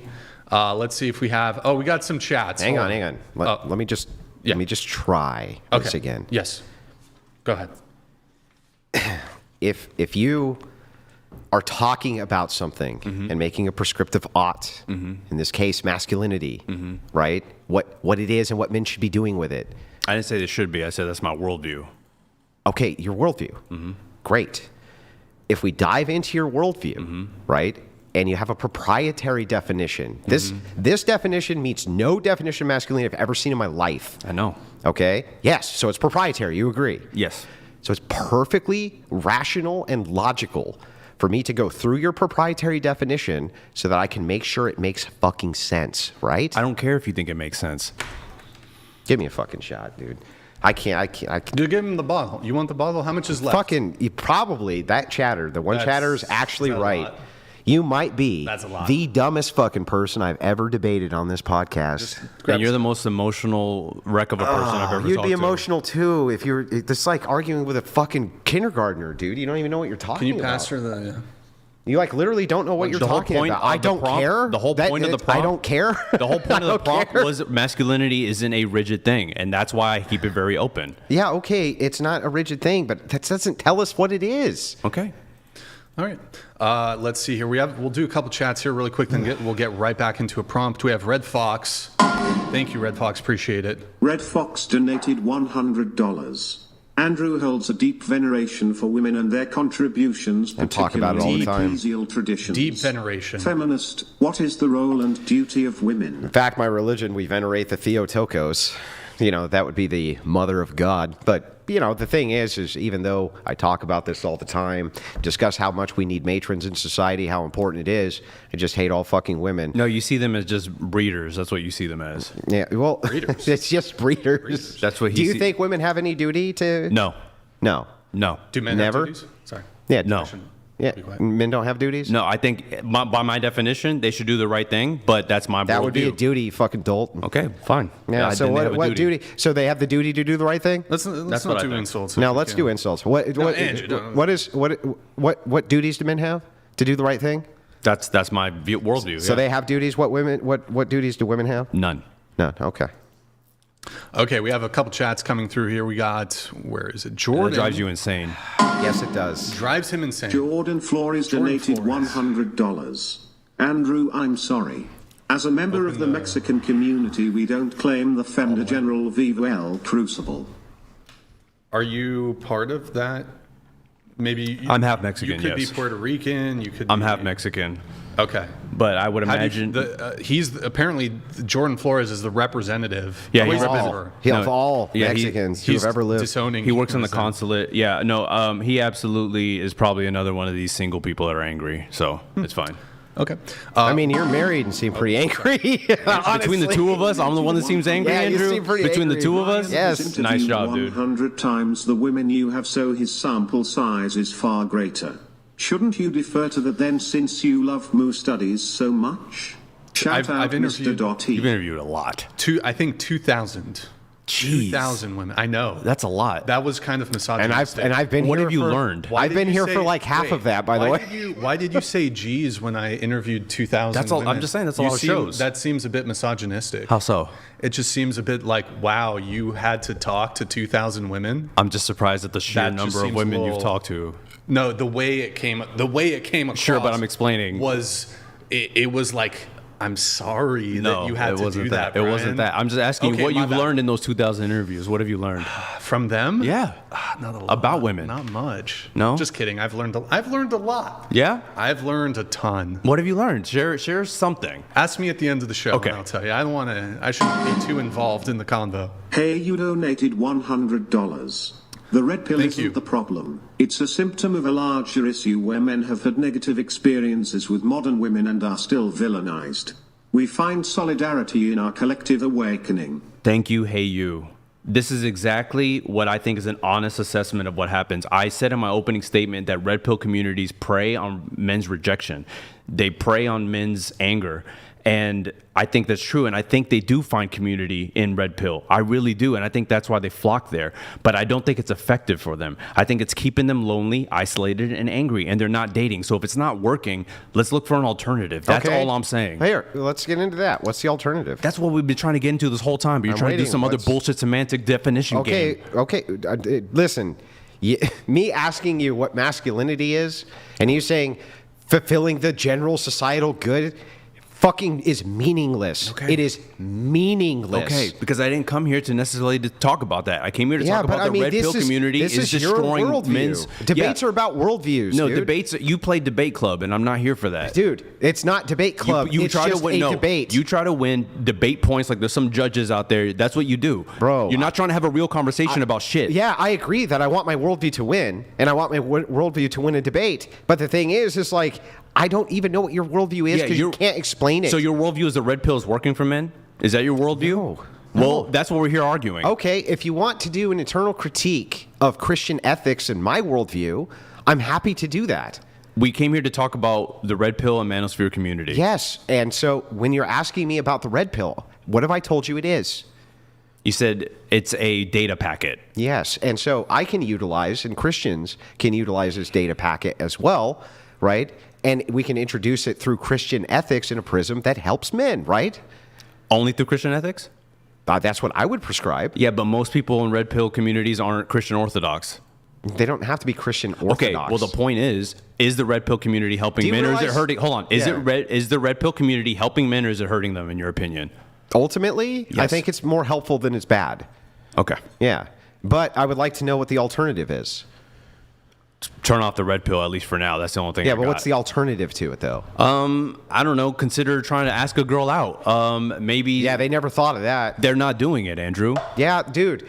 Bro, you literally just said with that chatter that you agreed with his definition of what it was, what the problem was. I didn't say anything about definition. Hang on. That the way he said the problem was, which is that they had bad experiences with women. Correct. That means they're asking them out. Not necessarily. Then how are they having bad experiences with them? Maybe they're not getting success on dating apps. I don't know. That doesn't necessarily mean they're going up to women in the street and asking them out. So they're having issues approaching women. Yes. They're having issues men feel dating rejected. with women. Yes, men feel rejected. So what's the alternative? The alternative is hopefully more positive content coming out. I hope my channel helps. I hope other channels help. It's not telling me anything. What's the alternative? I don't have the definite alternative, but I think the point is the red pill community is hurting men. The red pill community is hurting people. That's all I'm talking about. But you said you were here to discuss the alternatives. I didn't say. When did I say I was here to discuss the alternative? I literally just wrote down alternative because you said, right, I have an alternative. I said seek out alternatives. What's the alternative? I don't know, but there's not the red pill. If it's not working, get away from it. If it's poison, stop taking it. That's the first fucking step. Would you agree? Not a single alternative? If you're taking... Like I said, you haven't demonstrated. There's positive masculinity podcasts out there that I would recommend listening to. Whoa, really? Wait. Positive masculinity? Correct. Okay, what is that? Not the rigid sense that the red pill prescribes. Anything counter the red pill. Anything. Okay, I'll just call it blue pill for the sake of your stupid definitions. I'll call it blue pill. And Listen to blue pill. And what is that? The opposite of red pill. How about that? Okay, well, what are they saying? They're saying don't take the red pill. That's what they're saying. Okay, got it. So let me ask you a question.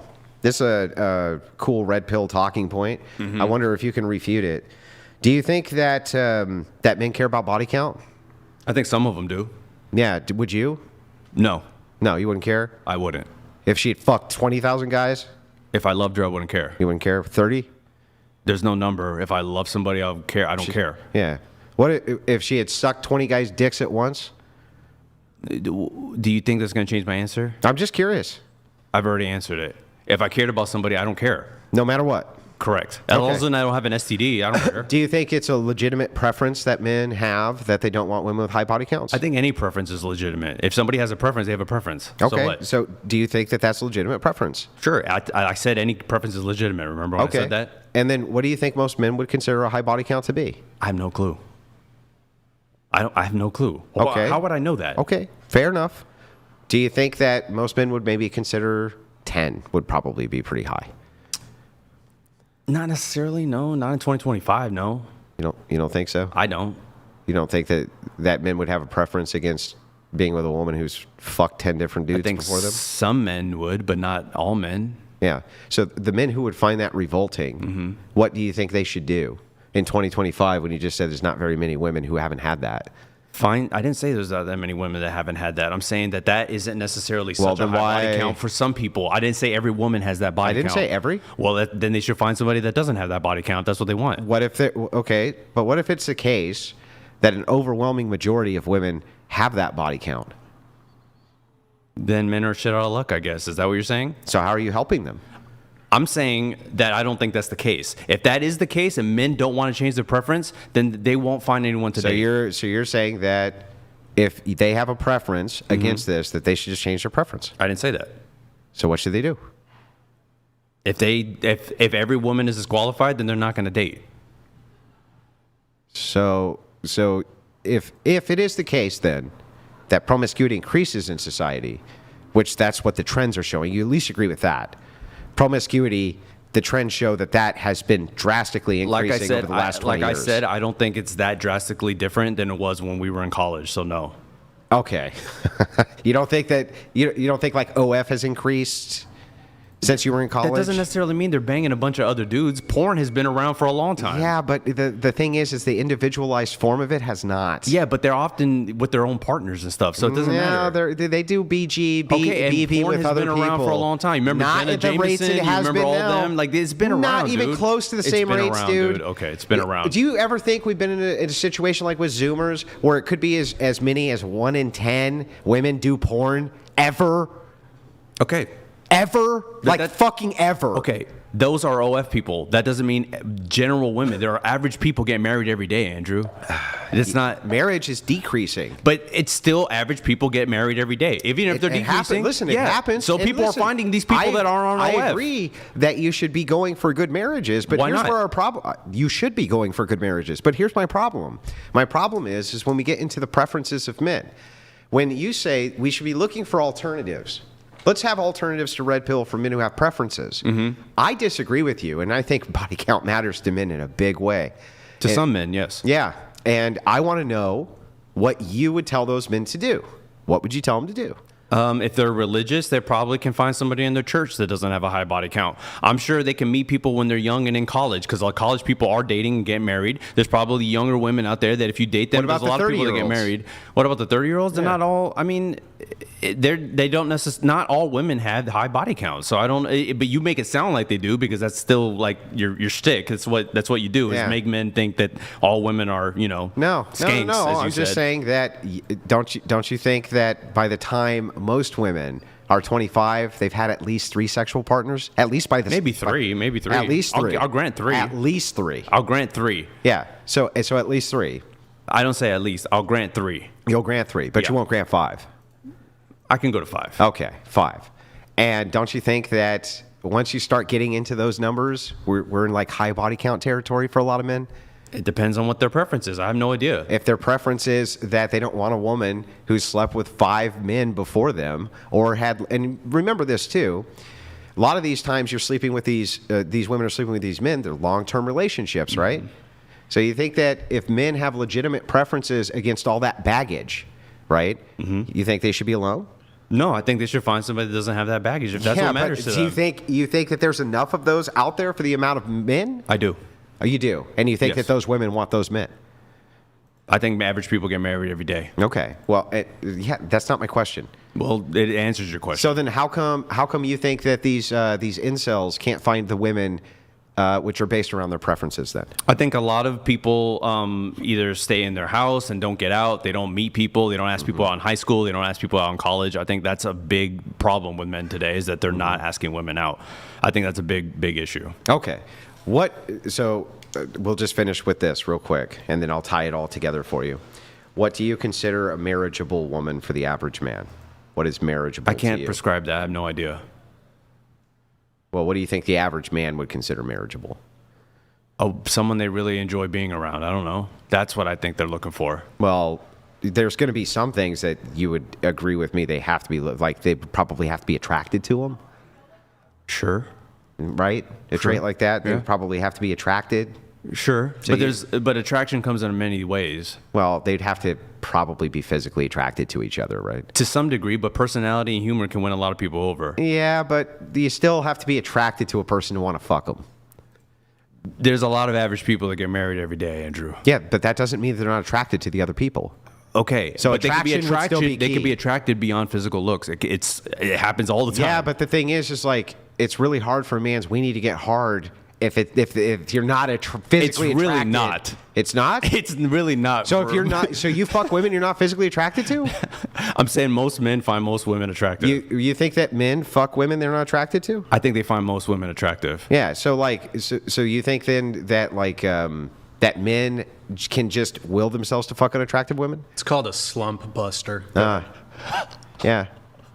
I think a lot of men find a lot of women attractive. And do you think they want long-term relationships with those women? Yes, because they get married every day. Average people get married every day. Average doesn't mean you're not attracted to them, though. You keep on you're making a conflation. Yeah, because so I'm like they saying- have to be attracted at least, right? Sure, there has to be some attraction, but Yeah. again, some physical attraction. sure, Okay. And do you think that there's like I don't know an obesity epidemic?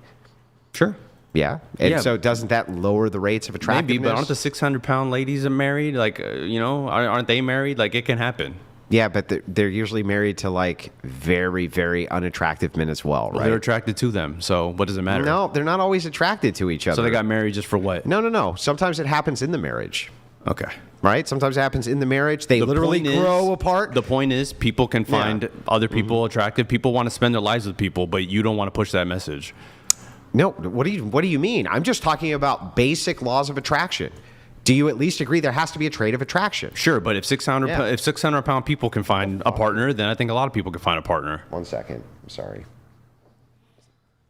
I don't know what's going on here. All good. Quick little guys, we're like 300 viewers away from 10,000 concurrent on YouTube. Guys, if you're watching, help us peak at 10,000. So anyway, yeah, so back to this. So we agree that there's at least one trait. Are there any other traits for marriageable women? Sorry, repeat the question. I'm not really sure. We what you're agree there's asking. at least one trait. There has to be attraction. Is there any For other men, traits? you're saying men need to find a woman attractive. That's one of the criteria. It's at least one we could agree on. There has to be attraction. Some attraction, yes. Okay, what else for a marriageable woman? I think if they enjoy being around the person, I think that's a big personality, humor, like same interests. I think those are a big factor. Yeah, okay, they enjoy each other's company. Correct. That's a big part of living together. Okay, but so they enjoy each other's company. What else? I don't know. They have similar values. Similar values. They agree on similar household duties, things like that. Okay, so I agree. I would say that one you nailed right there. Similar values is the thing that I hear the most from both men and women. Yeah. Right? Similar values. Yeah. So if you were to like, I don't know, ask a woman, for instance, about her political takes, and they were completely the opposite of yours. Yeah. Right? You probably wouldn't want to be with that woman. Probably not. And you probably shouldn't. So like if you thought, for instance, that women shouldn't vote, right? And they thought that they should. Yeah, you probably shouldn't date that person. Yeah. So it seems like it's a pertinent dating question now. No, I'm saying that in red How is pill. that? No. The only people who think women shouldn't vote are red pill people. So I'm saying if they can get out of the red pill community, they wouldn't Yeah, think but like you that. just said that preferences are a thing which are completely fine, and you have no problem with anybody's preferences about anything. Okay, yeah. If these people similar values, if they're like, hey, I don't think women should have the right to vote, or I don't think women should work, then yeah, go ahead and whittle those people out of your life. Go for it. So just to make sure, right? Yeah. You think that if it's your preference, that you shouldn't be with women like that. What percentage of the So population? What percentage of the population according to do you think? it's the red pillars, and Yeah. those are the men you're trying I to said save. they're the only ones. Yeah, that might and think aren't those that. the men you're trying to save? Yeah, absolutely. Well, but if their preference is to have these types of women, but why do you? how think are you they going to don't- save them? Why do you think they don't want women to vote? Well, I think that they have good justifiable reasons for why they don't want anybody to vote. Okay. That's what I think. Well, like I said, those are all the things that would make somebody, I think, viable. And if they don't match those, so how you gonna save these guys if they have these preferences? I don't get it. then they find somebody. Your wife doesn't care about voting, right? You found somebody. Yeah, I did. Do you Yeah, think so that other there's a people lot can of too. my wives out there? I don't think there's a lot of yous out there. Well, but there's a lot of red pillars, right? Yeah, but I don't think every single red pillar thinks they shouldn't vote. The women shouldn't vote. You you landed on that somehow, and you found somebody who agrees with you. Yeah. So Well, no, I have hope. She convinced me. Yeah. Okay. Well, I have hope that other guys can too. Then. Okay, so then inside of the red pill community, though, you do agree that there's like a massive repeal the 19th movement? Sure. Yeah. And if they find women that agree, good for them. I hope they do. But they don't. But they probably won't, right? Okay. Well, then they're going to be alone then. So then you don't really care about the loneliness of red pillars. You just want them to change their preferences. No, I didn't say that. To meet your preferences. There's a lot of people. There's a lot of red pillars that might change their whole belief system after getting out of it. Go ahead, change my belief system. I didn't say I'm going to Why change is your it that belief red system. pillars should get with women who want the right to vote? I didn't say that. That's not So what I'm you have saying. no prescriptions. I- You have no fucking prescriptions. Listen. It's like talking. Listen. No, you listen. No, you listen. You've been Give me talking- a fucking prescription. No, I'm not I just giving you a talked to you like that. What are you going to fucking do about it? Nothing. Yeah, you heard me. You fucking heard me. You're not going to do shit. Not going to do shit. What are you trying to now, do back here? to this. What are you trying to do here? Nothing. Yeah, you wanted to come hard? We're doing it, right? Well, coming hard by what? You just said don't. You just said what are you going to do, right? What are you? Okay. What are you gonna do? Dude, that is some insecurity. Because I wasn't saying anything about that shit. Now, are you going to engage here or not? Repeal the 19th? I don't think we should. Got it. If you had a preference for it, okay, and a woman didn't, probably shouldn't date, right? Right. That would make it a legitimate dating question, But wouldn't that it? doesn't. But that's not what you just said. You said I don't care about red pillars because if they can't find a woman that. Yeah, you want them to conform to your preferences. I didn't say conform to my preferences. I said if they get out of the red pill community, they might not believe these things anymore. Okay. That's all I'm saying. Which would conform to what? your preferences. I didn't say anything about my preferences. You Out of the red- Sorry. if the red do you pill think that if community- all these red pillars adopted your preferences, No. like they don't care about I body don't give a counts, shit about my preferences. Who cares about my preferences? Okay. If they can't find a So woman, then hold on. If give they me can't, any. listen, if they can't find a Give me woman, any. if they can't find a woman that Yeah. doesn't match their preferences, Yeah. they get out of the red pill because Okay. it's not working for them. They might change their beliefs. I'm not prescribing a preference. So- I'm prescribing getting out of the red pill. That's what I'm prescribing. so can you prescribe any alternative? Getting out of the red pill is the first step. Yeah, that's not an alternative. It is. No, that's just that. Listen, it's like saying this: your car is shit. Great, but I need to drive to work. Can you tell me an alternative car? No.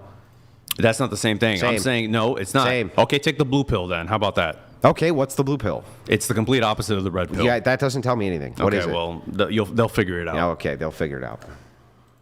Never any prescriptions at all. No, because I'm not coming here to prescribe anything but getting out of the red pill. That's all Yeah, I'm but doing. don't you understand that unless you give prescriptions for why that is? Because it's not helping them. That's why. Yeah, but you won't even tell us what the standard of helping them is. What is it? If they're unhappy with the current situation they're in because of the communities they're listening to, get out of it. Then That's what tell I'm us trying what to say. the alternative community they'll be happy in First, is. throw up the red pill. That's the first step. Oh my God! Then we'll figure if you're it out not happy from there. with your shitty car, then just get rid of the car. Well, Okay. what do I get in? Nothing. Yeah. Nothing. Yep. Stupid. It's so stupid. Yeah. It is. It's you, so dumb. You have no alternatives. It's so dumb. Yeah. No prescriptions. Keep prescribing the red pill then. Keep prescribing Bro, it. It's working for them. I prescribe Christian ethics. You also prescribe the red pill. No, I just say that there's things about the red pill. You asked me a specific narrow question.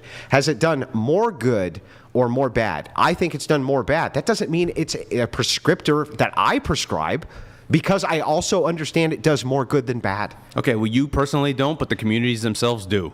And the content creators do. What does that have to do with anything?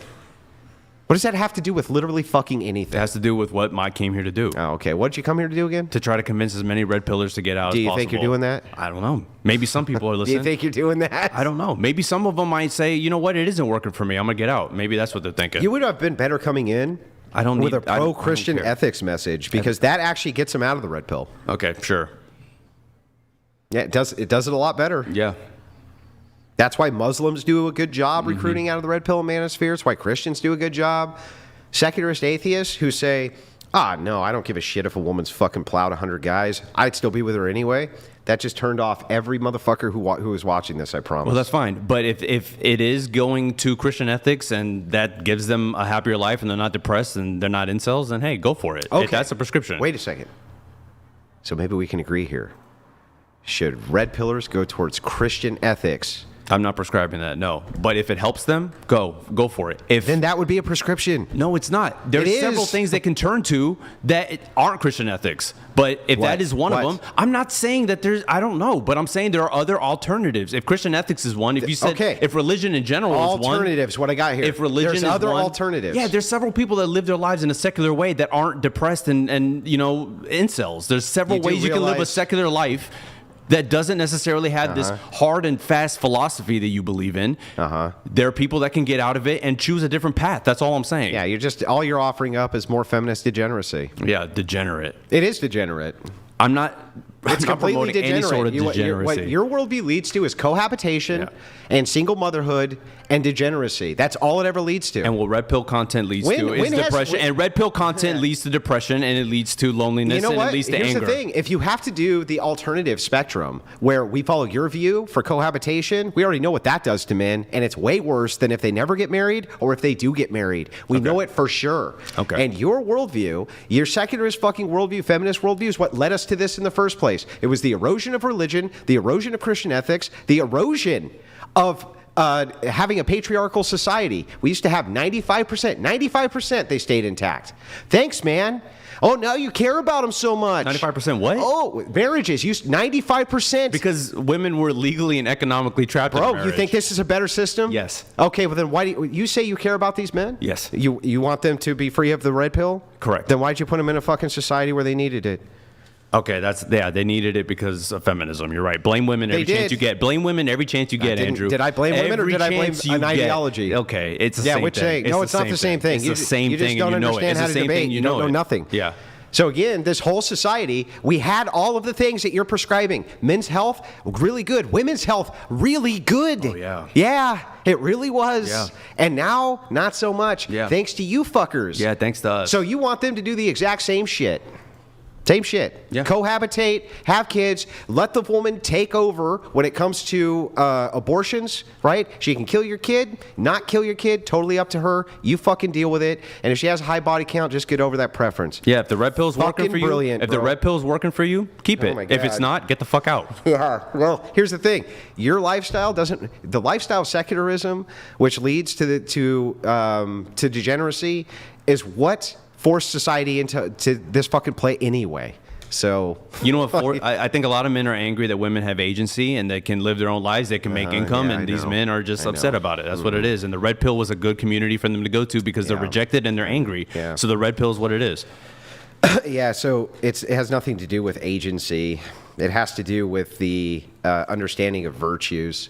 Oh yeah, it's virtues. That's the issue. Yeah, Everyone's like, man. You think that gender is nebulous. In fact, everything is nebulous. So when you say masculine or you say feminine, those are nebulous terms to you. But the thing is like masculinity is not a nebulous term. It's always been associated with virtue. Yeah, the world same changes. as femininity, feminine virtues and masculine virtues. The world changes. Yeah, but the thing is, it's like that forcing of the progressive ideology. Exactly what got us here. And all you're prescribing is more progressive ideology. Yeah, the idea that women wanted to, be lawyers and they couldn't 55 years ago. Yeah. Oh no! Oh my God! Instead, they took care of their own children. We're forcing it. We're forcing it down your throat. Oh my God! Yeah. Let me ask you this: God forgive people try to find their own agency. Would you rather take away the ability of women to be lawyers, if it meant that the human population continued to go because they stayed at home or were mothers, or would you let humanity go extinct so that women could stay lawyers if they wanted to? I don't know if a life is worth living if you don't have agency. Can you That's answer what I my feel. fucking I just question? did. No, I don't. I would rather women had the choice. That's what I said. And all of humanity go extinct. So be it. Okay. I think that's the end of the debate. There's some other prompts. We got some chats coming through. Guys, if you want to get it in, $100 TTS. Andrew's going for another smoke break. There he goes. He'll be right back, guys. We have Lucas. Thank you, Lucas. Lucas donated $100. Appreciate it. Healthy masculinity equals biblical masculinity, i.e., highly competent, patriarchal/family oriented, honorable, unassailably virtuous, courageous, with impeccable integrity. Doesn't that sound like my definition a little bit beyond the Bible? Is that your definition? Doing the right thing because it's the right thing, like family oriented, honorable, virtuous, courageous, impeccable integrity. I don't know. Okay. We have Jason Castle here. Thank you, Jason. Appreciate it. Jason Castle donated $100. Like I said, definitely one of the dumbest guys Andrew has ever debated. In order to have an actual debate, you need to understand your opponent's worldview. That includes their definition, dummy. I didn't come here to play the definition game. That's Andrew's little tactic he does with every debate. That's why these are 5 hours. Yeah, but I mean, don't you think it's fair that in order for you guys to have an understanding of what you're actually talking about, you both can agree on a definition? Yeah, I do agree, but there's things that I think are given that he tries to nitpick anyway. Like, for example, if I said, I think women historically would be oppressed, he would say, well, what's oppression? And then it's like, he knows what oppression is, but he wants to play this semantic game, which leads us down a road, which makes him win argument points. But it's like, we both agree that women have been oppressed at some point. So that's why he might disagree, but I agree with you that he knows he has his own sense of, or his own definition of oppression, but he's just looking to you to give your own definition to make sure that you guys are talking about the same thing. For example, how would you, and I'm not debating you. Sure. No, I like this conversation. No, for sure. How would you define racism? I define racism as a systematic discrimination due to someone's identity, mostly. Like, I think prejudice and racism are two different things. But for example, some people, and I don't know if you use this definition, will use the following definition of racism. Racism equals prejudice plus power. Yeah, I can agree with that. Is that your definition? Yeah, I can agree with that. Yeah. But many people in the original definition of racism, that's not the original definition of racism. So that's why I think he's trying to figure out the definitions of words, because especially with words like oppression, racism, sexism, oh my God, Is that really? I have not been talking into the mic the entire time. I had it turned around, so I hope probably nobody heard what I was saying. My apologies. So the definition of racism, if it's prejudice, racism equals prejudice plus power, Andrew's not going to agree with you on that definition. Right, but instead of providing his own definition, he wants to pick apart mine. And I think that's the bullshit that he does in debates. If you don't agree with my definition, provide your own. You mean to win? No, you're winning debate club. I'm trying to have a conversation. You don't know what a conversation is. You don't even have a worldview that's informed. Okay, all sure. All you're doing is prescribing degeneracy. It's all you do is believe in Christian ethics because it's your go-to. I know, the thing that worked for 2,000 years. Oh, it worked so well. Yes, it did. For 2,000 then why aren't we years. doing it still? We're trying to move society to it. It's not going there. Yeah, whatever. I mean, half the world by 2050. Secularists are going to be more popular. By 2050, secularists are going to be more popular. They can't reproduce. No, they can't. They can't fuck. We're the ones fucking. They're not. No, they're not. We're the ones fucking. Do you want to know? Do you want to take a breakdown of population by secularists versus Christians? Not even in the same fucking universe, dude. Okay. Really quick before we get right back into it, I just want to read a few chats. Dude, you gotta let me go get some sleep, man. It's 24 hours I've been up now. How long have we been doing this? Like hours. 3 hours. It's time.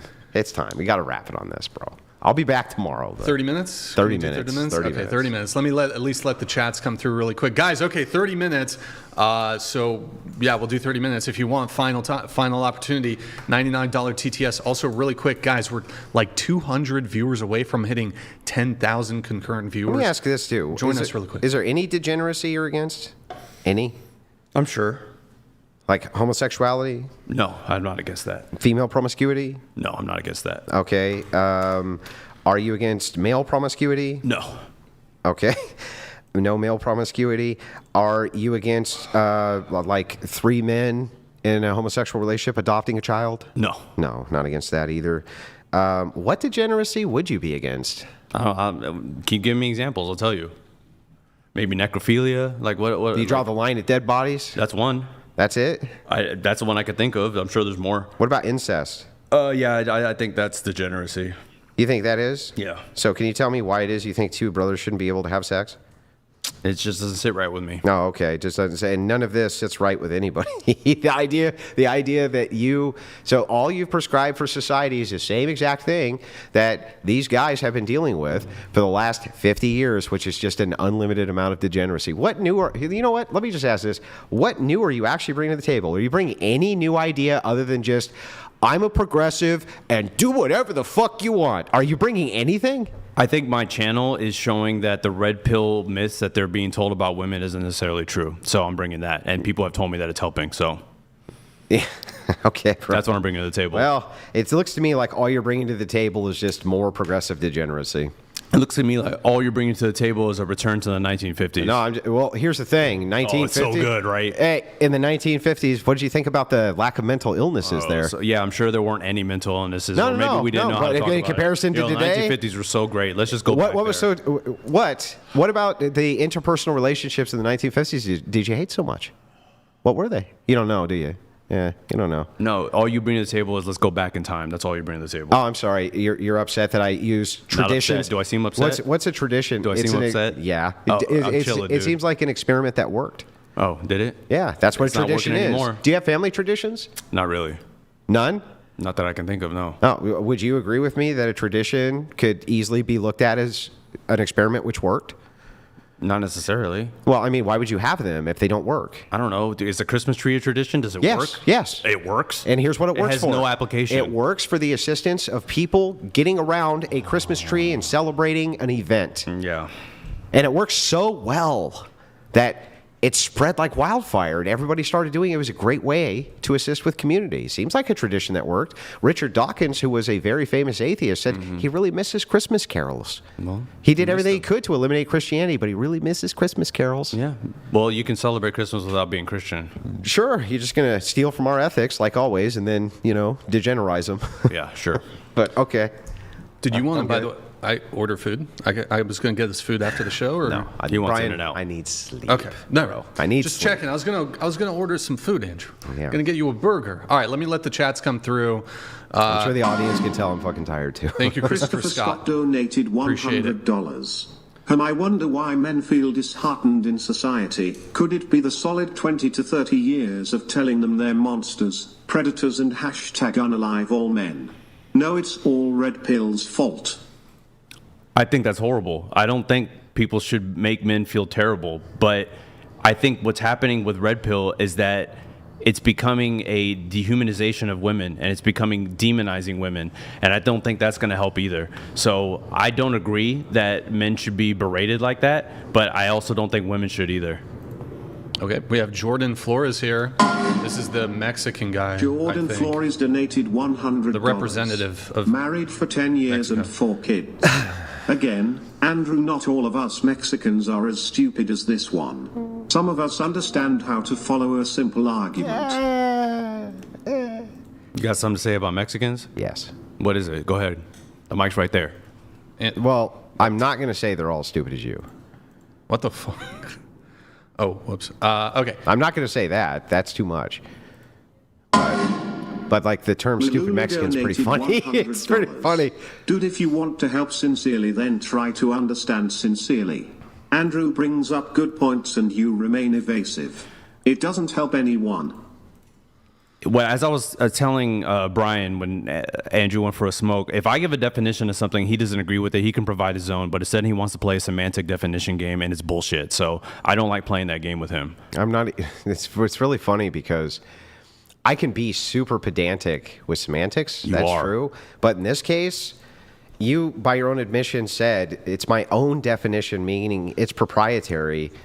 I have every business in the world exploring that to make sure that it is pointing at the thing that we both understand is trying to point to, but it's not. You keep it, see, it's actually you playing semantic games, because if you would narrow and hone on what the definition was, we wouldn't have to waste so much fucking time on it. So I understood what it is you're trying to If point you at. just would provide your definition and we could find a middle ground, we can It's also not, move forward it's your to position. I Yeah. don't prove your position, See, exactly. doofus. This is the debate club bullshit Oh my that I'm God! talking Yes, about. it's a debate. It's an ideological debate between No, worldviews. it's a debate club. You're playing for some Destiny fucking triangles, stupid ass bro. points. Destiny triangles.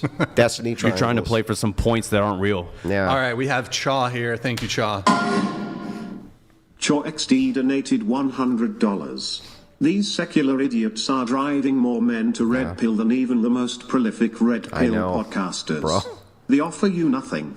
No duty, no prescriptions, no virtue. Just degenerate yep. hell on earth. Just degeneracy. It's all they ever prescribe. So as you mentioned that Myron Gaines is a degenerate and he's promoting stuff. So what virtue is he promoting, or what duty is he Bro, promoting? at least Myron, when you sit down and talk to him about virtues and about Christian ethics and about duty, he'll at least concede on these grounds.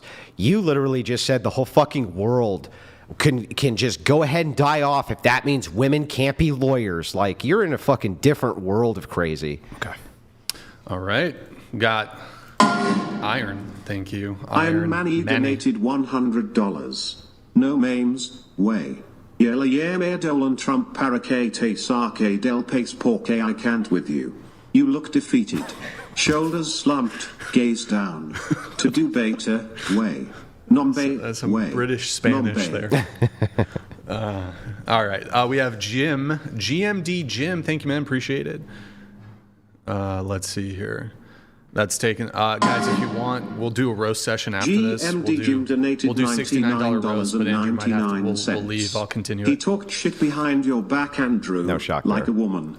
Please pick up the mic. What are you and not drop shocked it. about? This kid That you is would talk heading shit behind my towards back. a divorce. Did I talk shit behind his He's back, as mature Brian? As a teenager. What did you say? I Surrender don't to remember. You were Christ. here whenever I was talking to you.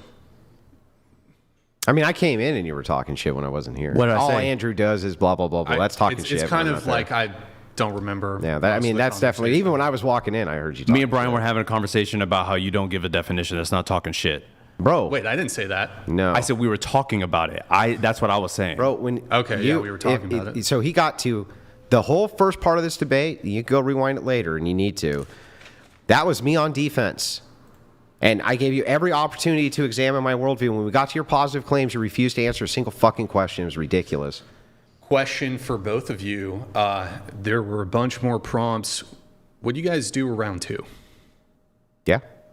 Would Like you a go- different day? Yeah, a different day. Absolutely. Just because, Andrew, he's been up for 24 hours. No, I know. He We've said already he was done tired. 3 hours. No, I get it. But if you're down to come back, we'd 100%. love, Andrew, if you'd like to do it again, we can, it was Yeah, it was entertaining. I can't wait. I can't wait to hear more about how degeneracy is going to save society. I can't wait to hear.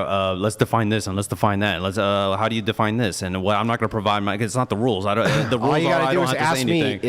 if you want to I asked you cross-examine to my provide position. I asked you to provide a definition. You didn't do it. It's because it's your position. Doesn't matter. If we don't agree I with don't it, get, I let's need to talk give you a about it. definition for your fucking position, dude. I gave you my definition, and if you didn't agree with it, tell me yours. It's that That's simple. not. It's not debate rules. I know. It's not the debate rules. We can't have a real conversation. It's illogical. It's not illogical. If you don't agree with my position, tell me yours, and maybe we can find a middle ground. But that's not how you debate. That's not how you Bro, talk. that's not how anybody debates. That's how a lot of people have conversations, Andrew. Listen, even inside of conversations, all you're really doing is debating. Mm-hmm. It's just that you refuse to formalize it because you're terrified of where your fucking thoughts lead. So what you do instead is filibuster, refuse to answer questions, refuse to allow me to even understand what it is that you're talking about with a proprietary definition. Well, That's I also insane. have seen enough of your debates that I know when you go down the morality rabbit hole, what morality you do subscribe to? Oh, well, I'm Christian ethics. Oh, well, you don't have any kind of relevance. Is relevantism. It's the same bullshit you do every Bro. fucking debate. So I'm not doing it. I literally told you wasn't going to get into morality. But if we went down that hole, you can't help yourself, Bro. You can't help yourself. told you I you wouldn't. do it every debate. But no, I don't. Not only that, not only do I not, especially in political debates, there's never a reason to. In this case, we never really got into morality at all. Just your prescriptions for society, which were just like, I know, but- everybody can do whatever the fuck they want on a But then bridge. you're gonna say it's moral relativism. It's Well, what no, you it's always just do. it's just Crowleyan. It's just do as thou wilt. It's the same shit we've been dealing with for 60 years. You're not helping nothing. Okay.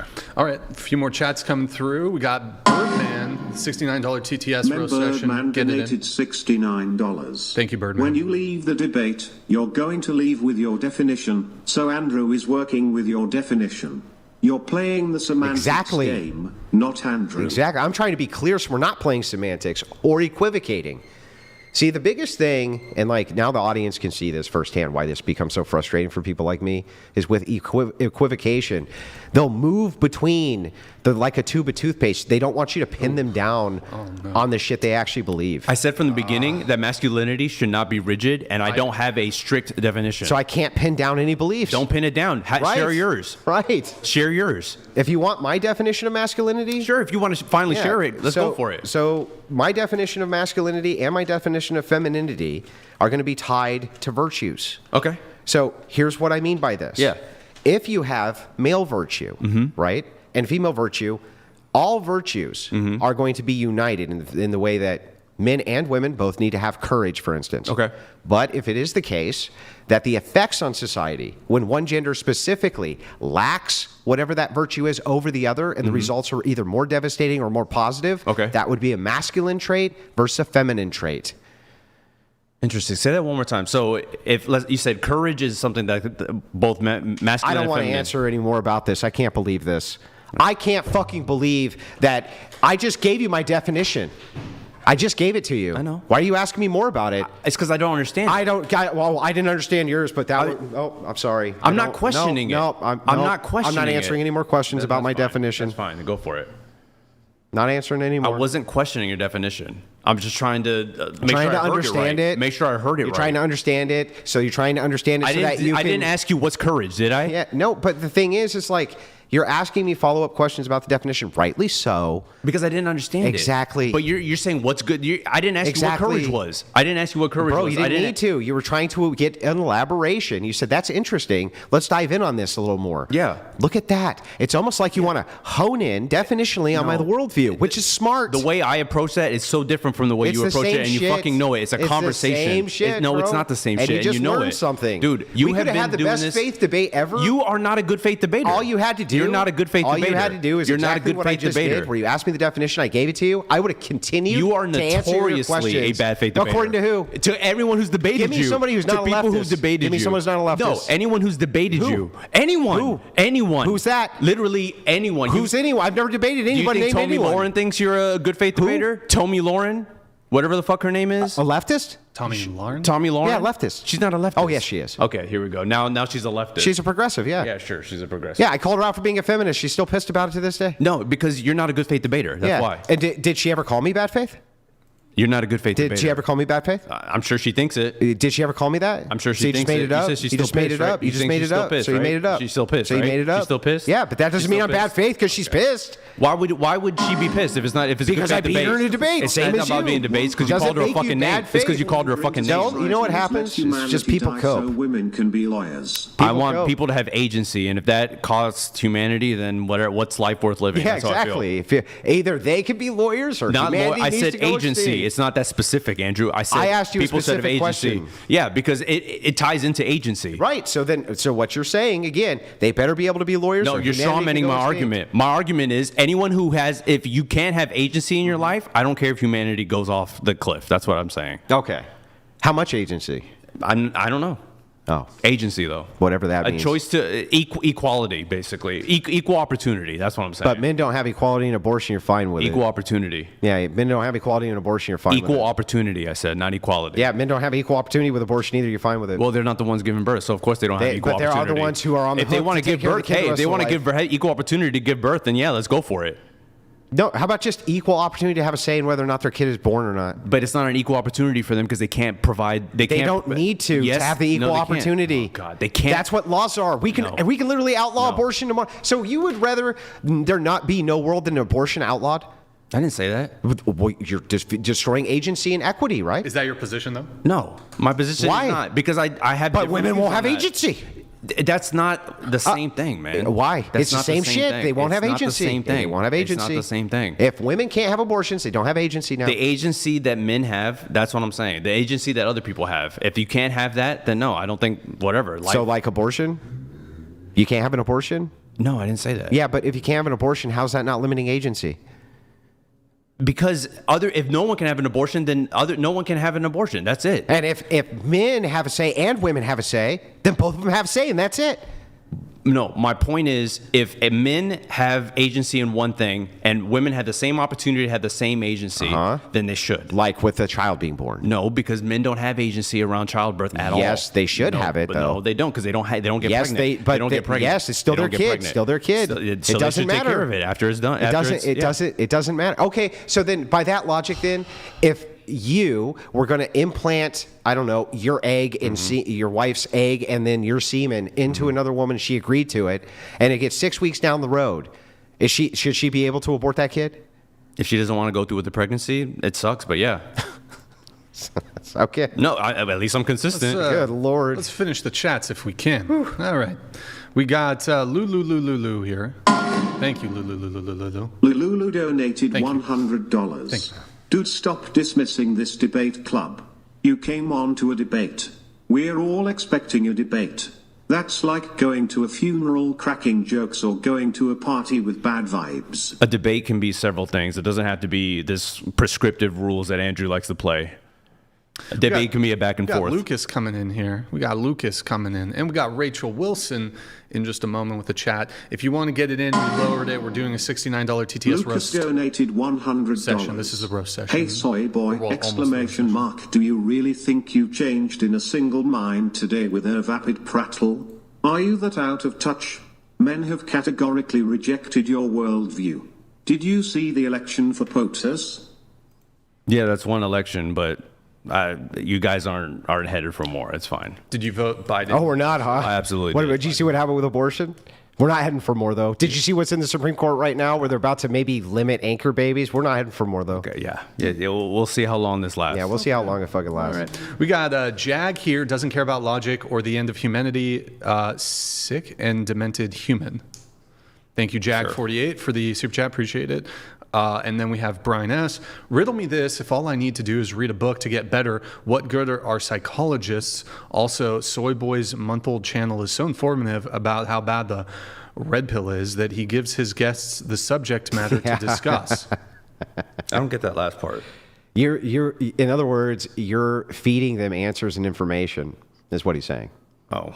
Now, I don't know if that's true or not, but that's what he's saying. He's not. Also, I want to address that. No, I don't think it's just a book. It's the same thing like with going to the gym. That I liken it to if you go to the gym to work out your body. A protein shake helps. For example, like reading supplementary material, I think helps. Same way with therapy. If you're going to therapy to work on like the mental gym, books are supplements to that. That's how I feel. All right. We'll do closing statements after we get through the rest of these chats. There's about 5. Does this guy realize that there's cause and effect? There's a reason for the red pill. It's not all on men. We didn't cause it alone, so we can't fix it alone. What responsibility do women have? Well, I got his official answer for that on page 3. You don't have my official answer. You said none. No, he responsibility. I think to the Duty. red pill. That's duty. No, You said to women the have red no pill. duties. To the red pill. I'm talking about if we're trying to fix this divide. That's what he's talking about. So I'm saying if the red pill, yes, I agree. It is a cause and effect. Men have been rejected. They're angry, and red pill is a community that they feel they can confide in. I think what needs to happen is I also think a lot of misandry is also a reaction to the red pill that we're seeing more prominent, and I think that's a problem too. So I think if we want to get people back together, we have to stop being so extreme, and I think we have to stop demonizing each other, and I think that's both men and women. Erroneous! Erroneous! Which part's erroneous?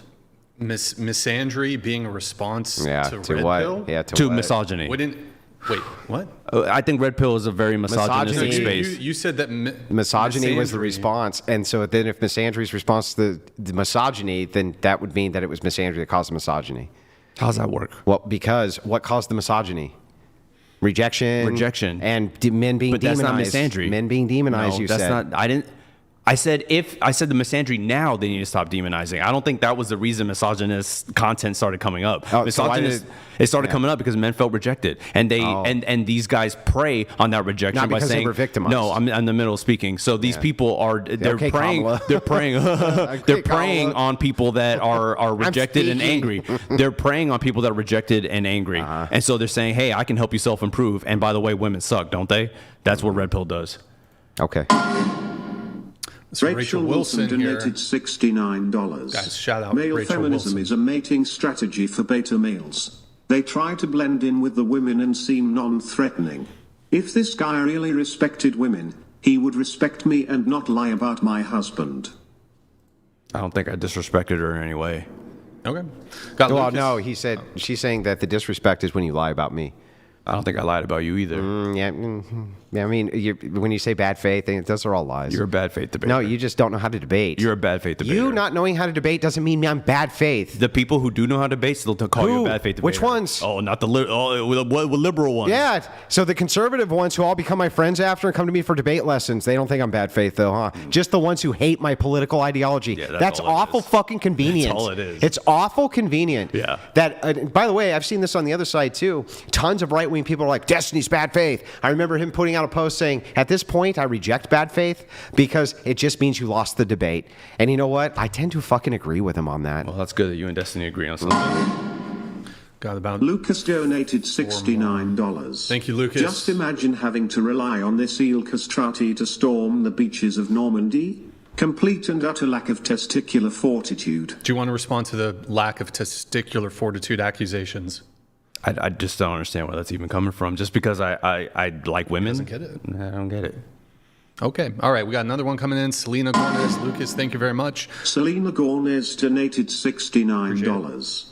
He literally wants us to take the blue pill and stay in the simulation. Give me 2 red pills immediately. If the red Tuning pill's in working late for and you, I can already see this poor guy is a clown. if the red Men, pill's working for raise you, your go for it. Take standards. another dose. If the red pill's helping you in your life, take another dose. Go for it. Okay. We got no more walls coming in here in just a moment. Thank you. No more walls. No more Val's donated Vals. $69. I'm sorry. 1. Seriously the worst male guest ever. 2. Raised 2 boys myself from birth and are in their 20s, which I thank God turned out the opposite of this fool. 3. BET he cucks for his mom and best friend. I hope your boys don't take the red pill. All right. Thank you. No more walls. We got 3 more. Then Hope we're they going to take the Christ pill. SAR7 underscore wizard Closing donated statements. I'd rather that than the red pill. $69.99. What about paternal abortion? My wallet, my choice? Are you okay with that? I believe that if a father has a child, they should take care of it. That's what I believe. What if they just give sperm? If that's a contractual agreement, then fine. Then what if they have a contractual agreement with the woman before That's okay. So then if it is the case that men began to have women sign contracts that if they got pregnant, the men bore no responsibility. Hang on. Let me finish the question. Okay. Right? That men bore no responsibility whatsoever. Yeah. And they signed it. You would want the state to not be to enforce that, right? Yeah, if it's a contract between 2 people and that's what they agree to, that's fine. Then welcome to the red pill. That's not it. Okay. We got I'm certainly not red pill. Yeah, that's a very red pill position. Programmer donated $69. Thank you, Spyro. This joker wants to help men with depression. Also, he says they have no agency over their kids and removes agency from involuntary celibates who, definitionally, can't do shit about their incelness. Spyro, thank you for that. Appreciate it. Thank you. And then we have this chat. Then we're going to do closing statements. Powered by Asus donated $100. Romania and Poland, we are the front line against Russian influence. For the love of God, vote wisely in the coming presidential election. Okay. Vote Nikuzadan and against Russian propaganda and There ideology. you have it. Well, you can't be Poland or Polish. There's no way you could have written that. All right. So here's what we're going to do. We're going to do closing statement. You're going to go first with your closing statement. Andrew, you have final word. My closing statement is simple. If the red pill is working for you, by all means, continue consuming the content. But if it's not, I implore you to seek other alternatives. If you are depressed, if you're lonely, I encourage you to seek help because a lot of the people in this community are struggling, and I hate to see it. And the people I've talked to that are in this community that say, you're giving me hope for the first time, that's all I'm trying to do. And maybe I didn't make the best argument because I'm not a debater. I came here for the specific purpose, and it's to try to help men in the red pill. And if I did, great. If I didn't, oh well, so be it. I gave it a shot. All right, Andrew, go ahead with your closing statement. Well, it all just comes down to ignorance. So the ideas just haven't been thought through by my opponent. I don't think he's a bad person, ultimately, though he does really advocate for a lot of degeneracy. But what's new? What's he bringing you that's new? Like, what is he saying to you? He's saying what? Basically, the only things I could really get out of him was switch up your preferences, and I don't really have a good definition of masculinity or a good definition of femininity. I don't have anything that's rigid. That sounds basically like gender abolition, essentially. That's what it sounded like to me. Okay, he's shaking his head, so yeah, probably something akin to that. This is all just progressive ideology repackaged as I actually care about incels. I actually care about fucking people, men. They don't give a fuck. Here's the thing, right? It all comes down to this. The truth is that all of you in this audience are a threat to progressive ideology. And so they're going to tell you that the people who are the closest to your ideology, who represent your worldview, are the bad guys and the enemy and this and that. And then when they give you their prescriptions, what do they give you? Fucking nothing. What are the alternatives? He said, I don't know. What should we do? I don't know. What's masculinity? I don't know. What's femininity? I don't know. right? If I try to get a definition out of him, I'm being bad faith. If I debate too good, I'm bad faith. If I do any of these things, I'm bad faith. If I even want to finish a sentence, I'm bad faith. All of this just leads me to this, right? It comes from a state of ignorance, and he doesn't realize he's prescribing the same shit that got us here to begin with. If we go back and we see what does he say? He says the same thing feminists say to me all the time, right? He wants to take us back to the 1950s. And if you ask him, like, okay, well, actually, let's just say I was. What's so bad about the 1950s anyway? Well, I don't know. I don't know anything. I don't know anything. I'm not really here to prescribe anything. I just fucking don't know nothing. And it's like, well, okay, that's fine. But the difference between this guy and Destiny is, well, thank God for him, he doesn't, I hope, I don't think you do. You're not in an open relationship, right? Okay, good. The difference between him and Destiny is like, yeah, maybe he doesn't let people plow his wife, but his prescriptions for things like this are just unfettered degeneracy. It's like, do whatever you want. It's the Crowleyan, do as thou wilt. There is no duties. There is no virtues, right? All these things are very fluid. And then we just end up with, well, just kind of do what works. And it's like, well, then if that's the case, then even if this didn't work, what alternative would work? I don't know. And so the whole thing's incoherence nonsense. It's not that I don't like this guy. It's just that, like, it's very frustrating for me because I'm literally here to oppose this very ideology, and I don't even get the benefit of having him fucking even tell me what it is because he doesn't know. And so it's like, it's sitting there squeezing a tube of toothpaste that moves there, then you pin it down, it moves here. And so it's like, can I even match my worldview for prescriptions against his? I can't, because I'm willing to give them, and he's not, and that's it. Can I add one more thing?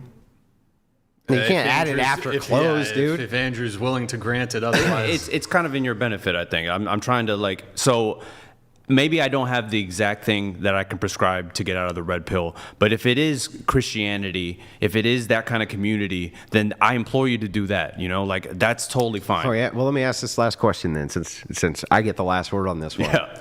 What if it's the case that Christianity was 10 times more oppressive towards women than anything the red pill wanted to do, but it made men feel a lot better? Would you prescribe it then? Probably not. Yeah, I didn't think so.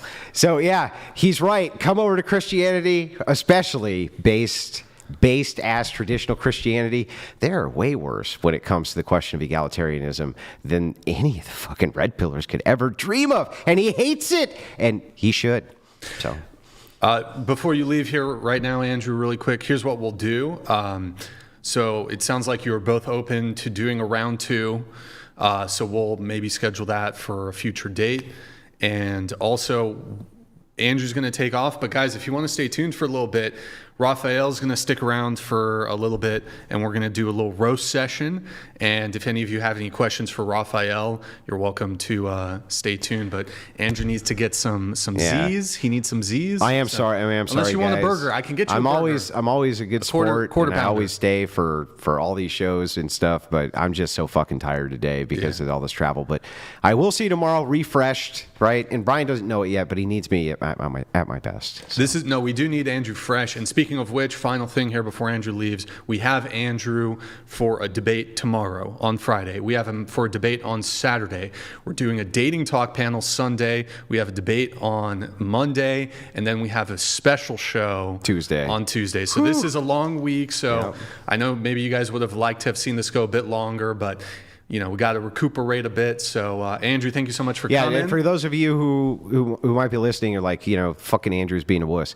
Look, I didn't sleep. I haven't slept for basically 24 hours. I got off a plane and came right here to do this debate. So, a little mercy from the chat. I know that all of them are going to spam L's anyway, and I deserve it. But little mercy. You know what, though? M for mercy.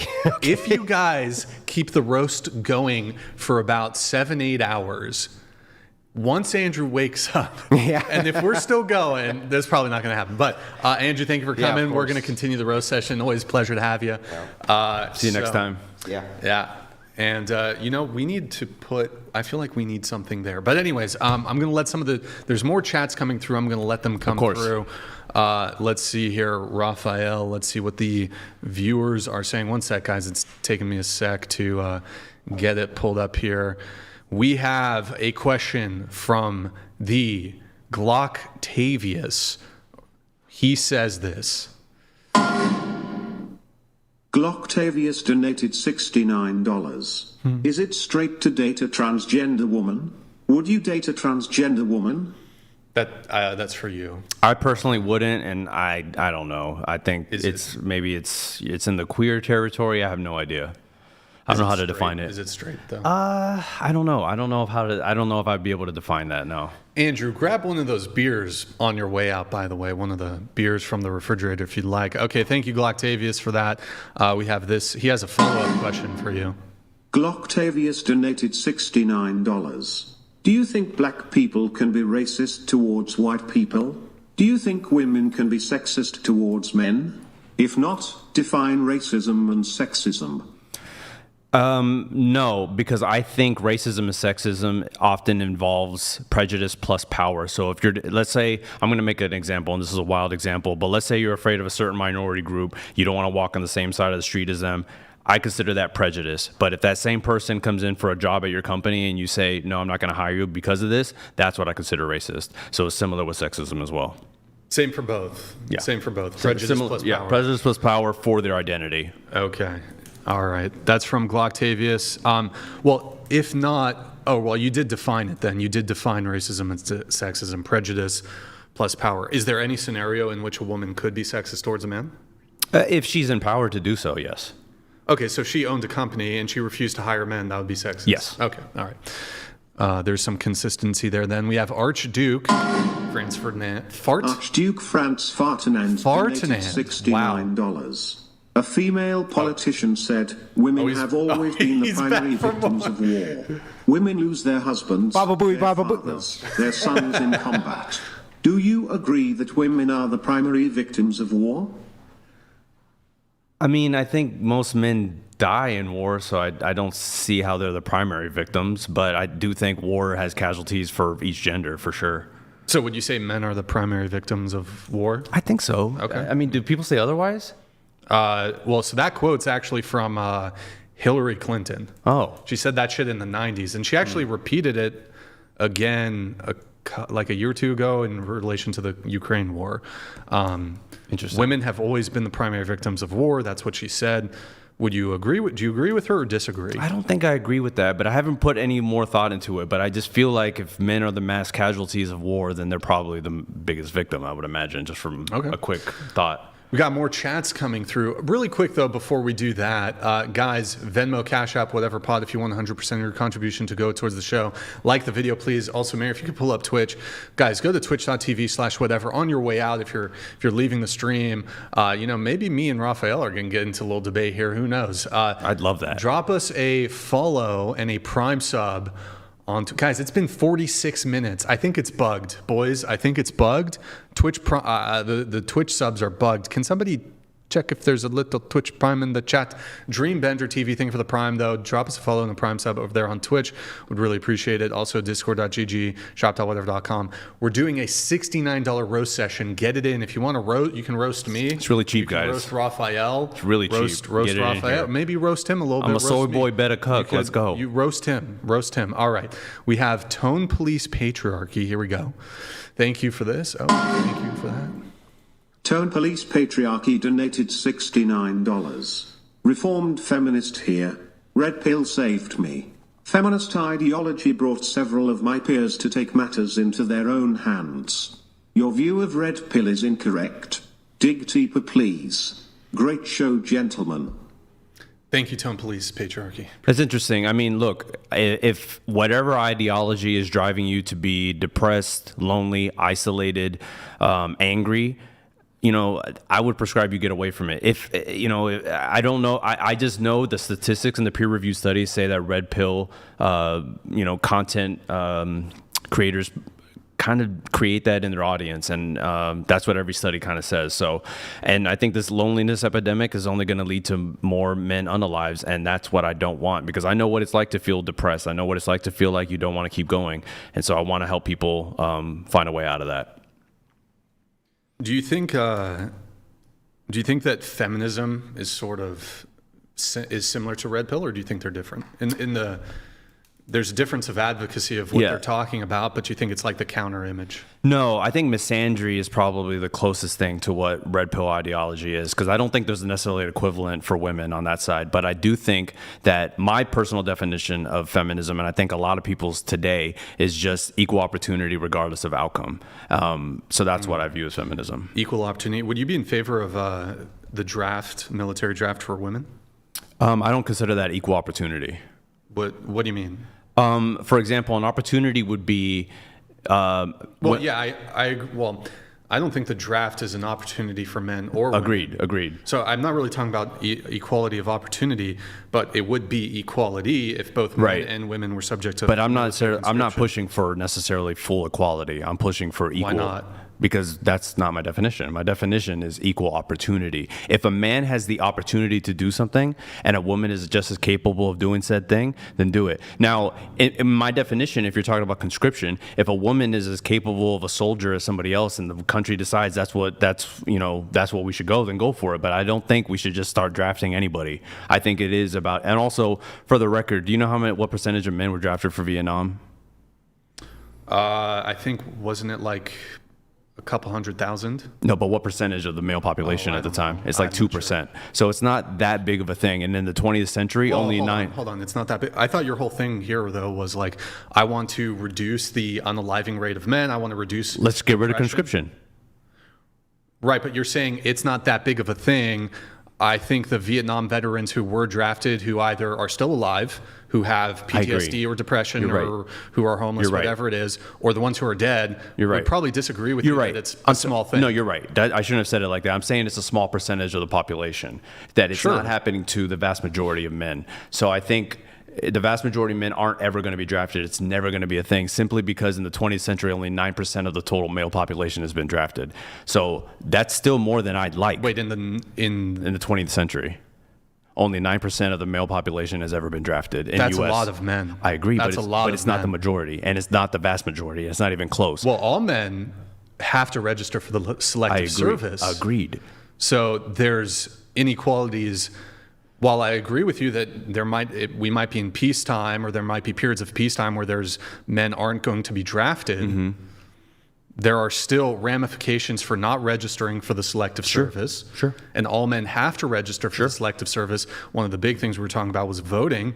In order to be eligible to vote as a man, you have to register for the selective service. Failure to do so precludes you from the ability to vote. Sure. I don't necessarily see that as an opportunity. I see that as something I wish we didn't have to do. I'm just talking about equality in general. But I'm not really prescribing equality across the board. I'm saying equal opportunity. So if a man is able to make a decision in his own life to do something, and a woman is just as capable of doing the same thing, she should do it too. I'll engage with you on equality of opportunity. Women have the opportunity to not be subject to selective service and forced military conscription. Then I think men should too. That seems like an opportunity, right? But so are you in favor of just abolishing the draft entirely? Ideally, yes. Okay, but do you think that that's politically tenable? I think so. I think we have a large enough volunteer army, and I also think wars in the future aren't going to be necessarily boots on the ground. I think wars in the future are going to be either cyber, or they're going to be drones, or we have air superiority. I don't think it's going to be boots on the ground unless something crazy happens. I mean, let's talk about the two most modern conflicts. So you have the war in the Middle East, and then you have the Ukraine war. Are there not boots on the ground? Are men not being drafted into these conflicts? Sure, but they're not being drafted. There wasn't a draft in Iraq. There wasn't a draft in Afghanistan. I'm talking about Ukraine and I'm talking about the United States. Oh, you're talking about the United States? Correct, yes. Okay, yeah, there hasn't been a draft since Vietnam. Right. But in Ukraine, there is forced military conscription, and they abduct men into the streets. I don't agree to that. I mean, maybe if it's like things are so dire, that's what we have to do. I mean, I hope we never get to that point. But in an ideal world, we have a large enough, in the U.S., we have a large enough volunteer army, and we have technological advancements that are superior to our adversaries. So I don't think it's going to be a boots on the ground war unless something crazy happens to the world. Yeah, but I mean, we can talk about should the draft go away, but since it is a reality, the draft is a reality, or selective service is a reality, shouldn't women be obligated to sign up as well? I don't think so, no. Why? I think because men are more capable in war. That's why, and I think that's what you'd rather have. Yeah, but I mean, I saw a stat and maybe somebody in the military in the chat can weigh in order to field one combat soldier, you need 10 support roles in the military. Yeah. So if you want like frontline combat soldier, you need 10 people in support roles, administration, to enable that one individual on the front line. So there are roles that women could serve in the even if women were subject to forced military conscription, it's probably unlikely they would encounter frontline combat.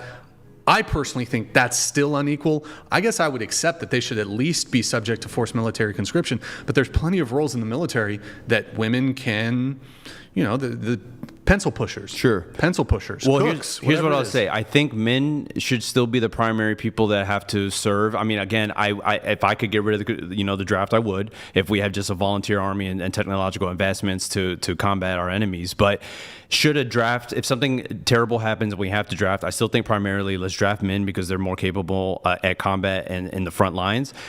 But if we desperately need the help and women can be in the support role, then maybe that's a discussion to have. Honestly, I think we should just draft women for frontline combat. I don't think that's a good idea. That's kind of sexist of you. I don't think I'm preventing this. No. You don't believe in strong, independent boss babes? I do. And if there are women, in my definition of feminism, if there are women who would like to go to the front lines because they feel capable enough, then go for it. But I'm not saying they should be forced to. I think honestly, we draft them. It's kind of like, we've had hundreds, thousands of years of forced military conscription for men. Maybe just like test it out for like a century.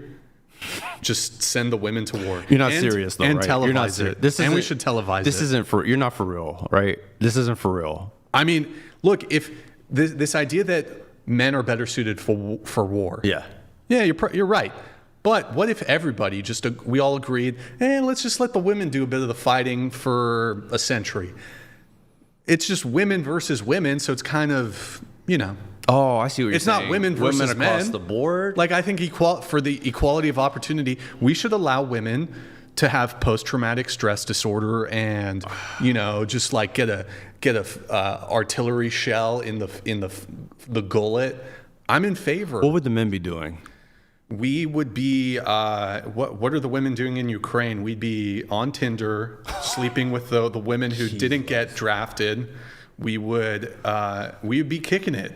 We'd be kicking it. We'd be mowing lawns and shit. And I mean, that is an interesting hypothetical, but you're not for it? I'm not, because again, my loose definition of masculinity is doing the right thing because it's the right thing, and I think men. What's the right thing? The right thing in this situation is protect women. That's what I feel like. Protect women. Yes. I think the right thing would be, in the event of a war, all the countries just agree. All the countries agree. Okay, we're just going to have women. We're all feminists now. We're going to have the women fight. Just test it out, but we get to televise it too. I mean, we already do that with the war. I just don't think that's necessarily feminism. I mean, here's a loose example. It's like a terrible feminist. example. The women get to fight. No, it's an equal opportunity. It's not. It's an equal opportunity to die. That's not an opportunity. That no one thinks being the front line is an opportunity. You don't want equal opportunity for women to die? No, I certainly don't. That is misogynistic, sir. I want you to apologize to all the women watching that you don't want equal opportunity for women to die. So the way I see it, and this is a stupid example, but it's the first one that came to mind. If you're on an airplane and you see someone struggling to put their suitcase up, do you get up and do it? If I see somebody struggling? In the carry-on. What I don't. I'm just asking. When you're on an airplane, do you see someone struggling? An old lady. I'm not even saying anybody. I'm not even saying a gender. I'm not saying anything. Yeah, if sure. someone is struggling, sure, I'll help. That's kind of how I feel masculinity is. I'm capable enough to do this thing. I should do it. That's how I feel. I think we should help women get drafted into the military and let them do a bit of the dying. I don't believe you. I think they should. I think the women should do a bit of the dying. Are you doing the Trump hands? Are these your Trump hands? Okay. I think we should have some of the women do a bit of the dying, just equal it out a little bit. A little bit of shell shock, a little bit of mortars. Let them experience some mortars. Trench warfare. Trench warfare's back in Ukraine. They got trenches. You see the drones dropping the grenades? You seen that? Yeah, let's maybe let's get women to do it. I don't agree. I don't agree. Have you got any I'm more the I'm the actual real feminist here. You seem like a bit of a red pill podcast bro with your, men are supposed to protect women. That's very, that's I think men should protect the innocent, and I think men should protect people that can't protect themselves. That's what I believe. So the women are the innocent and the men are what? The devils? No, what are the men? I'm not saying men are. I'm not giving a judgment on men. I'm not giving a judgment on anybody necessarily. But if somebody can't defend themselves, I think men should. That's all. Men should. Yeah. No, but that's what I'm saying. With the war, we just make that shit all women. We have a United Nations. We have them agree. Okay, for the next 100 years, all the men, they're not going to fight. We're going to send the women to fight. I think that you're not on board with that. Do you get on board with that, Raphael? Do you think that would You're not on board with that, Raphael? I'm not. Do you think that would be good for the general population and in terms of us, continuing our population? Do you think that would be a good thing? Yeah, it'd be good. Okay. It'd be good. Okay. Yeah, you send the feminists to fight.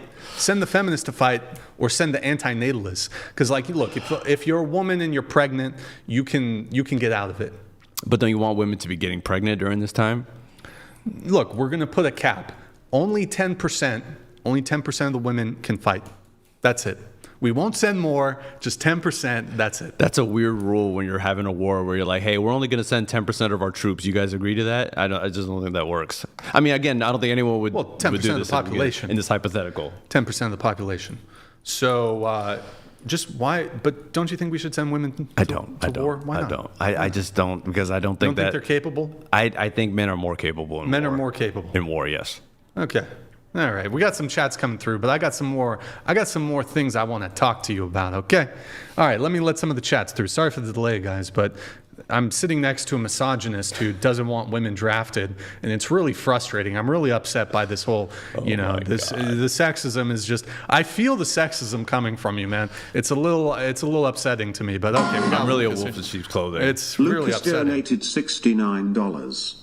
Dude, with the exception of eunuch soy boy libs as your target audience, you have absolutely not a chance in hell in changing any man's mind. Red pill plus Christian ethics equals society's salvation. I already have changed people's minds, but that's okay. You know what? Oh, wait, never mind. Okay. Selena Gornez donated $69. The red pill is the alternative. It's the rejection of do what you want all the time, and that is what isn't working. TTS. Have standards, hold men and women to those standards, seek Christ. Deus Are you a religious man? Are you? I was raised Catholic, but no. You're agnostic. You're atheist. Sure, I call it agnostic. Agnostic. Okay. Jason Castle donated $69. Thank you, Jason Castle. Feminist man, I will literally fight you. Oh, Brian shit. set up this fight. Oh my God. Andrew, this is why I don't consider myself a good debater, because I would have fought this dummy. Make a class on how to be patient. Wow. I don't know, Jason. I got some hands, dude. I don't know. Were you getting angry at Andrew? No. There was a moment there where you told him to shut the fuck up, and I thought you were about to get up. No. And throw some hands. No, Andrew yells that all the time. I'm just giving him his own medicine. You gave him a taste. I gave him a taste of medicine. Okay, all right. That's it. I was pretty calm through the whole thing. All right. Look, we got another chat coming in. Nameless, thank you for it. Nameless Name 7 donated $69.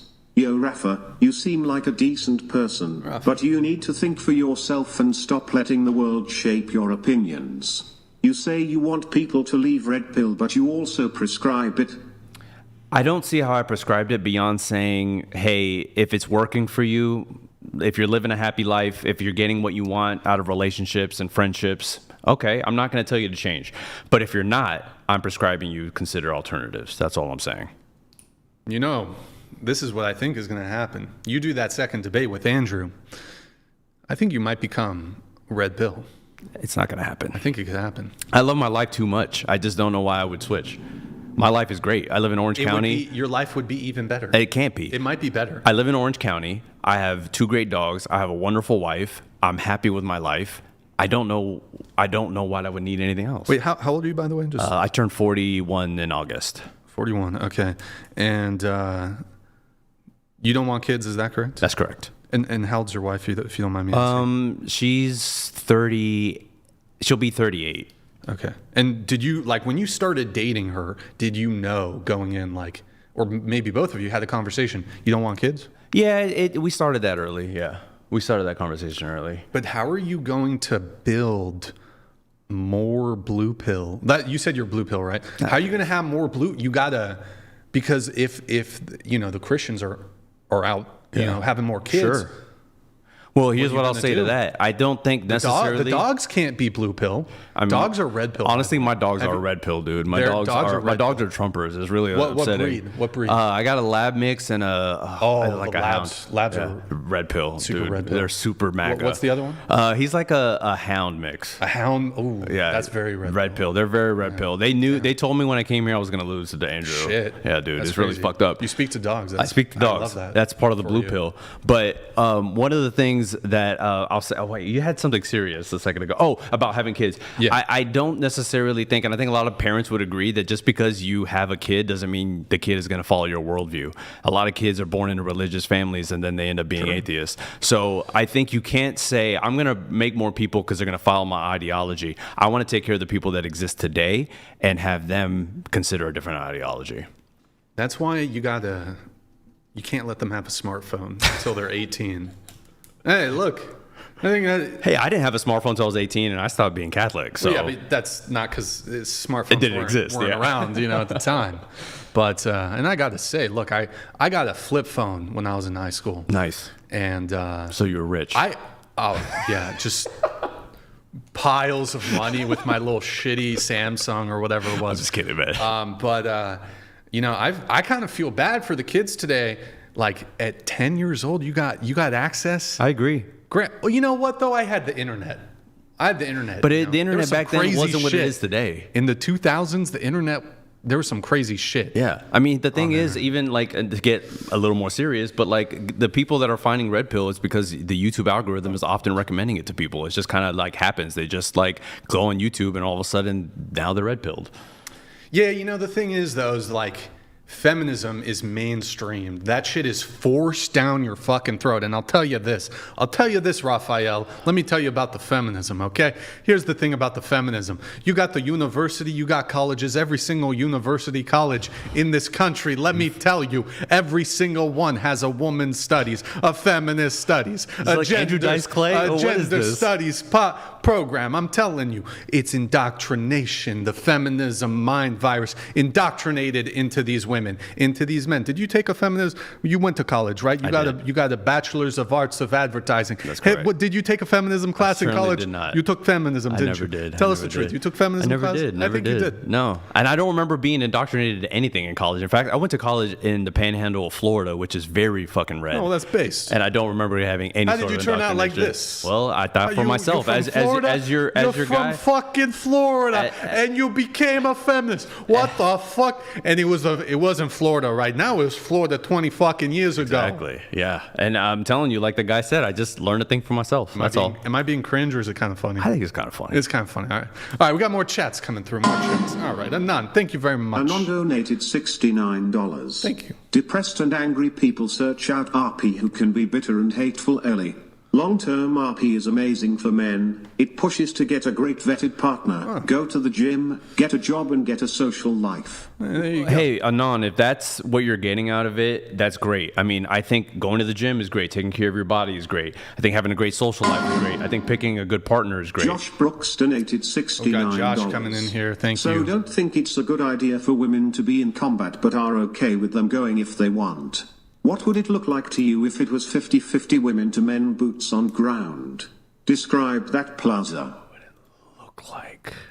I mean, it would look like 50-50. I don't know what it would look like. I mean, ideally, men would probably be more in the combat roles because, I think they're more capable in that scenario. But if some terrible thing happens and women have to go too, well, then I hope they're supportive. That's kind of how I see it. When it comes to duties though, so men, we were talking about the draft earlier. Yeah. And this, you would agree, is a duty that men have that women don't. Which part? A conscription? Yeah, conscription. At most 10% of men have that duty, yes. Well, all men are subject to the potentiality Yes, that's correct. of the draft. That's correct. I agree with you. Not all men will be drafted. Most men won't be Right. drafted ever. But they do still have to register for the selective service. That's correct. If they don't, there's certain it's technically a felony. There's a fine. You can't you can't get certain federal student loans. There's certain federal jobs that you're barred from if you fail to register.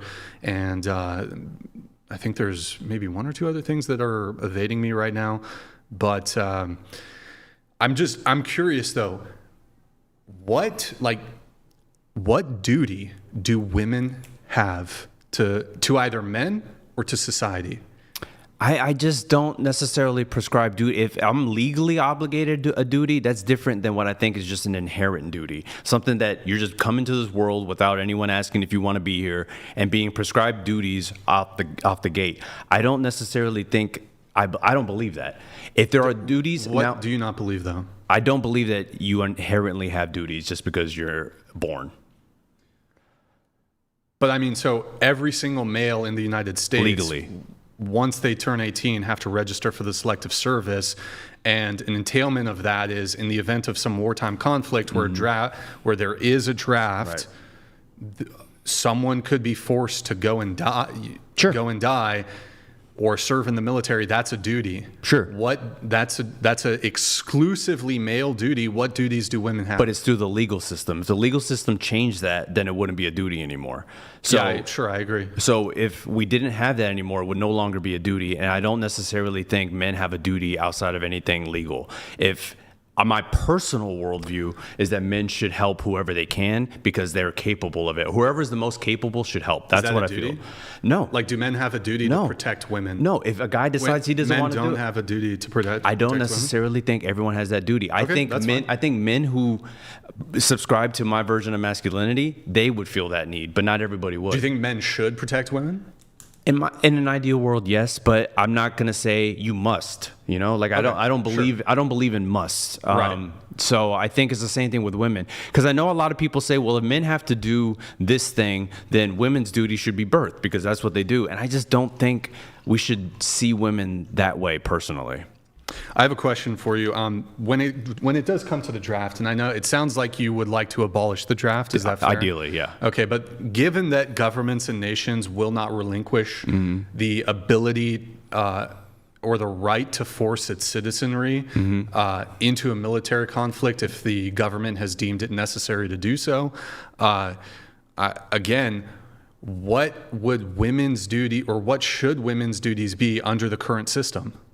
I don't have one. I don't have any kind of prescription for that. Would you say this, for example? So one of the arguments for why women aren't subject to military conscription is in the example of some catastrophic war, you ought to protect the women because they would be able to repopulate the nation.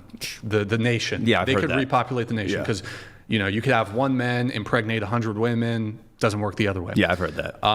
But do you think, for example, like let me ask you this: granting that a specific government is not going to get rid of the draft, you would agree that, well, I mean, this might even be your own position. Let's say there's a belligerent nation, and this is hypothetical, so let's talk about the United States. Let's say China decides to invade us, and you know that the doctrine of the Chinese invading force or the government or whatever it is, they're going to, if they successfully invade the United States, they're going to put all the men to the sword, and they're going to take all the women as war brides, and they're essentially going to essay all the women. Okay. And as the U.S. military currently stands in this hypothetical, with just the volunteer force, the volunteer force would not be capable of the military intelligence they do have. The military force would not be able to repel or defeat the invading Chinese army military. However, you know with certainty, if you were to draft men, that you would be able to repel the invading Chinese military force. Would you, under this circumstance, force men to fight? If, let's say, you were the dictator of the United States. I think I would under my worldview, because if I think the right thing to do is to try to protect the innocent, even though innocent men are also involved in this, I think it's still the right thing to do, and it sucks. Sure. But I think that's kind of what I think. Right. And I think perhaps the calculation here is, that by forcing these men to go and fight, you are sending men to go and die. Absolutely, and men will go and die. Right, innocent men. But if you don't, they're going to die anyways, and all the women are going to get raped by the invading Chinese. Right. My question to you now is this, though, is that in a similar scenario, let's say we knew with certainty, I don't know, it's again hypothetical, in 20 years' time, we knew that the Chinese were going to invade in 20 years, but we knew our population wasn't large enough to fend off this invading force. And the only solution to this would be to have a draft for women to give birth to children immediately so that we would have the necessary and requisite population in 20 years' time to fend off this coming invasion. Would you instill a birth draft? And to be clear, the women could pick their partners and have consensual sex, but the government would essentially say, you must do this, you must have children, otherwise all the men are going to be put to the sword and you guys will all get raped. I would not force it. If women wanted, and if couples and husbands and wives wanted to volunteer for that, fine, but I would not make it a mandatory thing. But if you didn't make it a mandatory thing, there wouldn't be enough people that would want to do it? The entailment of it would be, if not enough women gave birth, there wouldn't be a substantial enough fighting age population in 20 years' time. And so in this instance, even if you're if you don't force the women to give birth, then all the men get put to the sword and all the women get taken as war brides. I don't know. I have trouble with that. It just doesn't sit right. It's very Handmaid's Tale to me, and that just seems completely dystopian. Just a hypothetical. Yeah, I don't think that's something I would do if I was the leader of the country. I would either try to find another way, or try to encourage people to do it on their own without it being forced. I think those would be my first two options. If push came to shove and they're gonna die anyway, then maybe there's something. But it's just I would try other options first. Do you think giving birth is a when you otherwise wouldn't want to is like a bigger grievance than men dying? Not necessarily a bigger grievance, but it is an undertaking that takes quite some time, and it's beyond just pregnancy. It's also raising the children and feeding the children and doing all that. So it's a longer engagement, and men aren't guaranteed to die in the war. Some will. So I think if you're guaranteeing women to be forced to have pregnancies, I think that's different than the potential to die. Sure. We got some chats coming through. We have, give me one sec, guys, Jason Cassell. Jason Castle donated $69. You really are an idiot. Over 8% of men were drafted during Vietnam. Around 33% of men were drafted in the 20th century in the USA. It's not true. You are a thing idiot. It's not true. I'd like to see your numbers. What Jason's saying is not true, or Yeah, his numbers are too high. I don't know if he you know what he's looking at, I think? He's looking at eligible. The 33%? Yeah, 8% and 33%. He's looking at eligible men for the draft instead of just the total male population. But I mean, like, men who are in their 60s wouldn't be drafted. Theoretically, we're all going to get to our 60s. So, Jason Cassell, can you clarify? Are you talking, because like the drafting age, I think, is between like 18 and 25, 26, I think. He's looking at eligible. I'm talking about total male population, people who have been drafted. Okay. Let's see here. We have Noodle Zoodle. Thank you, man. Appreciate it, guys. $69 TTS. $69. $69 TTS. Looking forward to the upcoming content, Brian. Raphael, why do you advocate for equal opportunity and not actual equality? I think RP is encouraged from this. Keep telling men life is tough, though. I don't know if I'm saying men life is tough. I don't remember if I said that, but I don't necessarily. My version of feminism is not forcing outcomes. It's forcing, or it's basically giving opportunity. So equality would be forcing outcomes, and I don't believe that's what it is. I think everyone, if they're capable, should have the opportunity to do something. That is my version of it. I don't think forcing equality is what I'm advocating for. All right, guys, $69 TTS. We have a few more coming in. We have Lucas again. Thank you, Lucas. Appreciate it. Lucas thank you. donated $69. My man, and I use that term loosely, just defined feminism in a nutshell. Opportunity/rights without reciprocal duties/obligations. Men are more capable, therefore they should be happy to die. I mean, if the only prescription is that women's duties is that they should have children, I mean, I think that's lazy. I just think that's like, well, they should have kids. Like, no, I don't believe that. Wait, you don't think women should have kids? As a duty. Oh, as a duty, okay. Although, shouldn't it, perhaps it's not a duty for all women, but like, would you say maybe the majority of women should have children? I wouldn't say should. I think the people who are deciding to have children today often are people who have made the calculated economic decision to do so, and they are in a better position to be good parents, in my opinion. So I think we're not necessarily looking for numbers and volume. I think we're looking for good parents and good families. I think that's the ideal, not volume. We have Najibi, thank you for this. Najibi donated $69. How do you define male privilege? Women being oppressed, sexism or feminism? If you don't believe in I have definitions for sex or gender. I would say male privilege is mostly because men have mostly been the people in power, so they are less likely to have ever been oppressed. I mean, I know men go through oppression as well, but if you look at it from a perspective of women, they have been far more oppressed than men. Have they? Yes, I would make that case. How so? Because I believe oppression is the systematic denial of rights and resources. So, for example, women couldn't go to college, women couldn't vote, women couldn't own land, women couldn't have bank accounts. That's more oppressive to me because it's systematic. Let's talk about voting for just a sec. What is the period of time, at least in the United States, that almost all men had the right to vote and women didn't? I don't remember. I don't know. Yeah, I think it's, if I could be off by a couple years, but I believe it's 50 years. That's a period of time between when all men or almost all men had the right to vote and all women had the right to vote. Before that, most men, most women, they couldn't vote. Right. You had small groups of concentrated power. You had monarchies, very small people. Yeah. Voting is a really super new. Sure. Past couple hundred years. Yeah. You go back even 200 years. Yeah. Most men couldn't vote. Most women couldn't vote. The way that men got the right to vote is because they had to go to war.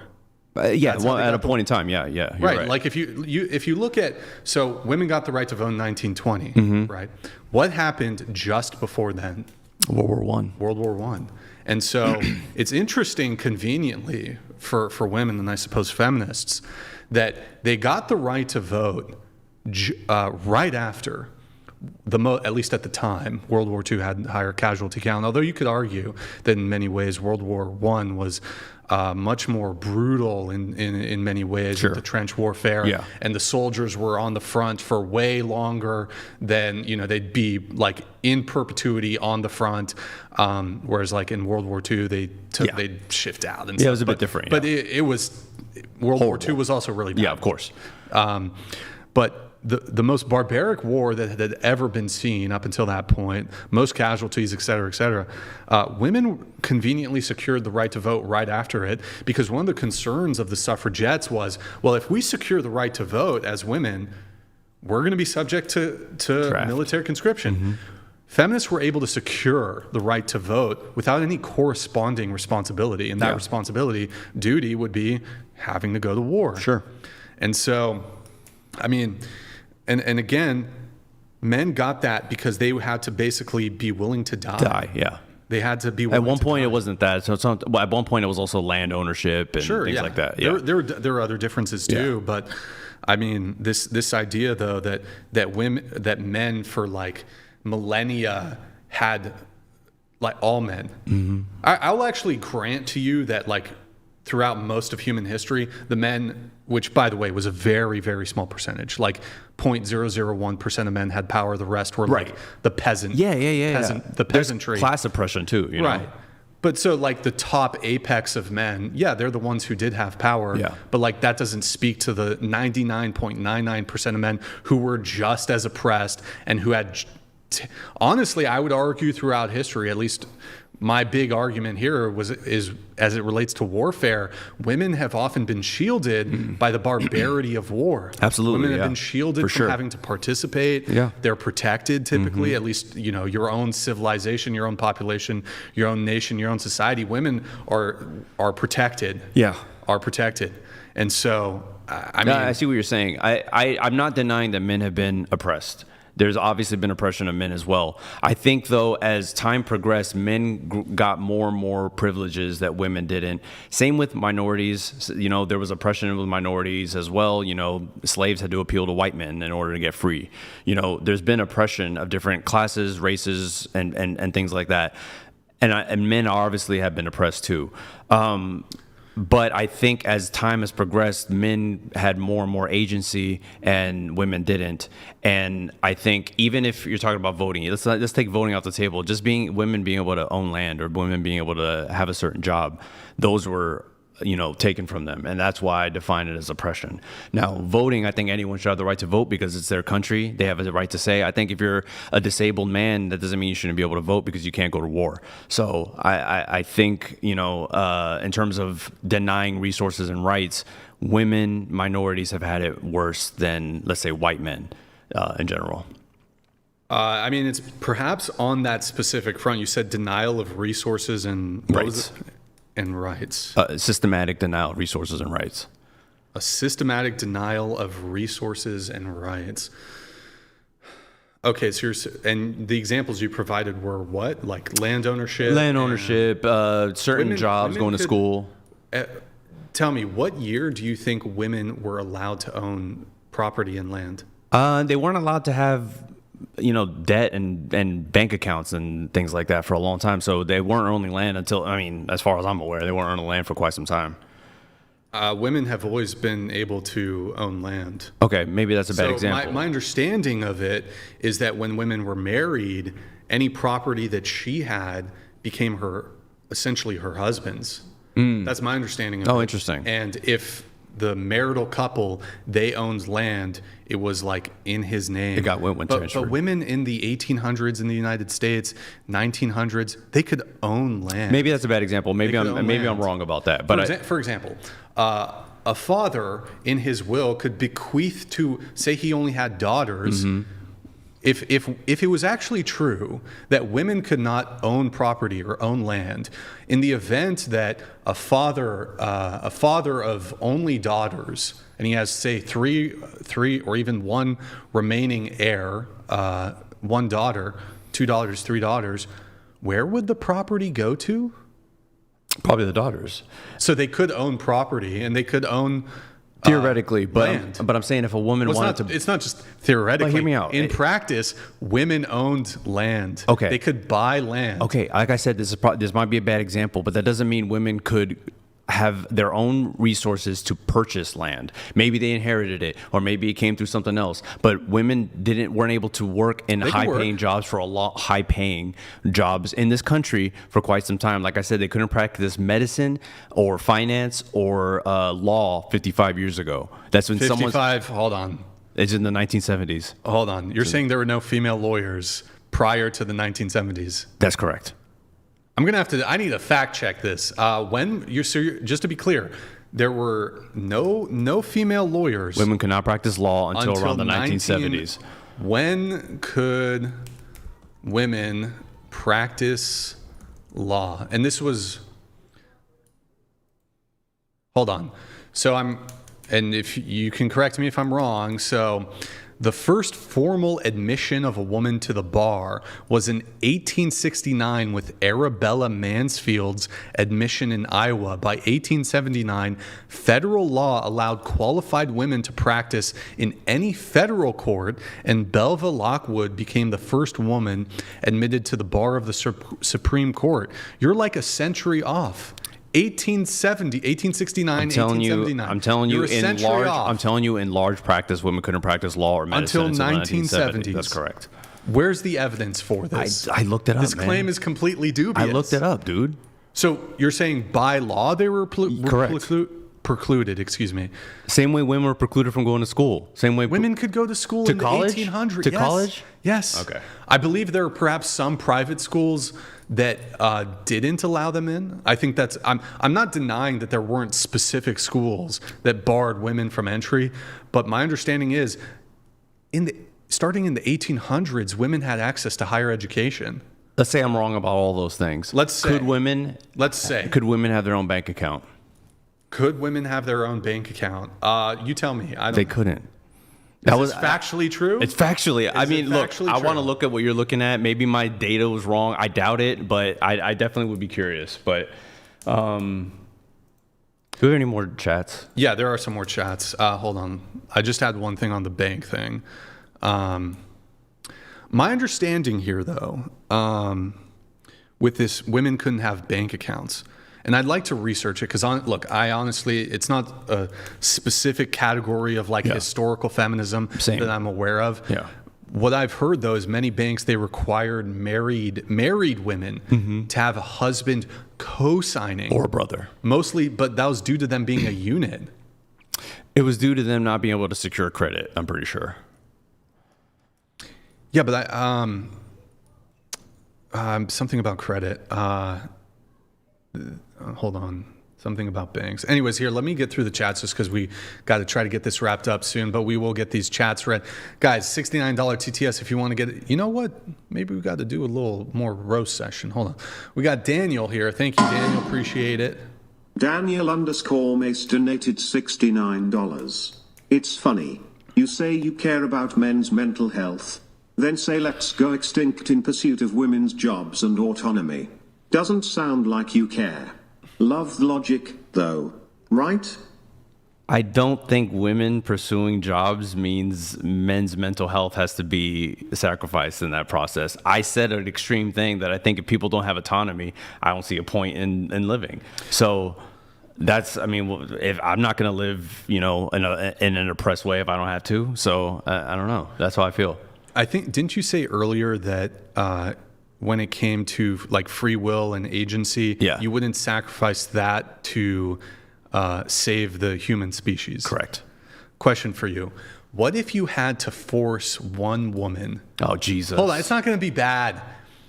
She couldn't have a career. You had to force her. You're like, no, lady. One lady, you can't have a career. And if you put a restriction on her free will, but it saves the entire human species, do you do it? I'd be open to it, but open to it. I'd be open to it. Hold on. You'd be open to it. I'd be open to it. So I would have to sleep on it. I have to sleep on it. You got to sleep. I would sleep on it. She can't be a boss babe. Hold on. She can't be an HR rep lady. Hold on. Why can't she just be a boss, Brian? A boss? Yeah, why can't women are 43% of the entrepreneurs in this country? They can just be bosses. They don't have to be a boss babe. They can just be bosses. Oh, okay. Is this like a criticism of the term boss babe now? A little bit. Women use this term They themselves. do. I'm not saying they don't. I'm not saying they don't. It's just sometimes let's just think about it. That's all. Yeah. You're right. Okay. So, but you. Oh, Would you do it? I'd have to have a long conversation with her. Why do you got? Because I'm restricting this woman's agency. I have to see. You have 10 seconds to make the choice. It's like the trolley dilemma. So okay. I hate the trolley dilemma. Yeah. So save all of humanity. Or but if you don't, I would choose humanity. Okay. All right. Ridiculous question. Thank you, Josh Brooks. Josh Brooks donated $69. Appreciate it, brother. Lol. Boots on the ground is not a support role. See, you just reverted back to saying they should just be in support roles. What is your stance? I'm confused. Thank you. I don't know. I don't think I changed my stance. My stance is if I believe men should be the ones doing most of the combat. If women want to volunteer in support roles, they can. But if we're talking about a forced draft of women, which I don't advocate for, if we do a forced draft of women, I don't advocate for them being combat roles. I advocate for them being in support roles. That's my position. Straight to the front line. They don't even get training. You just, here's a gun. Just Send them. Lucas donated $69. Thank you, Lucas. Appreciate it, brother. 1/let me steelman your position. Men have duties / obligations. BC they should just do the right thing. But women shouldn't have any duties to society whatsoever. In other words, a definition of feminism. I mean, I think when people are talking about women's duties, what are they actually talking about? Besides going to war, which I think most of us agree that that's not what we're trying to do. The only other option that I hear as like a duty for women is forcing them to have, or they should have a duty to have children. And I don't believe in that. So unless you can come up with another duty that you think women should do, I'm open to it. But that's the only one I hear. All right, guys, reminder, $69 TTS if you want to get a roast in, guys. Want to get a roast in. Lucas donated $69. Is a female supremacy salute. movement. Double salute to you. Wow, a woman has got you joyful trained real good. Oh, it changed it. It said biatch. Biatch. Yeah, it changed. Where got changed? Wow, your woman has got trained. female supremacy movement. Is he saying feminism is a female supremacy who's movement? the breadwinner in your... We've actually switched back and forth, but right now it's her. Okay. Yeah, but there were lots of times where I was. Yeah. Oh, sorry. I didn't mean to cut you off there as you were answering. I didn't understand his question, honestly. No, I don't think feminism is a female supremacy. Yeah, he said, in other words, your definition of feminism is a female supremacy movement. I don't see it as supremacy in any way. It's equal opportunity. That's not supremacy. We have some super chats we're going to read. If you want $69 TTS, the state of things, yet another example of a feminist coming in and saying their observations of truth and women nature is bad and should be ignored because it hurts women. Oh, and ignore that it's bad for men and it sucks to suck, but suck it up, simp. I'm not sure what I'm saying is bad. Feminists, truth of and women in nature is bad. I don't know because of her. I don't know. I don't really know what to make of that. Oh, what the fuck? Sorry. I don't know what the fuck that was. It was Andrew Tate. Did I pull this one? I just pulled this one up, right? Yes. Yeah. All right, guys, $69 TTS. We have a few more coming through here. You know what? Here's what we're gonna do. We're gonna do a $30 roast. We're gonna lower it to 30. Then we're gonna wrap the show. We're gonna do $29.99 roast. If you guys want to get it in, we'll do an actual roast session. You can roast me, guys. You can roast me. You can roast the ghost of Andrew. Yep, he's still there. The ghost of Andrew passed or something. Let me get that changed up. Do you have any final thoughts? Or actually, wait, no, we already did closing statement. Now we're just I'll repeat it to anybody who wants to hear it, though. It's okay. So are you down, though, to come back and do a round two with Absolutely. Andrew? 1,000%. Jim Bob said he wanted to debate me, too. Really? Yeah, because I was DMing him. Okay. And we had an interesting conversation. So I'd love to talk to Jim Bob, too, because I think he's got some interesting points. Well, you're nearby. You're in SoCal, so yeah, we man. can definitely do it. We got Michael G. Men are more capable of war, so we have a draft. But if birth rates get too low, women are only capable of having kids. Should we force them to do so? Both result in a fallen nation. Michael G., thank you so much, man, for that super chat. It's a fair dilemma. I don't believe we should force anyone, but I definitely don't think we should force women to have children. All right, there it is. Guys, we're doing a $30 TTS to wrap up the show. So get it in. If you want to roast Raphael, it's Raphael. Bring it. Yes, it is. Just want to make sure I didn't fuck that up. If you want to get a little roast in, we're doing that. Hold on, let me get that all set up here super quick. Raphael, what do you think about just abolishing feminist studies programs in universities? Do you think that would be good? I don't. Are you on board? Not necessarily. I mean, I personally believe if people want to study whatever they want in college, they can. I don't think it's going to lead to a higher earning career. But if people want to learn about the subject, I think that's okay. Oh, okay. Yeah, there you go. But maybe we should just abolish it. What do you think? No. Just get rid of. Oh my God, I screwed this up already. Hold on. I can't type, guys. $29.90. There it is. Oh shit. Dang it, guys. Get a roast in so I can take a break real quick. All right, we have Josh Brooks here with another message. Thank you, Josh Brooks. Appreciate it. Josh Brooks donated $69. Thank you. Okay, but that's my point on your stance. You say you would be fine if they wanted to be on the front lines, but now you say they should be in support roles. Don't be wishy-washy, pick one lane. Do you want to pick a lane?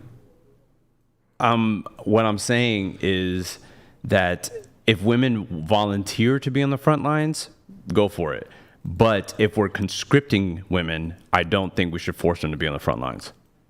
Conscripting women shouldn't force them. Look, I think they should make it like maybe HBO could host a pay-per-view for the war between women, Women versus women. And it's televised for pay-per-view.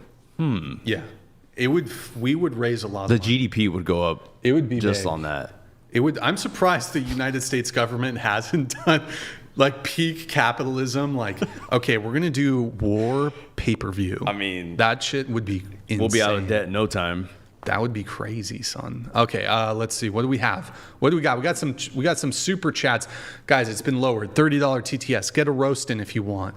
Christopher, if the goal is equal opportunity and women have the opportunity to opt out of motherhood via abortion, why shouldn't men have the opportunity to opt out of fatherhood via surrendering paternal rights, not paying child support? Okay, so here's my position on this. I think if the woman and the man agree that he can, forego his paternal rights and payment, the child support payments, which, by the way, I want everybody to know their only average child support payment is $440. So let's just pump the brakes here. But if the man wants to, and the woman agrees, totally cool with that. But it's not equal opportunity because men do not have the opportunity to be pregnant. So it's not equal opportunity, and it can't be, unfortunately, in that situation. But you said, wait, hold on. You said if the woman agrees. Yeah. So what if the man, what if the man's like, it was a one-night stand. I wasn't intending to be a father. We were just hooking up. She's like, I'm going to keep the kid. Which you would agree is her right to do, right? I agree it's her right. And I think if a man, if you guys are also, against promiscuity, men should know the risk of potentially impregnating somebody. And I believe that a man should take care of a kid if he has one. Now, if they agree that, hey, I don't need you to be in his life or her life, it's totally fine. Let's sign a contract. You don't need to make child support payments. Hey, that's between them. But I think if a man just opts out on his own, I don't agree with that. But you are pro-choice, right? I am. And just curious, do you have a cutoff for? Kind of. Okay, so it's tough. But something I've been mulling about, I haven't given it that much thought. But for example, if someone has a miscarriage, a death certificate is not issued, right? I'm not sure. I believe a death certificate for a miscarriage is not issued until about 20 weeks. If a miscarriage happens after 20 weeks, I think in the state of California, the death certificate is issued. Well, what's your cutoff for abortion? Probably 20 weeks. Okay, so you wouldn't be in about favor fair. of like third trimester abortions? No. Okay. But the vast majority aren't done that late. Sure. I guess, though, when it comes to the men having the right to escape child support for a child that they didn't want, what would you, if there was a man sitting across from you, sitting right there, Andrew? he was like, Raphael, look, man, I'm 21 years old. I've been hooking up with this girl. I thought she was on birth control. She got pregnant. I'm not financially ready to have the kid. I just don't want to be a father. I'm not ready, whatever it is. What would you tell him? I would tell him, do you think the woman is also in that position? Because if she is, you should help out. What do you mean? If she's also not financially ready to take care of a child. Yeah, but what would you say to him in the sense of the reasons he's given you for why he doesn't want? I would say, yeah, that sucks. But if she's going to have the child and she's also not financially capable or ready in her life to do it, but she doesn't believe in abortion and she wants to have the child, then he should take care of it. And so now I want to switch it. Okay. You have a woman sitting there, and she says the exact same thing. She says, look, my birth control failed. I don't want to have a kid. I'm not financially ready. I don't want to be a mother. I'm not ready to raise a kid. What would you say to her? If it's before 20 weeks, and to be consistent, I would say I don't think you should have the child because I don't agree. My goal is children raised in great homes. And if you are not ready to raise a child and that child could have a bad life, I don't believe in just breeding for the sake of breeding. So if that child's not going to have a good life due to the circumstances, I don't think I think she should be able to get termination of pregnancy. And the guy who you were giving advice to, would you you might say to him, for example, you should have thought of that before you had sex. For sure. I would say that's a bad on her to, like, yeah, there are consequences for having sex Would and you pregnancy. say that to the woman? Probably, yeah. Okay. But she can always escape her situation through an abortion. Sure. Because she's the one that has to go through the pregnancy. Right, but don't you think for the sake of equality, men should be granted, in instances and cases in states where women do have abortion rights, men should have a corresponding right. It's often called by men's rights activists as legal paternal surrender. Sure. The more, the other term is paper abortion. They typically don't like that term, but legal paternal surrender. Essentially, as a man, you could say, hey, I didn't want to have the kid. I don't want to be financially responsible for 18 years. I don't want, I relinquish any paternal rights, parental rights that I have, but I don't want to be financially responsible for the kid. It seems to me if you're saying to the woman, well, you have this exit of, and you didn't like the way Andrew categorized this, he considers it murder, right?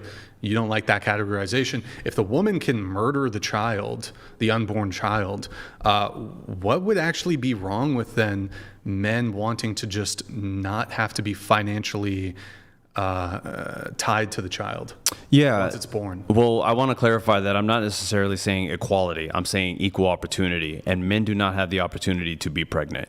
So I think women have that's the sole thing they have the opportunity to do. So if they make the decision to keep the child, that is a risk men take if they impregnate somebody. And I think, again, from my worldview of masculinity, doing the right thing would be taking care of that child. So if what's abortion then? What do you mean? Well, just one point of clarification. When you say you're against third trimester abortion, do you say like for your own, like in terms of your own view, but like let's say a woman, she wanted a third trimester abortion, would you, like by law, do you think those should be precluded?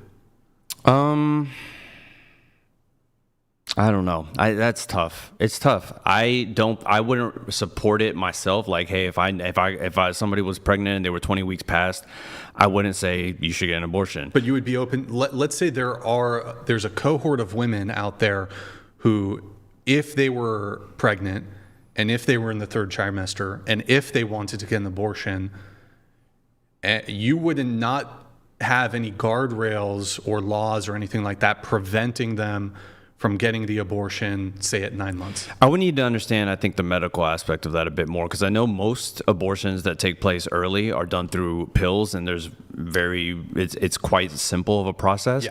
If it's that late, I think it enters kind of a territory I'm uncomfortable with. So I'd have to understand that a bit more. Yeah, no, you are right. Like when it's really early on in the pregnancy, they can take a pill, which are the vast majority of abortions. Yeah, and but my understanding is once it gets a little further on in the pregnancy, I don't know the exact procedure. I think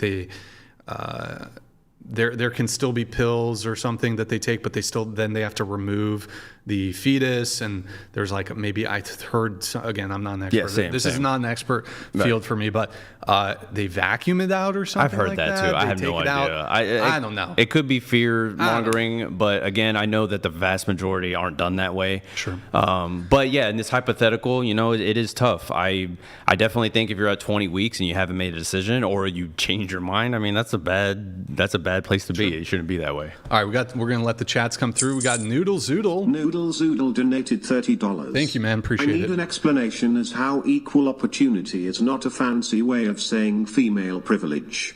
Giving benefits without the consequences or responsibilities is the problem. But I also said that I don't believe men have inherent duties beyond my own view of what masculinity is.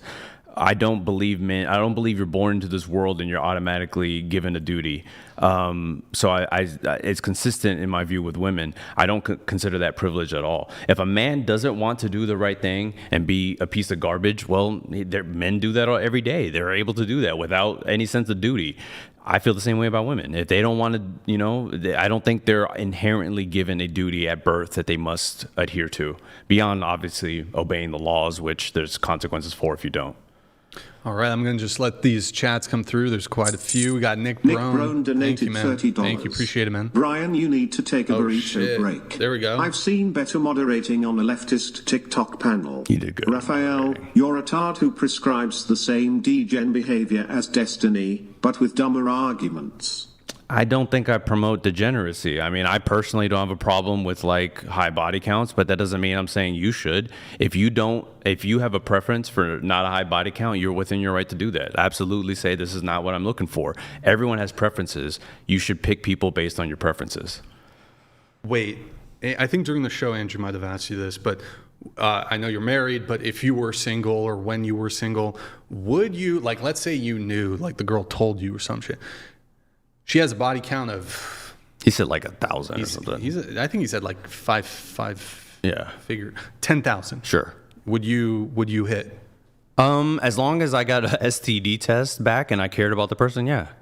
10,000 bodies. If there's no STD at risk to me, then why not? What about because you could maybe say, okay, the body count, she's fucked 10,000 dudes. Yeah. But it was like 5 years ago. Yeah. And she's been celibate for a minute. Yeah. Right. But how about this? You're on a date with a girl and she just fucked 10 dudes last night without a rubber. I probably wouldn't feel comfortable with that. Let's say, but she's clean? She's clean. I don't know. It's If she's clean, then I don't really care. Some futuristic STD test that, like, okay, knows right away if she's got some. If I'm single, she's creepy clean, crawlies. and we like each other. What if though? I'm still gonna bust. I mean, whatever. Huh? What the fuck? I said it. Press one of the buttons. What the here? What the fuck? There it is. Wait, so she just fucked. Yeah.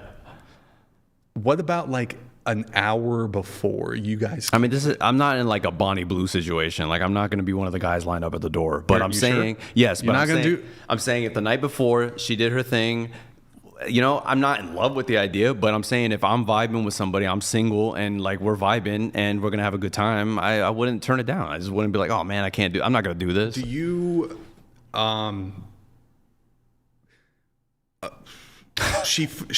There's literally the dude's Don't say it. ejaculated. Oh, come on. Inside. Are you gonna have sex with her, bro? Probably with a condom, but yeah. Wait, huh? Huh? Bro, you gonna have sex with a woman who has another dude's sperm inside I'm of her? vibing with somebody, that is not gonna be enough to stop me. No. Dude, I don't care. Let me tell you this, bro. I don't care how hot she is. I don't care how great the vibe is. She could be the most based, submissive housewife, bowing. You have an issue with the bow, by the way. I don't know why you hate the bow so much. We can talk about it. You know what, Raphael? You You think your wife is watching? I think she is. She's probably waiting to pick me up at some point. Maybe do the bow. See if she just try it. See if you like it. If she just have her hit a bow, and you know what? You might be a convert. I might convert you, dude. Sorry, I might convert you. I don't know. I think I just, when it comes to submission, it's just one of those things that just is like a relic of the past. And I think now we're living in a world where women are making, young women are advancing faster than young men right now. Like, young women are buying homes more. They're making more money now. True. So it's like the idea of like, well, I only want a submissive wife. It's like, I think you're missing out on some great relationship potential. Maybe not. I just think I have met some awesome boss babes. Have you ever had just use boss babes? God. How dare you misogynist? I fucked Have up. you ever had a woman do everything you say? Maybe at one point. Maybe when I was younger, yeah. In Florida. In Florida. Yeah, probably. But just to be clear, a clarification, if you're really vibing with the girl, if she's leaking ejaculate... Hold on, you said inside, not leaking. That's a different story. I mean, we're talking about 24 hours. We're talking about 24 hours. We're talking about 24 hours. Sometimes a girl's gonna be, look, she's got fucking another dude's splooge. If the condom is on, it's on. That's all I'm saying. If there was actively another man's semen in a woman's vagina, but you had, and it was the best condom ever. It even covered your balls. Sorry, that's getting fucking degen, dude. You would smash? If it was that kind of, if I was that kind of night, yeah. If it was that kind of night. That's fucking disgusting. What do you mean that kind of night? You're liquored up? You got some tequila or what? If it's that kind of night, You can't, bro. let the you party. can't- Let's get going. Rafa, look, you're a married man, and it's not an open, right? You guys are monogamous, right. right? Okay, so this is a hypothetical. I'm just saying, if you ever find yourself single again, you can't be fucking girls who have another man's seed in them. You can't do that, Raphael. You can't do that. That's weird. I don't know, man. If two people are gonna have a good time, I can look past it. That's all. I can look past it. I want cobwebs in that pussy, dude. I can't deal with a girl if she's fucked a guy. But why though? But why, Brian? Why? Yeah, bro. I can't. The thought. It's gross. It's just gross. It's just inherently Bro, gross. You can't be having sex with a woman and she's got another dude's seed in her. I'm sorry, Raphael.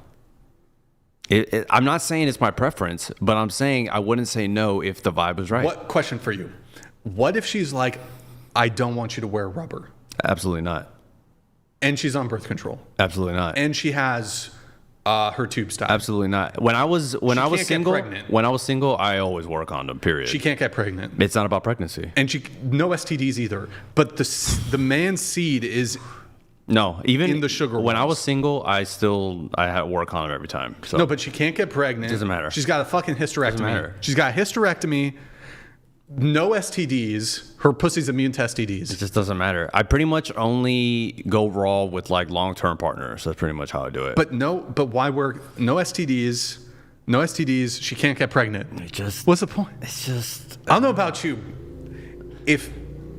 Here, let me. I mean, this woman's obviously hot enough that I'm considering this, so I think the you're condom's going to be considering- just fine. She's very hot. The She's condom's going to be fine. But she's already has another man's seed in her. But it'll be mission accomplished either way, so it'll Bro, be fine. I can't do that. I can't. But you know what? The crazy thing is, you're like, I'd wear rubber. Me personally, Yeah. if a girl was like, Brian, I'm not ready to have sex yet, but I'll give you a hand job, I'd be like, I'm okay. I don't even want. Like, have you ever had, like, if that's all that's on the table, like, you've turned down hand jobs, right? Have you turned down Nothing's the hand coming to mind. job? You've never turned down the hand job? Like, she's like, I guess I could give you a hand job. I'm like, let's just not do anything. Nothing's coming to mind. There might be a time, but nothing's jumping out at me. So wait, just to be clear though, if she has the seed of multiple men inside her, possibly an animal, let's include an animal. Come on, man. Now we're talking animals? I'm Like, just we're saying, talking bestiality? girls No. are freaky, bro. No, they're not bestiality, Some of these, dude. bro, you should see these fantasies, these women with the dogs. Dude. Bro, Who are you bringing on the show, Brian? If you're talking about we've bestiality. had multiple women say they've made sweet, passionate love to animals. There was a horse girl, right? Or, Whoa, that's wasn't there that's kind of trees? racist. She was in the trees. tree. The trees. Sap. Sap. Would you be with a woman who has sap inside of her from a ficus? As long tree? as it can't A hurt me ficus. and I'm wearing a condom, Or why not? redwood. If It might be a if I'm redwood wearing a tree. condom and no one's gonna get hurt, yeah. If I'm attracted to them, he's still gonna bust. So just to be clear, one more time, Busting is busted. if a woman just had sex and he was Andrew Tate, and this is getting kind of like Very a little specific. Sus. This is getting really sus. I don't know. And his seed was in her, but she's really hot, and you guys are vibing. Are you going to have sex with a woman who has another man's seed in her? If it's Andrew Tate's, Does that make you want to do it more? I'm sorry. Do you want to do it more? a little bit. I got to one up Andrew Tate. I'll show that girl how I really put it down. Yeah, I'll convert her to the blue pill. But okay, removing the Andrew Tate thing, you would have sex with a woman.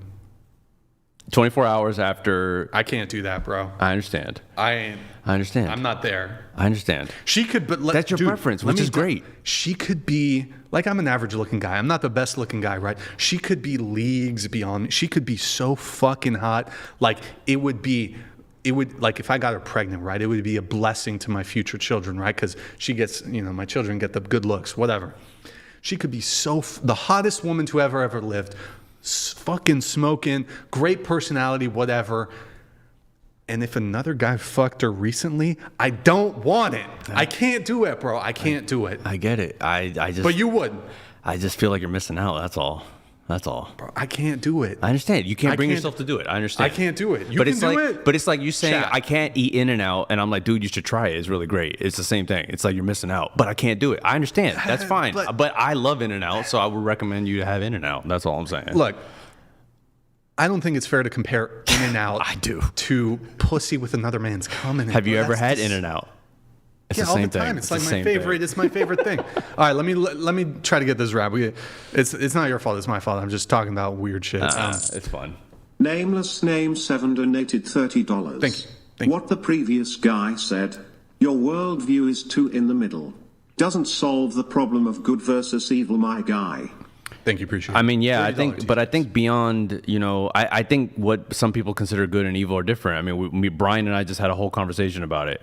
I think people have different ideas of what's good and what's bad. So it's hard for me to say, hey, this is absolutely 100% good. I don't necessarily believe that. I have my worldview, and I respect others mostly. What do you think about pegging?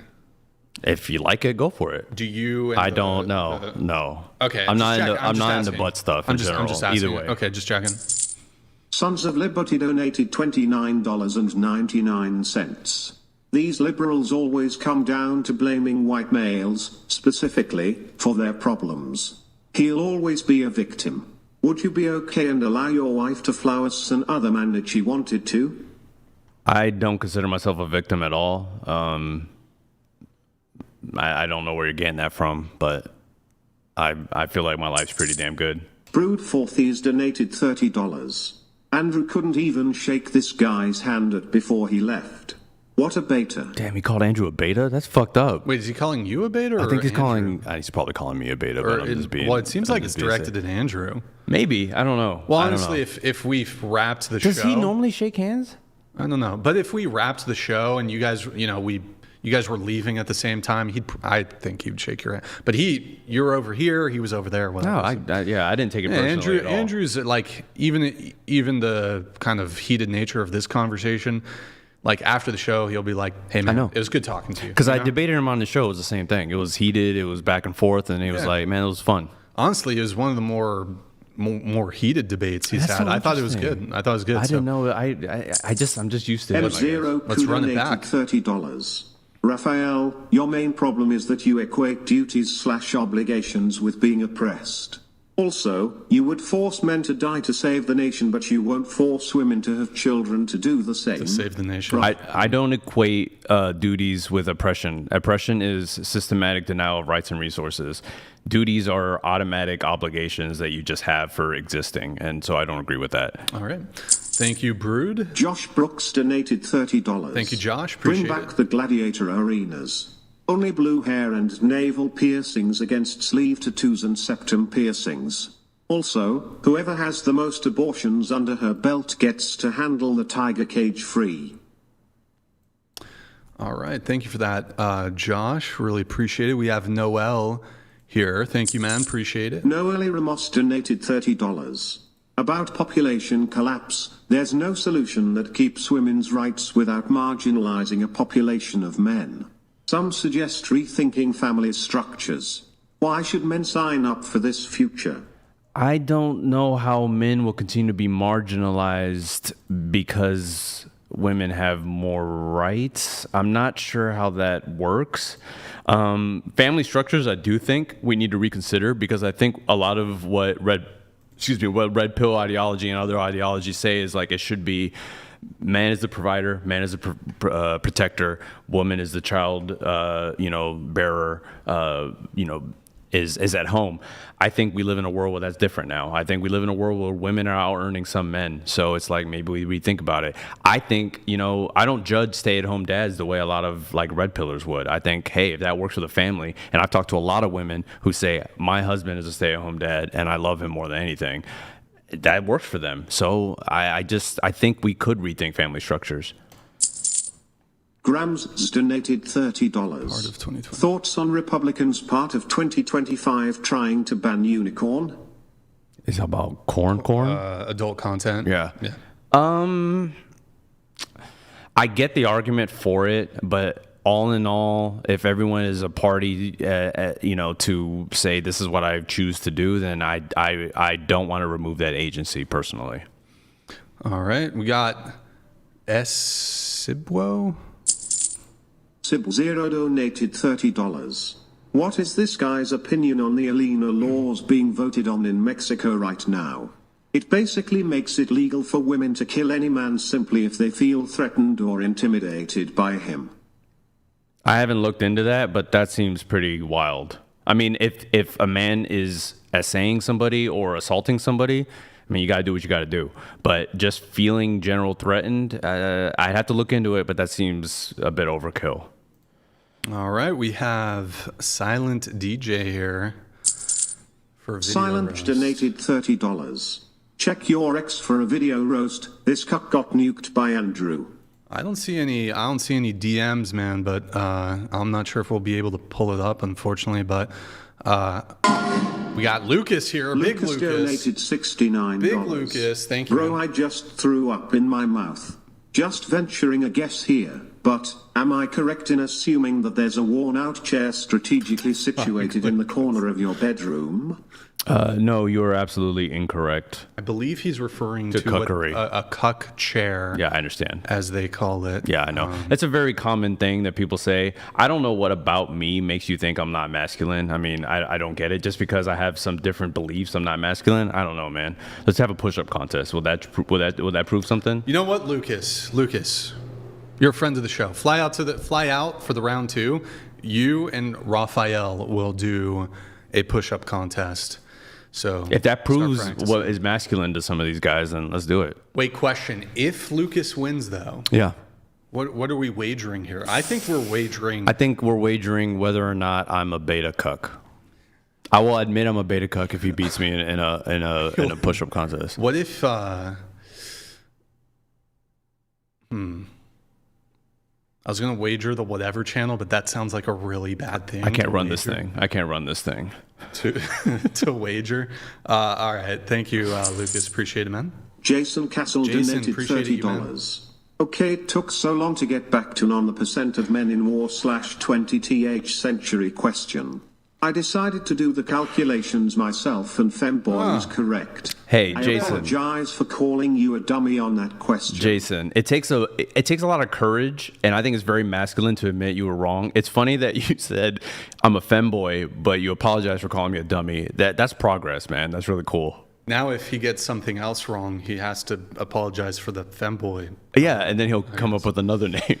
And yeah, all right, Jason Cassell, appreciate it, man. Thank you, appreciate it. He also wants to do a push-up competition with you, by the way. This is all the guys that want to do a push-up competition. NZ donated $30.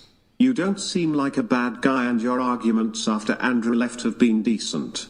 However, at the start, refusing to define anything and getting angry was poor form and made you look clueless.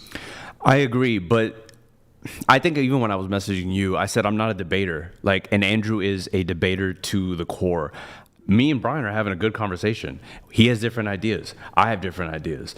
We're getting more done now than when Andrew left. So that's why it gets frustrating. He's a good debater. He can trap me in things, and I'm not as good at him. And I'll admit that. So, yeah, we are getting a lot done. We were talking about ejaculate. That's one. That was good. That was a real good part. Jason Castle donated $30. Progress, guys. I was doing only men that fought in wars. My bad. That would make sense. I still think you are a degenerate and you lost the debate. Oh my I'll God. still fight you. I'm not even gonna, if I lost the debate, I lost the debate. I came here with a specific mission. That's fine. But if you want to spar, man, let's do it. Let's shit. meet here. We'll spar. All right, Jason. Hey, Jason, you can't back down from a fight. I would, A friendly spar. I think though I should start offering like a whatever boxing event. Dude, that's it. Boxing event. But just for like equality, would it be okay with you if like the men box the women? No, because I think doing the right thing is not hurting someone that equal rights, equal lefts, equal opportunity. You keep strawmanning my feminism position. That is not my position on feminism. And my position on masculinity is doing the right thing, which includes protecting the innocent and not hurting Gorlock? somebody. Do you know Gorlock? So that's a transgender woman. Can I box her? Oh, I thought it was the one that Rachel was arguing. She was mad Marge. She was calling her Can Marge. I box Gorlock? Is that fair? If it's Gorlock agrees, you're okay with it. You give the blessing. Okay, just checking. All right, we got 30 here. Oh, this is a positive one for you. 30 donated $30. Hello, Raf. I am not a feminist. I agree with 90% of the things you have said, especially about red pill ideology. I wanted to show you support in the face of all the hate. Oh, wow. Keep doing the good work. All right. that means a lot to me, 30. Thank you. All right, we got Josh Brooks here. Thank you, Josh. Appreciate it, brother. Josh Brooks donated $30. You don't want women to be on the front line if it's conscription because of force. You're okay if they choose. You concede women should be in support roles. Women being hurt equals bad, so no choice. I just think, I don't know if something's getting lost in translation, but I think if it comes to conscription, I don't want to force women on the front lines. But if they choose to be on the front lines, go for it. But if we are conscripting women, I would prefer they be in support roles, unless they want to be on the front line. Intel Wild donated $29.99. This guy is a piece of shit. He might as well start sucking off dudes and color his hair blue already. Only thing good about him is that he's from the OC area. I mean, he's representing OC, so you're not all bad, dude. Intel, are you in the OC? You in the OC? OC represent. Oh, here we go. Uh-oh. Wait, Jason Cassell with a follow-up here. Jason Cassell donated $30. I said fight, not spar. Jason. There is a big difference. He wants to fight you. He doesn't want... Jason, look, I got too much to lose, man. I'll spar with you, but I'm not getting into a knockdown brawl because, people get hurt, I got too much to lose. We got Lucas here still in the chat. Lucas donated $30. Oh, brother. You want to engage in a bit of playground shit talk. Not to be self-aggrandizing, but I'm 6 feet 4 inches, 235 pounds, and still bench over 300 pounds at my pole day. Let's get Lucas in the studio. Challenge accepted. Lucas, let's do it. Even if he's not here, Lucas, just come by the studio. 6'4", 200. Damn, bro, Giga Chad. Dude, yeah, for sure. Giga Chad. No, I'm not gonna talk shit to you, Lucas. We're bros, homie. Wow. That was Me and Lucas are bros. No, we're bros. Well, the thing is, though, is that it was a push-up contest, right? Right. So it's like, the thing is that, well, at least with pull-ups, this is a bit different. Like a guy who's really light, he can I can do a lot of more pull-ups 'cause like I'm more slim. pull-ups than a guy who's like Exactly. big and shredded. But, exactly. There's a little bit of a Lucas, equilibrium there. But push-ups are a little different. They're Pull-ups, different. I can't bench as much as that, but I'd be down to do a push-up contest. All right, Lucas, push-up contest. Get out here to California. And I don't want to spar Lucas. Lucas, can you be on camera with your job? But he's a lawyer. Michael G. Now that you're friends with Brian, look him in the eyes and call him a misogynist that's causing men to F11 themselves. So unalive, yeah. Well, here's what I'll say. Look me deep in my eyes. Dude, you got blue eyes too. I didn't know that till just now. What the fuck? I mean, fuck. I walked into that. So I don't know that I can call you directly a misogynist. No, I can't do that. But I do think. What about all this? Raphael? It's not only you. What is this? A lot of your panel does it. A lot of the people on your side do it. It's not just you. I think you're actually a pretty cool dude. Oh. So, but the thing is, I think the show sometimes does promote that stuff. And I think the guys who are angry find it to be, oh my God, women do suck. Yeah, I agree with the show. Women are the worst. I hate them. They have no logic. They're stupid. And I just think the guys who are already deep red pill, that's what they're going to continue to believe. So that's the only thing I'm trying to do. Dude, do your show, do your thing. I'm just saying, I hope that there are men out there that aren't like going deeper into it, because studies show they do. That's all. I don't want guys to unalive themselves. It's just the thing. And I'm not saying you're the cause of it, but I'm saying, because they're probably watching other content too. It's not just this, but all of that reinforces it, in my opinion. I think people who watch my show, they actually love women more. They love women more because you gotta go into something with your expectations managed. And the blue pill thing is you're gonna have a sense of what your experience is gonna be with dating. But if you go into dating knowing full well what that's going to entail, then you're not gonna be surprised when certain things happen, and which will enable you to have an understanding of women and have your expectations managed.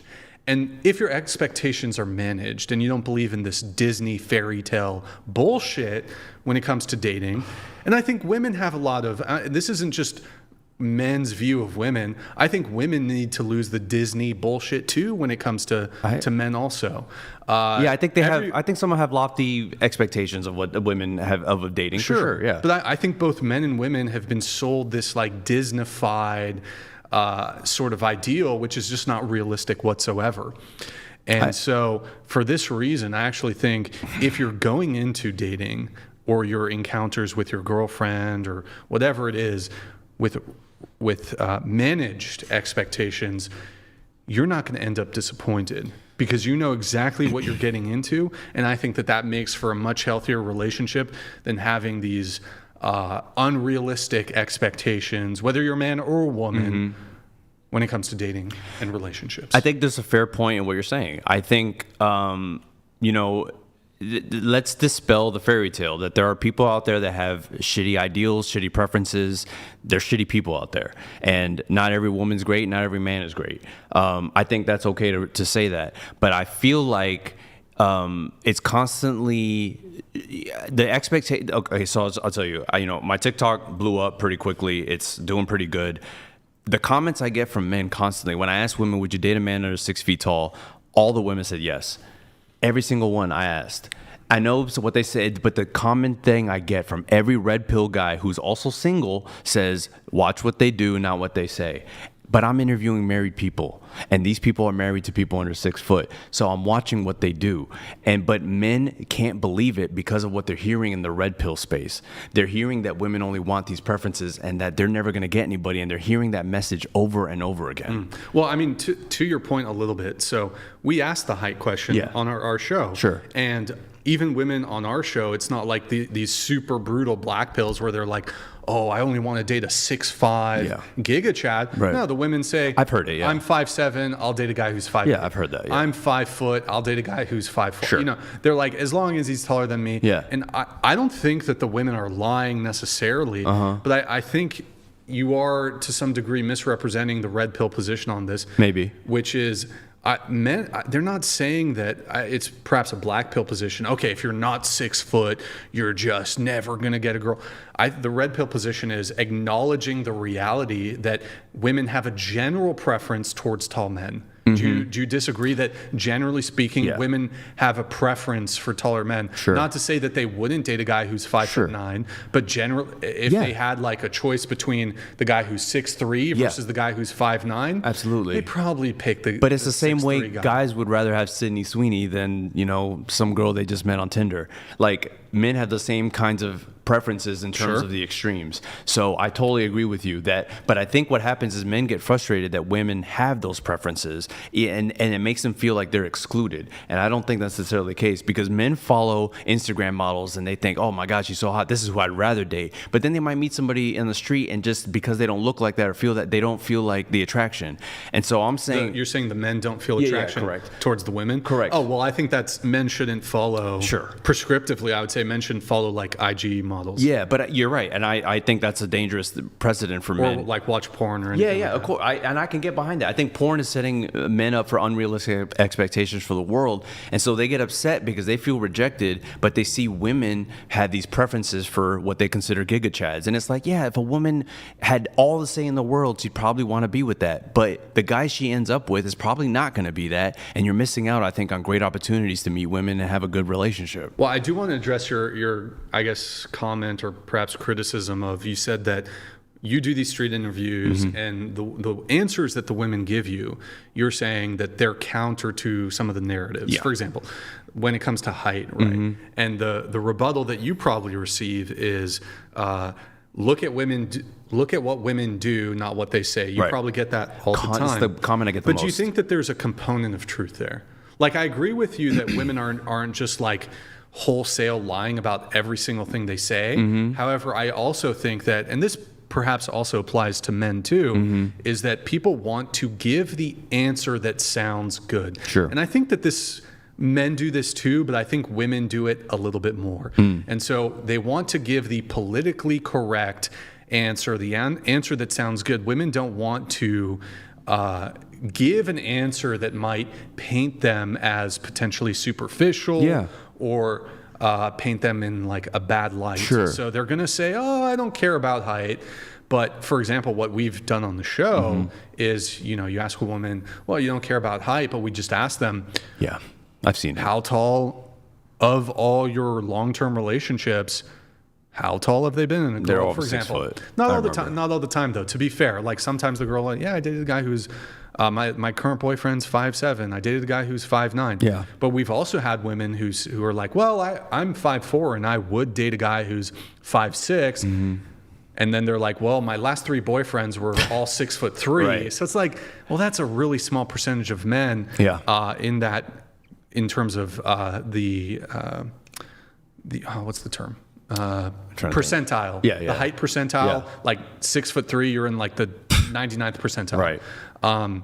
But again, I think women will often say the politically correct, feel-good answer to these things. Yeah. And I don't always think that they're honest about it. And they did do a study on this. I can't recall what, but they asked women to compare, I think it was 6 traits. Yeah.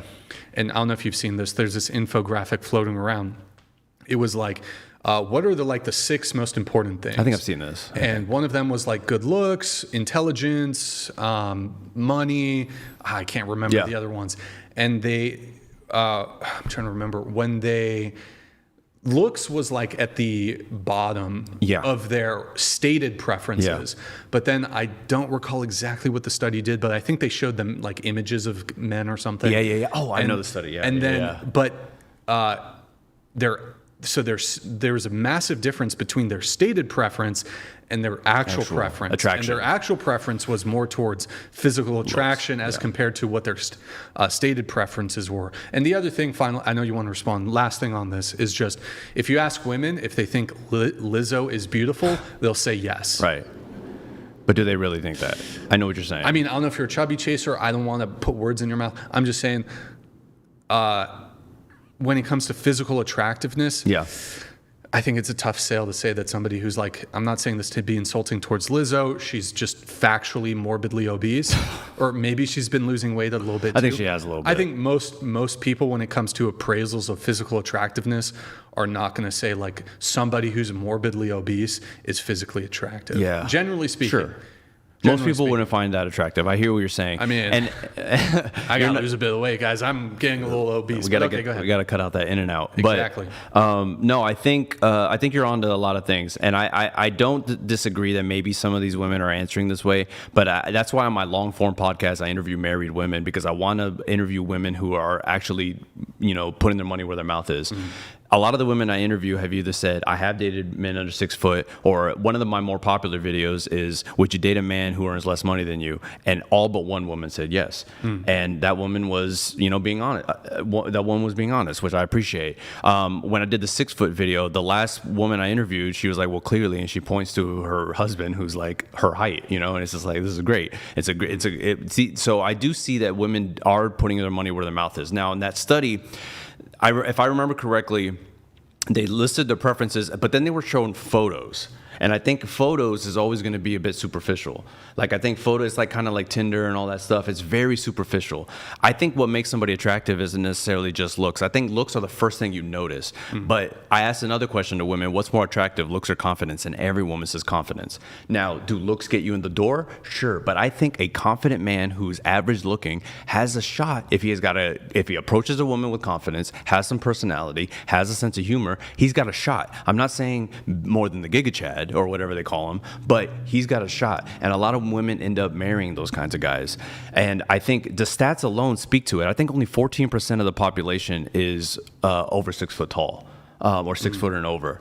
But about 50% of households are married. So obviously, women are marrying guys who are under 6 feet tall. Yeah, I would say most people, probably a good amount of people in terms of getting married, it's actually, if we're talking about socioeconomics, they're marrying people who are in their socioeconomic class. That's pretty typical. On the confidence thing, though, I don't think there's any dispute even in the red pill space, and there's some dispute of whether I even am red pill, but nobody denies that confidence is a bolster when it comes to attracting women. Yeah. I think the conversation, though, is that, and this is, I don't even think it's a red pill position, really. It might not be. Like, they're like, yeah, confidence is really important. I think it's more black pill, the black pill guys who are like, no, it doesn't matter. Like, it's all looks. Yeah. Heights, looks, face, money, all that stuff. But they're not totally wrong. Like, if you're really unattractive and you're the most confident guy ever, I'm not saying you're not going to get a girl, but like this idea that confidence is like the cure-all for getting, like it's some magic wand for getting any woman. I don't think that's the case. I agree. And the other component, though, is that I think men who are confident are going to fare better in person. So like an average looking guy, but he's like got good personality and he's confident in person, I think he's going to do well. He's got a shot, yeah. I think he's going to do well.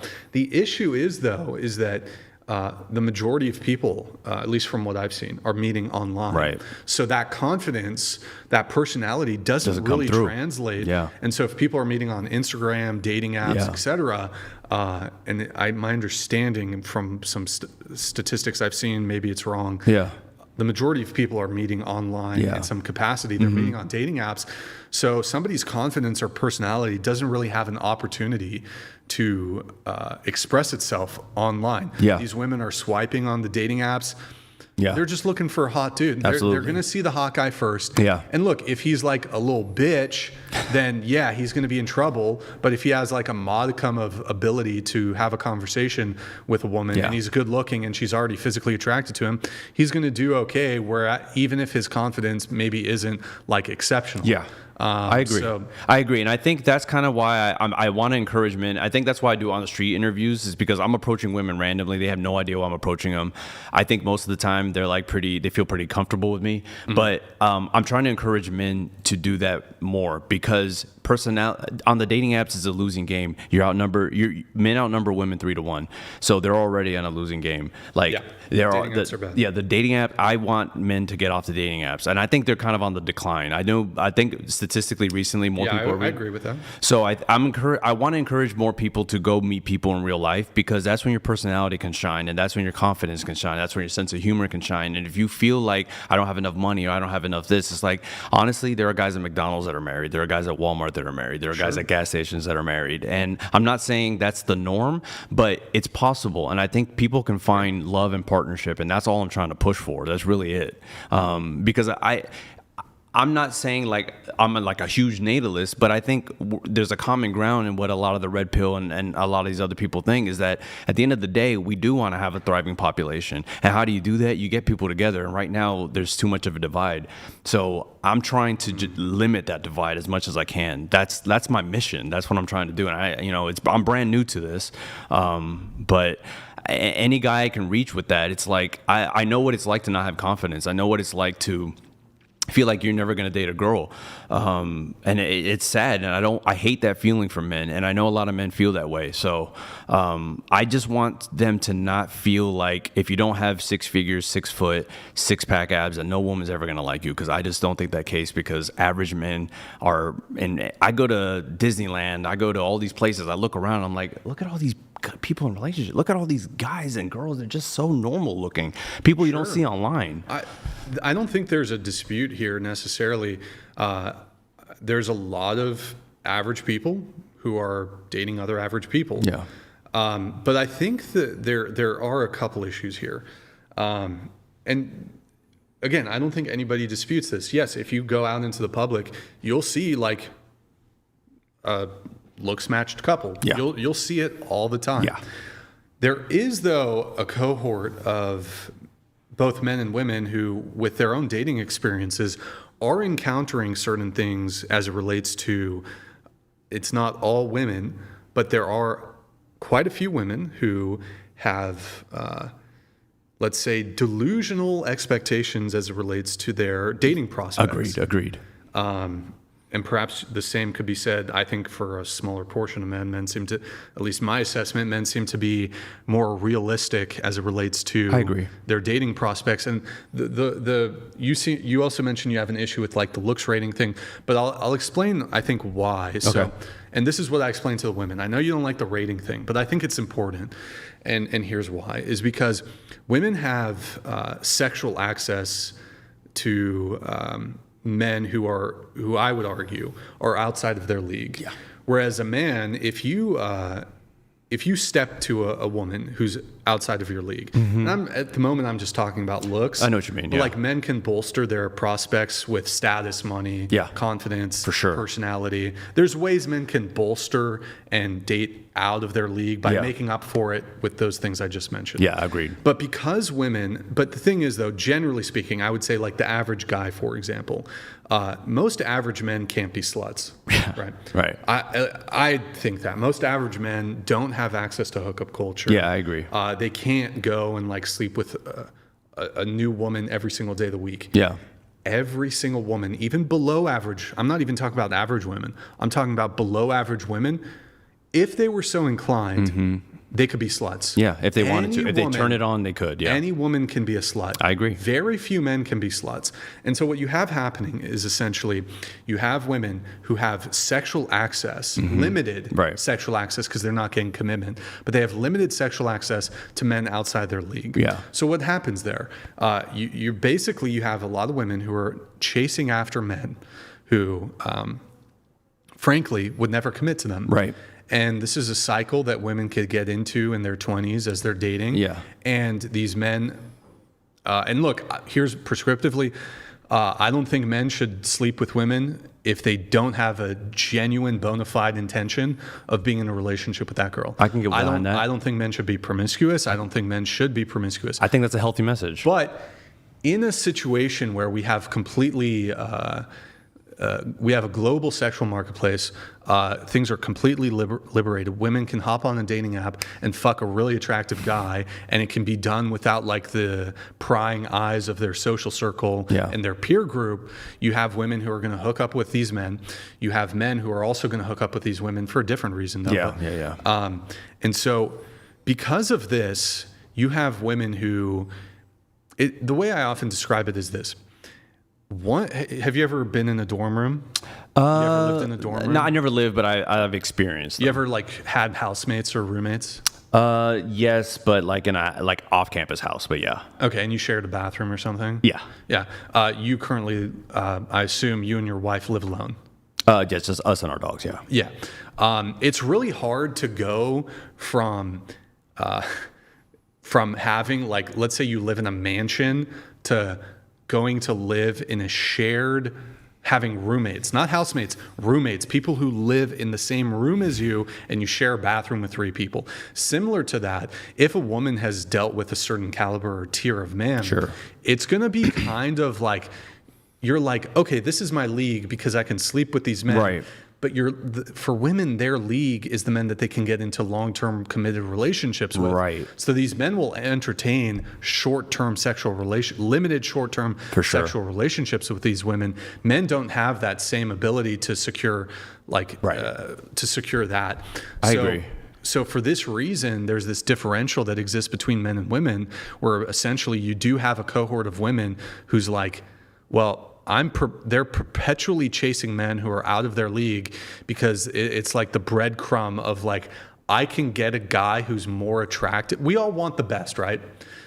As men, we want to get the most attractive, good personality Right. woman, Yeah. whatever the whether We want to shoot for that. Yeah. Like we all want to get the best that we can get, Yeah. right? And same with women. Women want to get the best mate that they possibly can get. can, yeah. But again, going back to what I was saying, men get insta rejected. Yeah. So men have to be like, if I step to a girl who's a 10 out of 10 Victoria's Secret model, Yeah. bro, it ain't happening. I don't know, it man. ain't happening. I I don't don't know. care how confident You got a I successful step. podcast. You're Nah, it's good. not happening. It's not happening. If I step to a girl who's clearly out of my league, she's not going to be like, well, for example, if I'm offering her on a silver platter sex, she's like, no. Right. But like as a woman, if you offer a guy who's more attractive than you on a silver platter, you offer him sex, Right. he might take that opportunity. Yeah. So women have at least limited sexual access to men outside their league.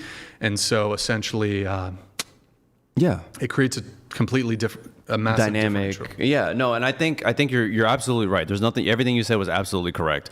But I think what happens here, yes, I think online women and men have unrealistic expectations of what they can get, and women have more access to those unrealistic expectations. Yeah, they get breadcrumbs. Right. Though. They get a taste of it. Yeah, they get a taste of it. They get a taste. Yeah, they get and it's hard to go back to the room. I get what you're saying. I totally understand. I think there are certain people that chase that kind of thing, though. I think there are other women who, maybe they're raised in a different environment. They're not chronically online. Sure. They really do want someone to just sit on the couch and watch Netflix with, and they want to go get in and out and like do that kind of stuff. So I totally agree that maybe there's some misguidedness on like our expectations because of the internet. But I also think that part of the frustration that men feel is that imbalance in the sexual marketplace. And so men are frustrated because women do have access to that and they don't. And that frustrates them because they want access to those same women, but they can't get them. And so there's a frustration that comes from that I think what happens is online that starts to build as they continue to, consume content that basically tells them that's all you should be is this, because if you're not that, you're never going to get anybody. And I think that message is pounded into men's heads so much so that when I'm talking to them, I'm like, it's not like that. I got to get you outside. I got to get you offline and talking to real people. And I know it's difficult. It's hard to approach a woman. But I was getting my hair cut for this podcast. And I was getting my hair cut and I was telling them I was coming on here. And one of the girls was like, oh, I'm single, And I was like, well, how do guys ask you out? She's like, no. She's like, and honestly, the next guy that asked me out, I'd probably say yes because he had the balls to do it. And I'm like, wow, like shout out to homie and OC, like hit up Kempt haircut. You might get a date. Wait, you have a female barber? No. I have a male barber. Oh, okay. She but was there in a there. girl. Yeah, she Okay. was in there, and I was talking to her. She worked there. Sure. So yeah. Okay. That's my point. I'm gonna let the rest of the chats come through, guys. $30 TTS. Final call. Josh Final call. We're gonna donated wrap up here in $30. just a sec. Since you asked, your face, posture, physiognomy, voice and even your vibe makes you unmasculine.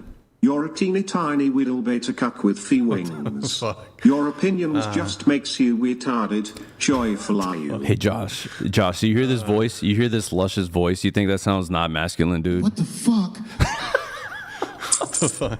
Lucas donated $30. Brian. That's true. If are too thick, push-ups can be difficult, but I still do one-arm push-ups and still shit. rep out with legit pull-ups. Chat, I apologize for my cockiness/hubris. Lucas, no Roast one's gonna me. roast you, dude. I deserve it. No one's roasting Lucas because he's too big. Lucas donated $30. 1/Brian. I wish I can show my face on camera. I'm actually pretty polite in person. Unfortunately, there are a lot of pronoun in the email signature block people in my firm's HR department. I would have to. Gotta continue. Lucas donated $30. Thank you, man. Contered, I would have to pull a at-home math, i.e., hide my face or blur it on camera. Otherwise, pretty good chance I'd be hitting the breadline afterwards. It's NYC after all. We have a V for Vendetta mask that you could wear, or if honestly, Lucas, if you want, just come kick it. Spartan mask too up there. Just kick it behind the scenes. You don't even have to come on camera. Thank you, Josh. Josh Appreciate it, man. donated $30. All your opinions have meant nothing. Be a man and stop being a clown. You won't see it in others. Only way you'll understand is when it happens to you. You probably got no guy friends either. I do have guy friends. That hurts though. That hurts, man. Got Durandals. Dude, I haven't seen you in a while. Donated Duran, $30. thank you so much, Being man. handsome gets your foot in the door, which leads to success, which builds confidence. Just tell guys to be more confident, bruh. I don't know why more men didn't think of that. I have something on this. I hear what you're saying. I think looks helps you feel confident, but I think confidence can be built in other ways. For example, just having a belief in yourself that maybe, hey, I don't have all the answers, but I'm going to come do it anyway. That's confidence. Or you build confidence by successfully doing things over time beyond dating. Just, hey, I tried to learn this how to ride a motorcycle, and now I ride a motorcycle. That builds confidence. Learning new skills, that builds confidence. I don't think it's just looks. Looks help, but there's other ways to build confidence. All right. We got Ghost here. Thank you, Duran. Good to see you, Ghost Duran. Logistics donated $30. BTW, my kid I took custody of at 1.5 months old from a girl I broke up with for lying about birth control. Dated her for a week. Men abandoning is often avoiding the persecution in court. Ghost.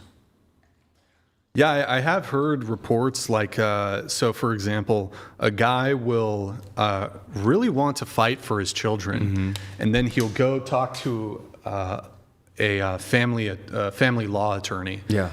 And the family law attorney does not have like a good prediction for how it's going to go, and that men face certain challenges when it comes to custody disputes and this sort of thing. And so a lot of men just, I mean, they're like, man, I'm going to spend all this money with a really low chance of getting a positive outcome. One of the other things that often frequently happens, and I don't know if this is the case for Ghost, I don't recall his points, is, and I'm not saying all women do this, but this is actually, and I think this is something that's been studied, but the incidence of false accusations once a custody dispute has been initiated, and if the man challenges the dispute over custody, it's frequently seen, more so almost exclusively on the women's part, for various accusations to manifest themselves out of the ether once the man starts fighting for custody. For example, there will be accusations of verbal abuse. There'll be accusations of emotional abuse. There'll be accusations of physical abuse towards the woman. Yeah. But then, if the woman doesn't get her will, there will be further accusations that are even more sinister and malevolent. She'll start accusing the man of abusing the child, physically abusing the child, and I think the worst, sexual, of the child. And these manifest as attempts at leveraging these sorts of accusations to either destroy the morale of men who are attempting to fight for custody of their children, or to paint a picture of the man as being essentially abusive and precluding him from getting any degree of custody.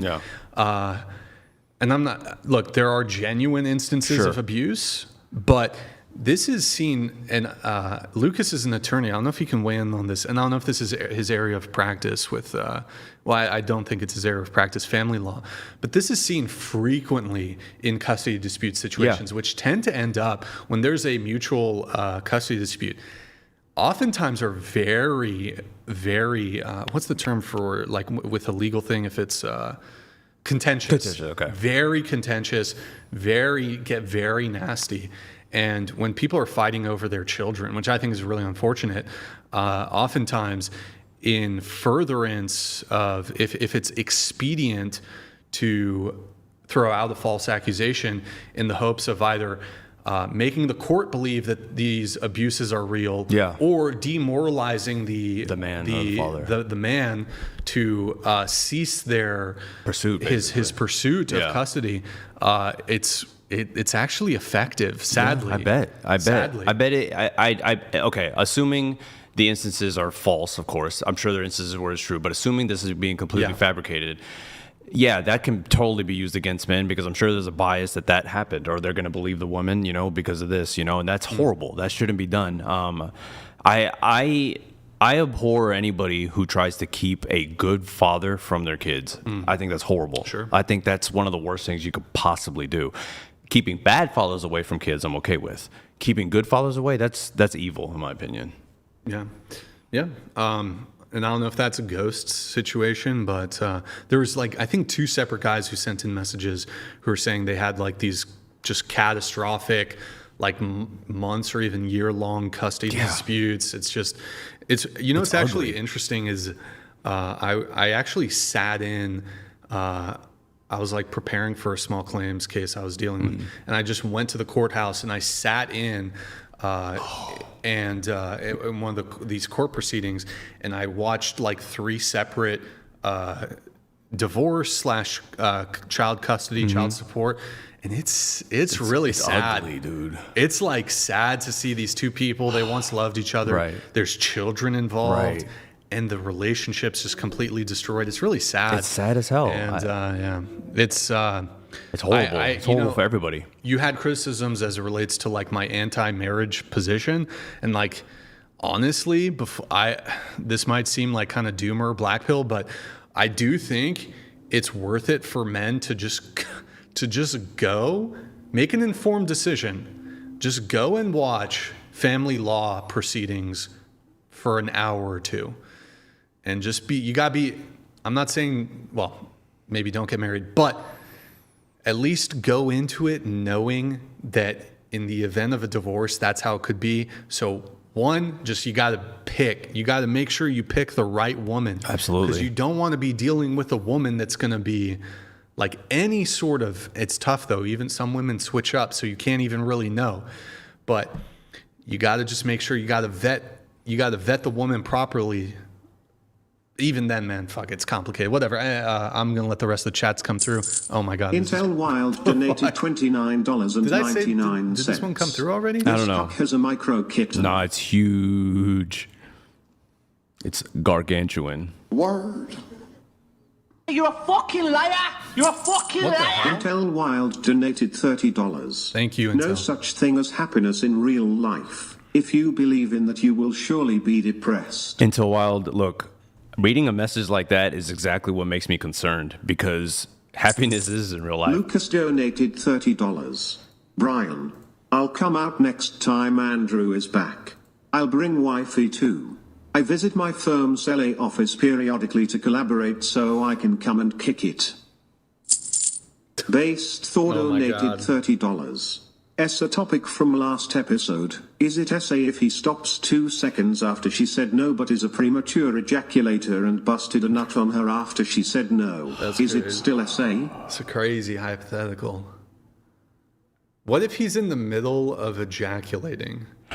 He's in the middle of ejaculating. I can't engage with him. All right. He doesn't like it. All right. Let me read. We got super chats here. We got Michael G. Now that you're... oh, wait. You already did that one. I did that one. Jason Cassell. Okay, I think I want to fight Lucas. Oh, shit. We got some viewer-on-viewer boxing action here. Start the channel. 6'1", 260 bench. Or no, he weighs 260. He benches 415 pounds. Deadlifts 675 pounds. 47. Just kidding. I don't want to fight Lucas. Is awesome. Oh shit, but Jason! Look at this handsome guy with his sunglasses there. I do think if you start the boxing thing though, it should be people of opposing views, because that'll be more that'll be more engaging. Who do you want to box, Andrew? No, I don't want to box Andrew. Jim Bob? No, I don't think. I I don't know if there's anybody I want to box. I wouldn't box Andrew Tate because I get my ass kicked. Would you box Donald Trump? Yeah. I would throw hands Set at it Donald up. Trump. We got Michael. Raph, can you draw a super S right now? I don't and even if know not, what how super can S any is. of us ever trust you? What's a super S? It's like the Stussy S. It's like here. Is it the lines? Yeah, this thing. Oh yeah, I remember this from school. Shit, I don't remember if I know how to do it though. Yeah, that thing. Fuck, I can't remember how to connect them. It's hard. It's hard. All right, that's it for the super chats, guys. Final call if you want to get in the final roast. We're gonna get this wrapped up here. We got Lucas. One sec, Lucas, getting this pulled up. Oh, really quick. Mary, can you pull up Twitch really quick? Guys, final call for Twitch. If you enjoyed the stream, guys, and you're watching on YouTube or you're watching on Twitch, can you guys check if you have a Prime sub available? Guys, it's been 36 minutes since we last got a Prime sub. I think it's bugged, boys. It's been a minute since I've been doing the bugged thing, but I think it's bugged. Can somebody just check if there's a Twitch Prime in the chat? Guys, drop us a follow and a Prime sub. If you have one, if you have an Amazon Prime, you can link it to your Twitch. Quick, free, easy way to support the show every single month. Thank you guys for the support over there. Also, guys, discord.gg/whatever. Also, like the video, please. Appreciate it, guys. Appreciate it, guys. Final call on the TTS. Oh, I need to do Venmos really quick. We had Douglas Marks, thank you for the $5 on Venmo. Eric, thank you for the 10 on Venmo. And 50 Bag of Hate, thank you for the 10. Thank you for the $10 via Cash App. Really appreciate it, guys. Thank you. Thank you. All right, final call on these. We have, here, I'll wait for Lucas to finish this. Michael G. Raph, you're a kind-hearted good man who makes you a target in secular capitalism. You need to join the church and you can thrive. Next debate, you'll be Andrew teaching you how to accept Jesus. Thanks for the compliment, Michael. I do try to be kind and good-hearted. I am thriving, though. I gotta say, I do love my life. All right, and then we have these final messages here from Lucas. Lucas donated $30. Thank you, man. Appreciate it. 1/Brian. James Sexton talks about this a lot. Women fight hard for custody. BC, there is child support dollar at play. The child support money is typically not specifically earmarked for the kids, so it can. You know, really quick, I'm going to let the rest of yours come through. This is actually a men's rights position in the same way with like food stamps and SNAP benefits, like food benefits. You can only, like they give you a card, you can only spend it on food. Yeah. You can't like go buy like, I don't know, like alcohol. You can't go and buy like electronic device. Right. Like it will only work with food. And I think there could be something else implemented with child support where it has to be spent on something. It could get a little complicated though if like part of it is like helping out with rent.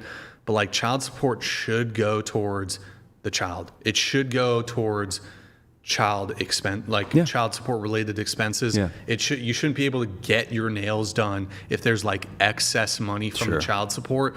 So I think everyone can agree with that. Are there people that don't? Are there people that think otherwise? Because I feel like that's pretty reasonable. Yeah. Well, but there's not currently like a system for there's that. not a system in place for that. It's just like, here's $2,000 or here's however much money it is. You can really spend it on anything you want. So. Yeah. Lucas donated $30. Countered, so the mother can use the child support dollar for whatever since it's never audited. Also, family law is court of equity, so false allegations are typically handled as per the judge's discretion. Lucas donated $30. Equity, what's that? 3/not pursuant to a law standard of proof. Also, Officer Tatum has often discussed the weaponization of false DV allegations. Yo, Jay. Bench 400 pounds. You got me, bro. What is court of equity? What does that mean? Never heard that. Schnico04 donated $30. Brian, lost my ex-wife to substance abuse and bipolar disorder. Sorry to hear Came that. out of the blue. Even if you think you picked the one, it can change overnight. Shit. It cost her the marriage and her life. I'm sorry, buddy. That's hard, man. Wait, you lost her as in she... It sounds like it. It sounds like it cost her Or life. you lost her like you got divorced. I think he said it cost her life. I don't know. Oh, and she... Okay, oh my God, I'm so toaster brain. And her life. Okay. That's hard, man. I didn't see that part. Sorry to hear that, man. Damn. It takes a lot of bravery to engage in relationships because they really can go bad. I mean, that's the reality. They can go real bad, and I'm really sorry to hear it went that way. That's the tough thing too, is like you think you know somebody, but people change, circumstances change. I don't think most people go into relationships or specifically marriage like anticipating that there's going to be a divorce. Like they're probably not like thinking like this is going to happen, but they probably think this is the love of my life. Right. And it's devastating if it goes the other way. It's devastating because you really do believe in this thing. So yeah, I mean, look, I don't want to belittle men trying to date because it is scary as shit. And I think that's why women appreciate the courage often, because it is a brave thing to do to go talk to women. Mm. And I mean, from my own experience, I've actually dated some pretty wonderful women, but there was one girl in particular I dated who she had a borderline personality disorder, BPD, and I mean, honestly, I was young. Looking back, there's some signs pretty early on. There's some signs early on that I probably could have tuned into, but I was young and naive and didn't have much relationship experience, but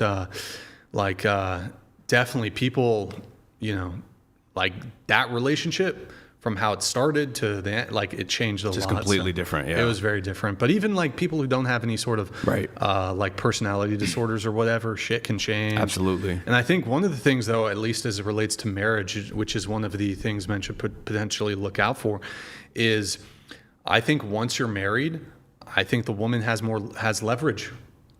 Because if you're the breadwinner, as the guy, and you're getting into alimony territory, then it's like she's kind of got you by the balls. She's got you by the balls. It can be, but I could be wrong. But I think, again, I might have been wrong about some of my stats, but I believe only 10% of marriages end up with alimony payments, I think it's something along those lines. I don't know what the statistics are on it. Obviously, if you've been married for a short time, my understanding is if it's below a certain threshold, you'll pay alimony for a duration that's proportionate to the length of the marriage. It's not like, I don't think it's you've been married for 3 years, you pay alimony for 3 years. I think it's maybe, I don't know, it's different in different jurisdictions.